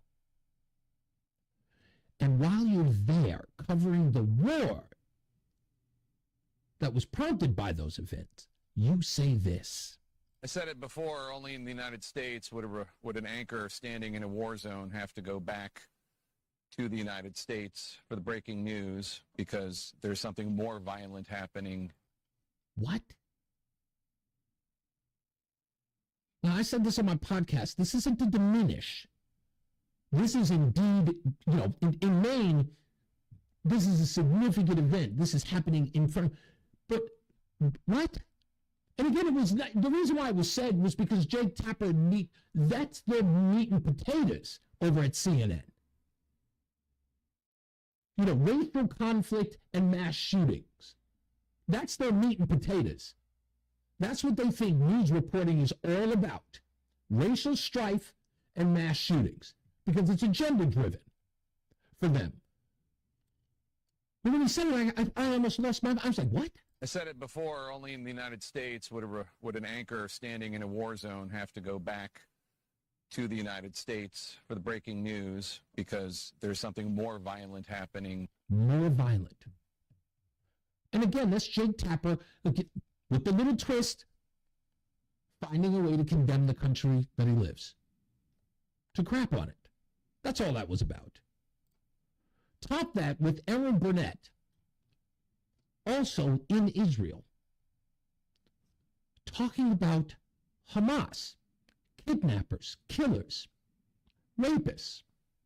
Also, Poppy, some things stand out in the mundane necessity, right? You're talking about tunnels. We know these tunnels have ventilation. We know that they've been known to have air conditioning. This has all been reporting that we've heard from the Israelis over the years. But the fact that she's saying she was held underground for more than 2 weeks, that there was shampoo, there was antibiotics, there was a guard per hostage in the experience she had, that there were medics and paramedics, and obviously she is elderly. The other woman who was released also elderly and had medical needs, and that they had the medicine needed, and if not, something similar to replace it.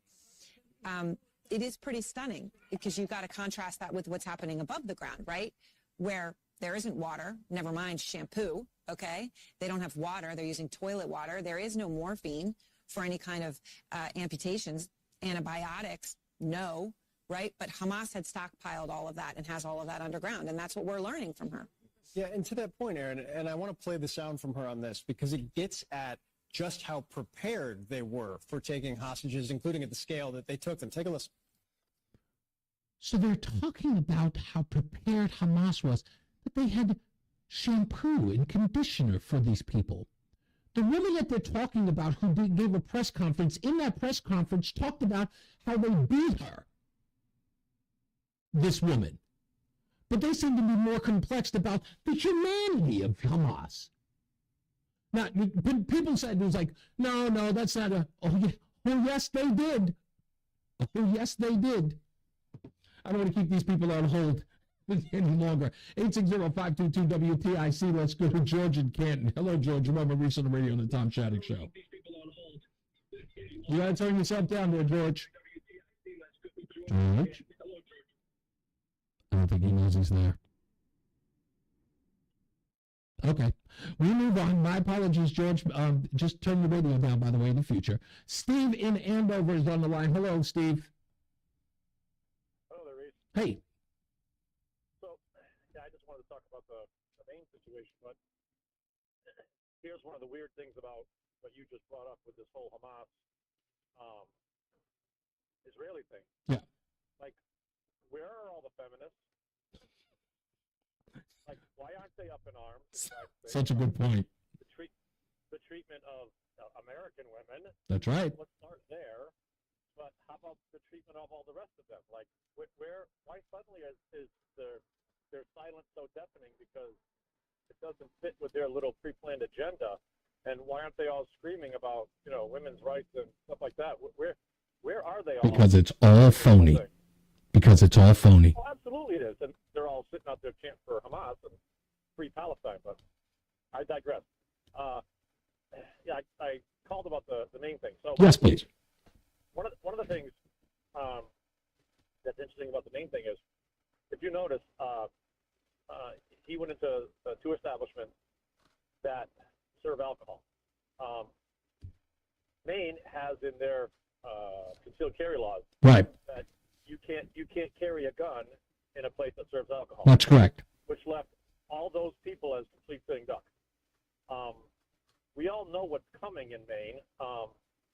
With I'm sure Bloomberg's going to dump $40 million into some legal campaigns up there and stuff like that to change laws now because right to disarm all the other people who would have otherwise been able to protect others.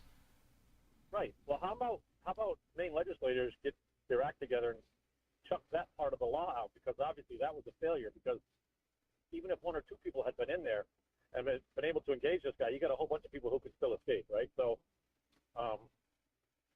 that's just my point on that. But the other thing I'd like to point out is with Connecticut's recent addition to our laws to make our state so much safer, I wonder how no open carry would have saved any lives. I wonder how, only being able to transfer firearms back and forth and having to go through an FFL rather than being private citizen transfers make that situation up there safer. I wonder how, 3 guns a month, purchases make that any safer. So when, in comparison to Connecticut's laws, so all this stuff, as we all know, is just pure window dressing. The elephant in the room that nobody really wants to talk about is the fact that the left in the 60s and 70s deinstitutionalized everybody and shut, burned down, shuttered, or otherwise closed up mental institutions where this guy clearly belonged and had been a few weeks ago. So why is anybody even going to start to discuss that? But they don't want to talk about the elephant in the room. Everybody makes these passing references. We support mental health help. Well, you know what? How about we start employing some masons and we start laying some bricks again and we start making some buildings. That's right. Put these people in. That's because right. That's where they belong. That's right. And I hate to be so blunt, but there are people who don't belong walking on our streets. Yeah. Having done what I've done for 32 years and continue to do, I can tell you unequivocally that there are absolutely lots of people who are out there who don't belong walking on our streets. They belong behind multiple locked doors. And granted, I'm not talking about the conditions that, one flew over the cuckoo's nest. Right. I get all that stuff. That stuff has to be long gone. I understand that. But this deinstitutionalization, which I have predicted for at least 20, 25 years in my job, we've all seen this coming. And sure enough, it has come home to roost. And now, rather than lay the blame where it belongs clearly is on people who shouldn't be in society but should be locked up somewhere, they want to blame an inanimate object that if you were to lay on the table and sit there and watch it for days and days and days, it certainly isn't going to load itself and get up and run around the room and shoot people. Exactly. That's such a good point. All great points, Steve. Thank you so much for the call. Much appreciated. The reason why I played those clips, those 3 clips, or at least did I play 2? Yeah, I played 2 clips. Those 2 clips, when you hear a mother describe a young child in the car after dealing with what took place, right? We're talking about a child who witnessed gun violence, right? And the usual response to that is, of course, she must be afraid of guns now. She must be afraid of anybody with a gun. She must have been frightened. And then this woman's describing that and saying, when we got home and I grabbed my firearm, she finally felt safe. To hear that, as far as CNN was concerned, that must have blown their mind. Let me see if I can find the audio here. Here she is, Nicole Abel or Abel. Again, I know I'm probably butchering her name. I'm having, apparently that's chronic today. This is her talking to CNN, asking her, how she was handling her daughter under these circumstances. What did you tell your daughter who was with you? I just can't imagine as a mother how to make sense of it and to relay that to a child. I mean, we have open dialogue, so we talked about it. She was definitely scared. She's like, she started crying. She's like, this is a scary world we live in, Mom. And I'm like, I know. And, my older kids were talking about getting backpacks for the bulletproof backpacks, because it seems like there's always some sort of threat at the school. It's just starting to be stuff like that gets real when something so big happens. It's like, okay, yeah, it really could be our school next. So we came home and she wanted to lock up right away. We locked up the windows, everything. I do have a firearm, so it made her feel better to know that I was carrying it around and had it all ready to go. Just, she was scared somebody was going to come into our home. And she felt safer because her mom was prepared. Here's another one from CNN. Again, all of this happening on CNN. The purveyors of Disarm the World. This is a guy, Corey. He didn't give his last name. 10-year-old daughter at home. Another older daughter who works at Walmart, discussing with the CNN anchor about what he felt like afterwards. Take a listen to my conversation with one of the residents here as he talked about his concerns. It's just nerves are rattled right now. Keeping an eye on the woods. Because I know those woods down there, they go run right back here. And I got my daughter inside. Your daughter? How old is your daughter? She's 10 years old. And my oldest daughter, she works at the Walmart DC too. And I had to message her to find out if she's okay. And it's very unnerving right now. Seeing those officers with those long guns walking through. That actually made me feel better. Seeing the cops coming around here, that makes me feel a million times better. Now, again, the reason why the reporter there brings up the long guns, because, of course, that's the association is they saw the long guns. What? Did that make you scared? The long guns, doesn't that scare you? It's like, oh, it made me feel better. The guns had a reverse response. They had a reverse response, I should say, to the guns than the anticipation of a CNN reporter. In a situation like this, I wish I had a firearm. Because the police aren't going to be there all day. And he's surrounded by wooded areas. Anybody could be anywhere.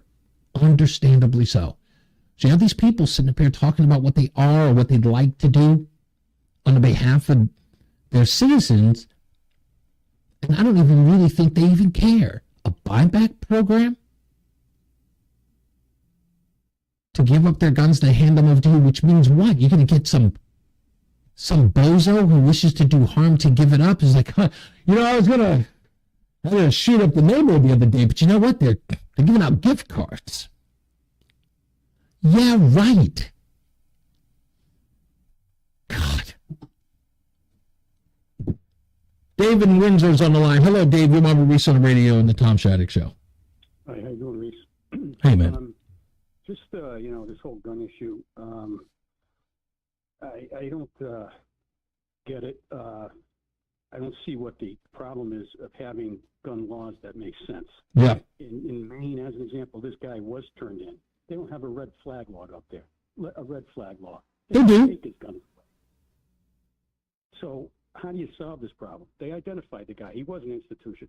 His family told the people he had a problem. They couldn't take the guns away. The guy bought the gun, an assault weapon, legally. Yeah, they didn't even keep him, but they didn't even keep him in the institution after he disclosed that he was hearing voices. They still couldn't take the guns away from him. They don't have a red flag law up there. No, they have a red flag law. I looked it up. I made sure. Yes, they do. No, CNN even tried to report that it was called a yellow flag. It's a red flag law. They don't have they couldn't take his guns away. A red flag law is a little bit different. No. Not if you're ignoring the fact that he was in the hospital for 2 weeks, said he was hearing voices, and nobody says anything. In fact, the only people speaking up. They did say something. Who said something? Who said something? The police officers that they ignored? They couldn't take his guns. Well, okay, so everything that I've heard so far, because Steve Robinson was on the show yesterday, and he did the work on the ground, and everything he heard was that police officers were screaming to the rafters that this guy was going to be dangerous or something was going to happen to this guy, and no one paid attention to him. No one kept him in the institution, and they just let him out. They could. Well, I don't know. Listen, I don't know how long they can keep you in an institution and things of that nature. I don't know whether they lock you up, me up, whoever. I don't know what those laws are. Okay. But the thing is, when he got out, they couldn't take his guns. Well, they should have. And if that's the case, because again, like I said. That's what I think all people are asking for. Right. Really, is a start. Let's just have some common sense laws. Well, listen, no. Wait. You forgot one step there. You said we need common sense laws. But aside from having a common sense law, we actually need to apply them. The application of the law needs to happen.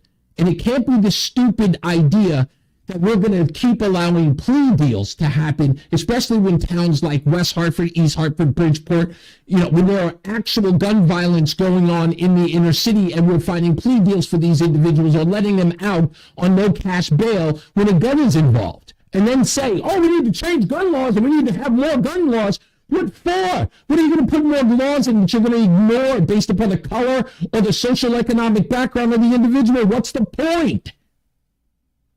I don't know what you're getting at there. What I'm getting at is everybody says we need to make laws. The laws don't do anything. The laws aren't a deterrent. Okay? They're an application based upon an act.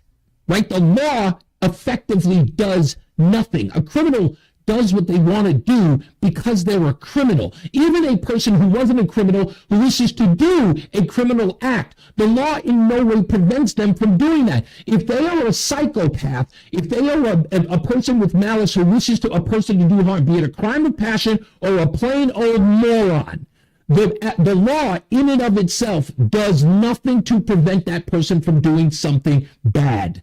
What needs to be done is, again, what the law is supposed to do. It's supposed to be a reaction to bad act. And if that's not applied, if the actual reaction or the law itself is not used to implement the strictest penalty when that person violates the law, what's the point of the law?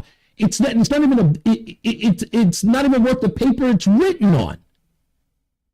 You know what? I don't disagree with you at all. But let me tell you another little thing. Just something, right? Yes, sir. I don't disagree with you. I 100% I'm with you. Not only that, listen, I have a pistol permit, carry concealed, but I can tell you something right now. A 38 or a 9mm is not going to go up against an assault rifle. So, if you want, nobody's saying take guns away. I mean, in Connecticut, you can buy guns. You can't buy an assault rifle. Mm-hmm. You can buy shotguns and pistols that hold 9 rounds. I mean, believe me, if you're going to be shooting at somebody with more than 9 rounds in a shotgun, 12-gauge shotgun for personal protection, you got a little more of a problem than you might think. Indeed. So, I mean, nobody's talking about taking guns away. Let's get that off the table. Well, you know what? No one's saying that out loud as of yet. I get where you're coming from. This stuff wasn't going on in the 60s and 70s and 80s like this. It wasn't. Yeah. And the only thing you can point to, really, because people were mental back then, just as they're mental right now. Yeah, indeed. I've got to take a break, though. Thank you, Dave. I appreciate the exchange. And, I like when it gets heated like that. But anyway, I appreciate you calling. We'll take a break. We'll come back. We'll take the rest of your calls, and we'll wrap this up until I see you next weekend. It's Reese on the Radio, filling in for Tom Shattuck on News Talk 1080 WTIC. Get a head start to your day with You are clear, sir. News Talk 1080. Listen to us live on Thank the you. before you even hit the road. Get the breakdown. My phone is going off with all of these comments. People are like, Download the Odyssey and search WTIC. Yeah, just like people just texted me. I have so many people I give my personal info to. They just reach out to me. But I love it, though. It's like, it's like getting instant reaction. Whether they agree or not, they coming. Yeah, I love that, though. I love that. It's like, look, I'm not perfect. I don't try to be. I'm going to grab something to drink. I'll be right back. All right, cool. Yeah. Protesters interrupted that press conference saying stop the genocide. Palestinian telecom provider Paltel says internet service in Gaza Strip has been cut off by Israeli bombardment. Services were cut Friday night following a heavy round of Israeli airstrikes that lit up the night sky over the darkened territory. Palestinian Red Crescent, the main emergency service in Gaza, said it was cut off from its operation room in the Strip because of the internet blackout. Maine residents are being asked to stay in their homes as hundreds of police and FBI agents search intently for Robert Carty, the Army reservist who authorities say fatally shot 18 people at a bowling alley and a bar. That attack in Lewiston was the worst mass killing in state history. The search was ongoing, with divers searching a river and dozens of other officers looking through buildings and searching other areas. As we check the roads, we have a truck crash in Hartford. 91 southbound between exits 33 and 32. The center lane is closed.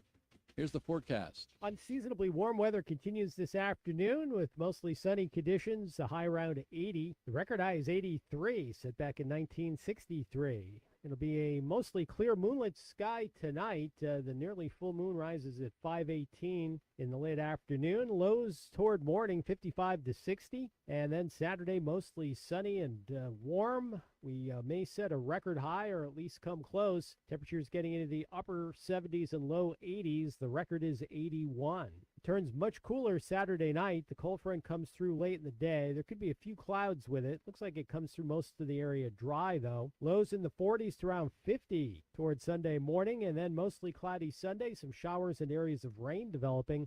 Highs in the 50s, a few showers around Monday with highs in the 50s to around 60. I'm meteorologist Bob Cox in the WTIC Weather Center. The Dow is down 307, S&P is down 21, NASDAQ is up 36, 71 degrees. In Hartford, I'm Greg Little, WTIC 1080 News. Have you tried everything you can think of to find relief from foot pain? The Good Feet store has helped countless people who didn't find any relief from expensive shoes, cushions, or even shots. You can find the nearest Good Feet store to you at goodfeet.com.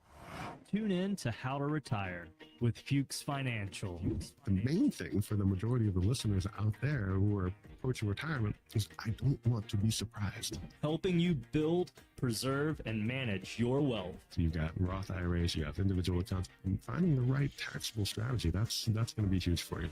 Tune in to How to Retire with Ben Fuchs. Sundays at 8 a.m. and 10 a.m. right here on WTIC NewsTalk 1080. If you have unfiled taxes or are in debt to the IRS, this is important news. The IRS just rolled out a new program to help struggling taxpayers more easily resolve their tax problems. It's called the Taxpayer Relief Initiative, and it opens up powerful new options for people looking to get back on the right track with the IRS. And no one knows this program like the professionals at Optima Tax Relief, America's most trusted tax resolution company. They've resolved over $1 billion in tax debt for their clients and have the expertise and experience to help you. One easy call to Optima can start the process, helping to put an end to your worries of wage garnishment, asset seizure, and other aggressive IRS actions. Make today the beginning of your fresh start with the IRS. Call the experts at Optima Tax Relief now for your free confidential consultation. Call 800-354-2840. 800-354-2840. 800-354-2840. Optima Tax Relief. Some restrictions apply. For complete details, please visit OptimaTaxRelief.com. Hey, everybody, this is Andrew Filipponi here, bringing you the parlay of the day, brought to you by FanDuel, America's #1 sports book. Week 8 of the NFL, let's get after it with the biggest games of the weekend, starting with the Steelers at home versus Jacksonville. Mike Tomlin is 45-40 as an underdog. Bet them outright here. Also like the Rams, plus 6.5 against Dallas. Cowboys injuries at corner could hurt them against the likes of Cooper Kupp and Puka Nacua. Bengals are a good bet, plus 3.5. In San Francisco with news of Brock Purdy's injury, and I think the Chargers will humble Chicago's rookie QB and cover a big number. A $10 bet on this parlay pays about 14-1. That's it for the parlay of the day, brought to you by FanDuel. Download the FanDuel app today and make every moment more with America's #1 sports book. 21 plus in President, Connecticut. Bonus issued as non-withdrawable bonus bets that expire 7 days after receipt. Restrictions apply. See full terms at FanDuel.com/sportsbook. If you or someone you know has a gambling problem and wants help, call 888-789-7777. or visit ccpg.org/chat. Diabetes, high blood pressure, anxiety meds, everyone's on them. If you're a 50-year-old male, maybe a bit porky, and you may even have type 2 diabetes, $1 million of term insurance may only cost you about $200 a month. Call Term Provider. Speak with Big Lou at How we doing on those phone calls? All three still there?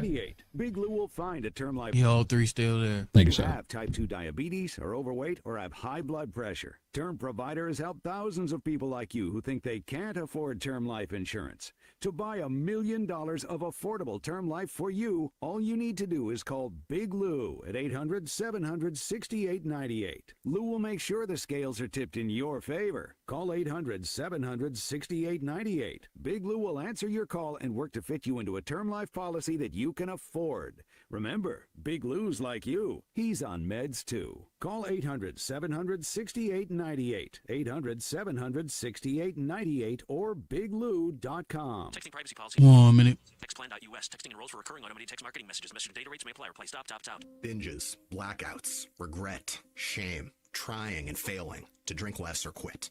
Hi, I'm Jonathan, founder of Or Health. I know how scary drinking too much can be because I struggled with alcohol misuse for most of my adult life. But I also know that it is possible to drink less or quit. And medication can help. Naltrexone is a safe, effective medication that makes it easier to cut back or quit drinking, so you don't have to rely on willpower. 30 seconds. I started Or Health to make access to naltrexone convenient and private, to help people like me regain control over alcohol. If you're ready to stop drinking or just drink less, text LESS to 323232 to get a secure link to Or Health's private online assessment. Our licensed medical professionals will evaluate your And 10. and if medication is right for you, prescribe it online. We'll deliver your prescription right to your door. No doctor's office visit. I think you're right about that, Lori. LESS to 323232 to get started today. That's LESS to 323232. Listen to WTIC News Talk 1080 on the free Odyssey app.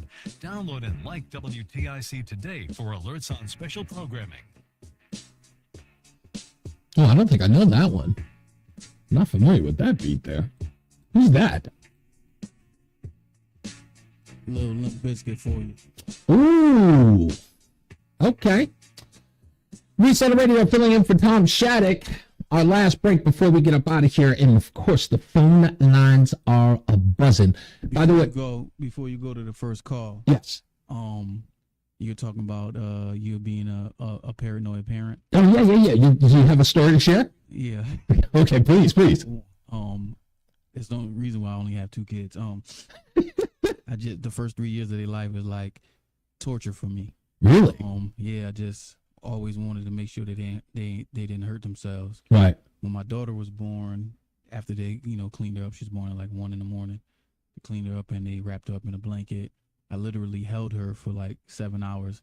My mother-in-law, father-in-law, my mom was there. They kept asking, okay, let me hold her. I kept saying, no, I'm keeping her safe. Wow. For like 7, the doctor, the nurse kept coming in and she was just like, you're still holding her? Did you let anyone else hold her? I'm like, no, I didn't. Wow. So yeah, I was paranoid like that. Yeah, it's an interesting thing. It's like, people, that's why I said the other day, it's like after 5 kids, with Tom and Alice, like, what do you do when you get to like kid number 3? Many people say that, like the first one, you're really, really cautious about. The second one, you almost overprotect, but you kind of a little lose on. By the time you're on the third one, you're letting them juggle knives. Everyone feels sorry for the third kid. So what happens, like my grandma and grandpa, they had 13. What happens to that? Yeah, I know. Yeah, I totally hear you, man. I'm sure like the 7th and 8th and 9th from 7th on they just forgot about them. Yeah. They get lost in the crowd. Indeed. Brothers, sisters, y'all better look out for those. Yeah, it's like you might have to put a bell around you so somebody knows you're here. Good point. Thank you for that. All right, back to the phones we go. George in Canton is back on the line. George, you there? Greetings. Hey, what's going on, buddy? Yeah, well, I hung up on you. No, that's okay. Hey, look, Reese, to your point, the only people that make money from writing laws are the people who sell paper and ink. That's right. Because the law, as you said, doesn't work for the people who don't don't abide by it, and they're called criminals. That's right. And let me think about this for a second.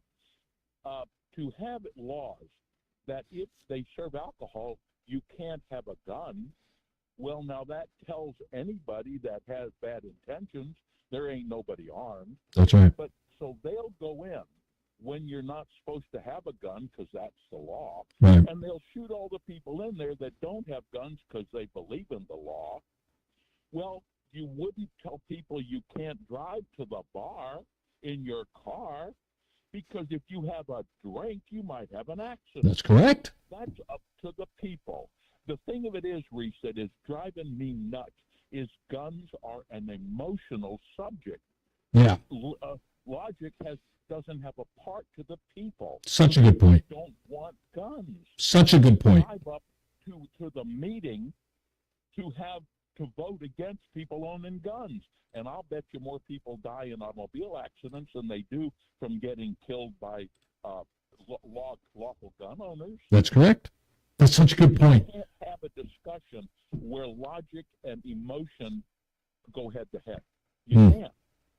Such a good point. I'm glad you called back, George. Thank you. That's a very, very intuitive way to look at this. And it is an emotional conversation. And I think that's where a lot of these lawmakers are coming from. It's not about whether or not the individual or the citizenry actually feel that way. And again, that's the reason why I played those CNN clips. I know they're anecdotal, but people need to consider them because that's how these people feel. They need to be a part of that conversation. People keep ignoring them, and I think that's wrong. But thank you again for that. Let's go to Tom. Hey, Tom, you're on Reese On The Radio on the Tom Shattuck Show. Hey, so we're sending more of our young men to the Middle East. Yes, we are. Right? Okay. So we know how this works. We know this is going to turn into another meat grinder. Yeah. For our young men. Indeed. And everybody's back onto the current thing because now it involves Israel. And I know we must always have full-throated support for our greatest ally, but and Ukraine. But here's my question: now there's a new speaker who has expressed full support for more endless funding for Ukraine and more endless funding for Israel, which, by the way, we already give billions of dollars to every year. Okay, while our own border gets invaded, So I'm supposed to be all enraged about Israel and support Israel, and they need our money, they need our help, they need our prayers, while my border in my own country gets invaded. While they try to take my guns away as an American citizen. While, and what is this democracy we're fighting for?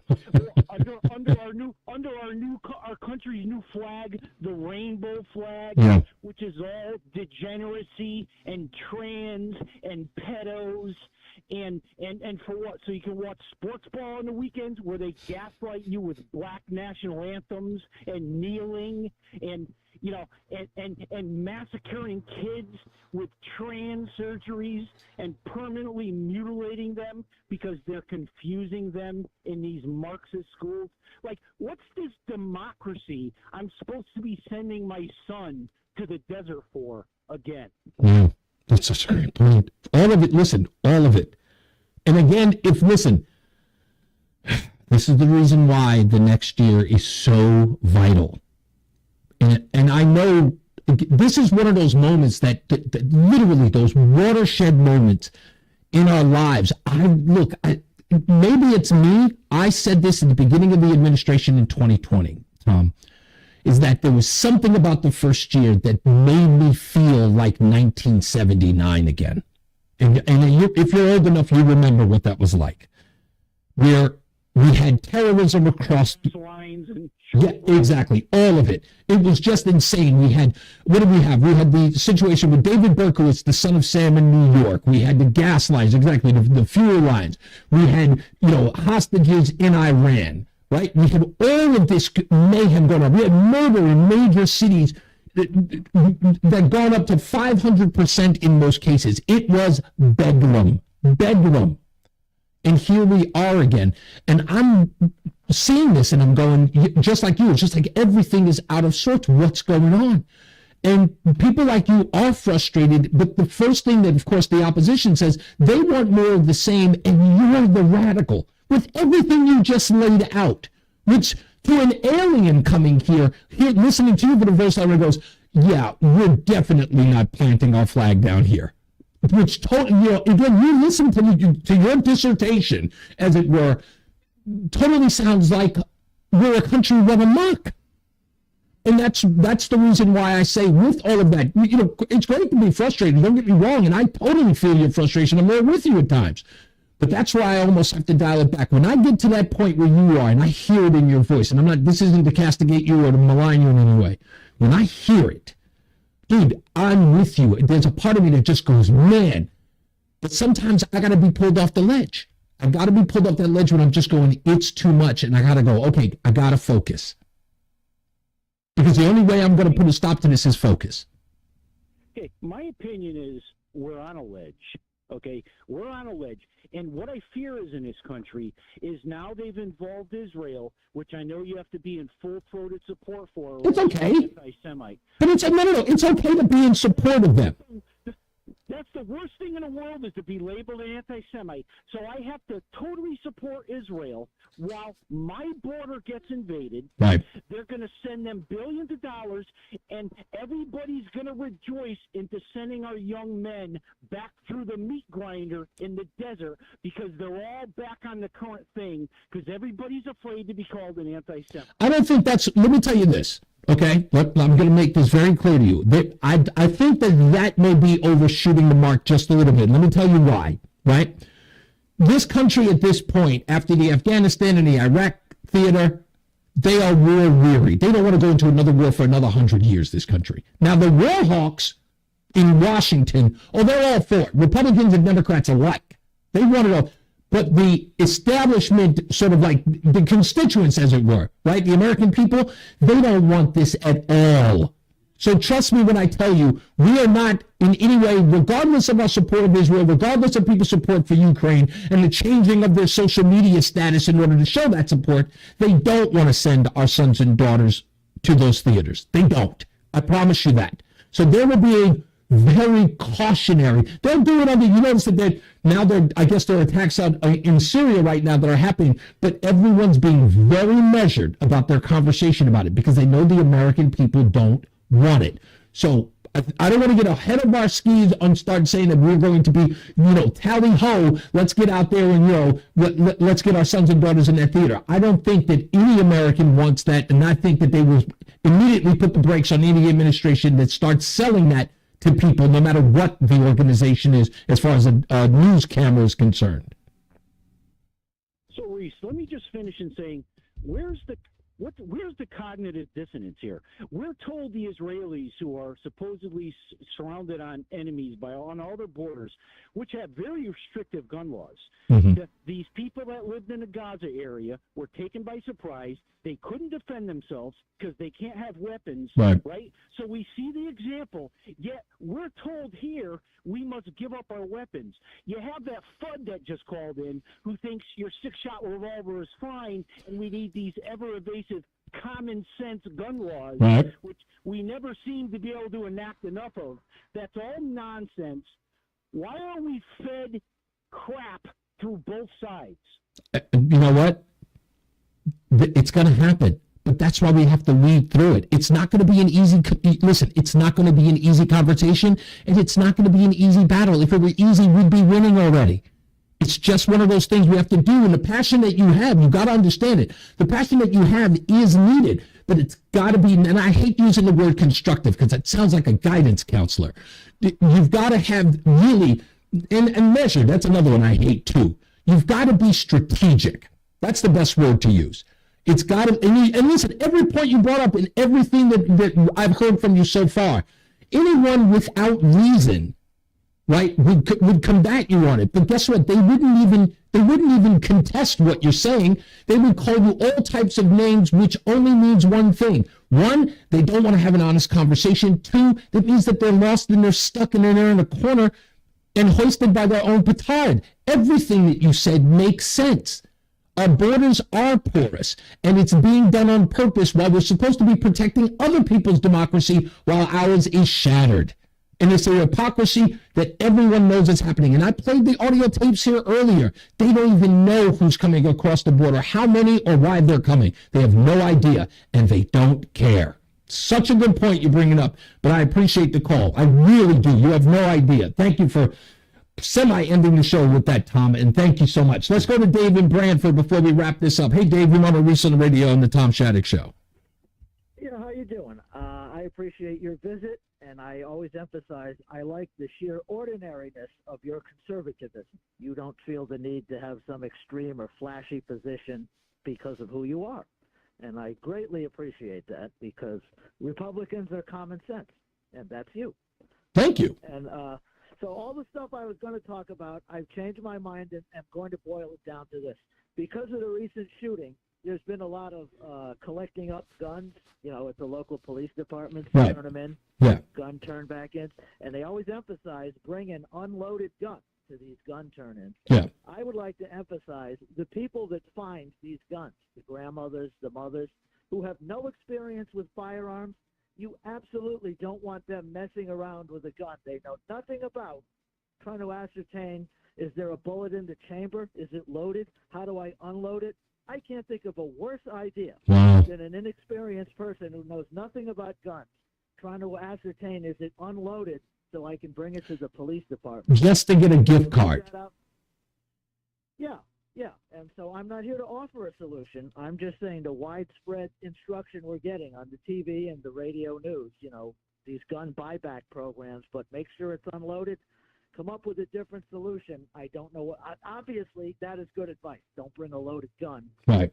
Around in public. Yeah. But also to have inexperienced people who are probably afraid. Again, grandma finds a gun in a teenager's bedroom drawer.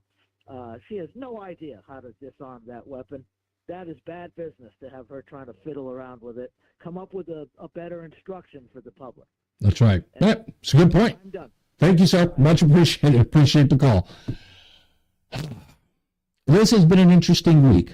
I feel like we've covered everything, some local, some national, some personal. We did a lot. I really, I can walk away and feel accomplished to some degree. Because I feel like we've done it all, and I've talked to so many of you. I really, really do appreciate that. I don't get an opportunity often to tell you, and I know some people are just going, here he goes again. Yes, here he goes again. I really, really do. From the bottom of my heart, I appreciate every one of you. Agree or disagree, point of view taken, point of view demolished. I do appreciate you, because the things that are done here and discussed here either motivates people to act, or in some cases, to act more. And so I want to thank Mark in West Hartford doing the job. Folks, if you know him and you know him on Twitter, or X as it were, if you know him, find him, locate him. And if you've done this before, because he's out there trying to get these people to answer questions. I just saw a video of him trying to get some response from Governor Lamont. Help him out there. He could use your assistance. More and more people need to be out there. This is not one of those things. Citizen journalism is not an oversaturated medium. Okay, I want to say that again. Citizen journalism is not an oversaturated medium. We need more of it. If everyone out of 3.6 million were a citizen journalist, nothing would go hidden and without our knowledge. None of it. So it's an opportunity. Get with him, help him out in some way, coordinate with him, because the more the merrier to get out there and affect change. Because trust me, the change that's happening is being done without your consent. Because there are people out there who think that they know better than you, and they become elected officials, they become monarchs. They are not servants. And that's who they are, by the way. regardless of what demographic knows it or believes it, they are not your rulers. They are there to serve you. That's the reason why they're called public servants, for those of you who have never heard that term before. So make sure you get out there and make those changes where you can and fight back. If they're attacking you, it means you're over the mark. That's how that works. If they're maligning you, they're calling you names, if they're trying to shut you down, it's because you are effective. And there are a lot of people who said, I don't want to get into it, Reese. It's just too much trouble. I'm just trying to keep to myself. I'm just trying to live my life. These people don't want you to. Something you've done or something you're doing is offending them, and you don't even know you're doing it. They will find something new. They don't like the fact that you live in the suburbs. Can you believe that? Some people just don't like the fact that you live in the suburbs. You want a better life for you and your family. Somehow that's become offensive. And I tell people, as I said earlier in the show, I never understand people who don't watch the news because it's too depressing. And then they wake up and they go, wait a minute, this is a thing? And I'm like, yes, it is. Because you were too busy streaming Netflix or whatever it was. You got to keep your eye on the ball. Because they are scoring on us. At every chance. They are Belichick in this political game. The Tom Brady years. Not so much now. I'm sorry. I had to get a little dig in there. I apologize. I'm a Jet fan. You know, it's nice to have you people in the normal realms of football, okay? Knowing that we got a fighting chance of beating you, okay? Just to let you know that. But yeah, these people in the political game, they're Belichick. They're Don Shula. And you know what's the funny part about it is, I said this a long time ago.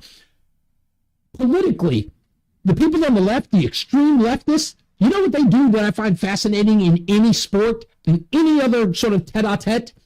They actually hand us their playbook and they say, try to beat us. Here's every play. Here's every play we're going to run. Try to stop us. We're still going to dunk on you.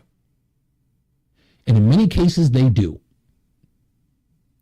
I just had to give that sports analogy, but that's what they do. In many cases, they are intent on scoring on us every waking moment. And that's what we're up against. So those of you who don't want to get into the fray, that's fine. Relax. But please do not stop those who are fighting. Back to my good friend Mark in West Hartford. Don't stop those people from fighting. You know? That's being done on your behalf. That's being done not because he thinks he's better than you or not because he knows what's good for you. He just knows that those people don't know. They don't know what's good for you. Nor do they care. They don't care what's important to you. Time for me to get up out of here. Everyone have a wonderful weekend. Please check out the Reese On The Radio rundown tonight. We have Hate Mail Friday. You get to see some people say some god-awful things to me. My favorite part of the show on ReeseOnTheRadio.com. Check me out at ReeseOnTheRadio.com, and you can go to Odyssey app to check out the show as well. But you missed the video if you do that. So if you do it on Odyssey, that's fine. But always go to ReeseOnTheRadio.com, and you can click on the Rumble link so you can watch it there as well. It's time for me to get up out of here. Thank you, Mark in West Hartford, for being here. Thank you for the candidates for the Board of Education for being here, Kyle. Why am I forgetting her name now? So forgive me. Anyway, we'll see you on Monday. As I always say, radio is free, so we thank you for paying attention. Remember to keep JC in your hearts and in your minds. Sean Patrick, we love you and we miss you. Remember that panic is not planning, so plan your work and work your plan. I'm Reese on the Radio. You have a good day and a pleasant tomorrow, and we'll see you back here on Monday. Holla! You ever wondered what it's like to experience something paranormal? All right, sir. Great show. Thank you, sir. My pleasure. I had a blast. Talk to you next week. All right. So next week, what you got? Monday and Tuesday? Monday and Tuesday. All right, cool. I'll see. Have a good weekend, man. Thank you, man. You too. Each week for first-person testimony from people who have come face to face with something that can't just be explained away. Listen and follow Otherworld. With that, folks, it's time for me to get up out of here. Thank you all for being a part of the show today. Lori, thank you. LA, thank you. I don't think there was a lot of people in there. I know John Beckman was in here as well, and all of you who check me out and don't even show your faces or put anything in the comments. I appreciate you riding with me. 5 hours is a long time. So I appreciate you. Have a good one. I will see you tonight. ReeseOnTheRadio.com, ReeseOnTheRadio.com, 8 p.m. Eastern, 5 p.m. Pacific.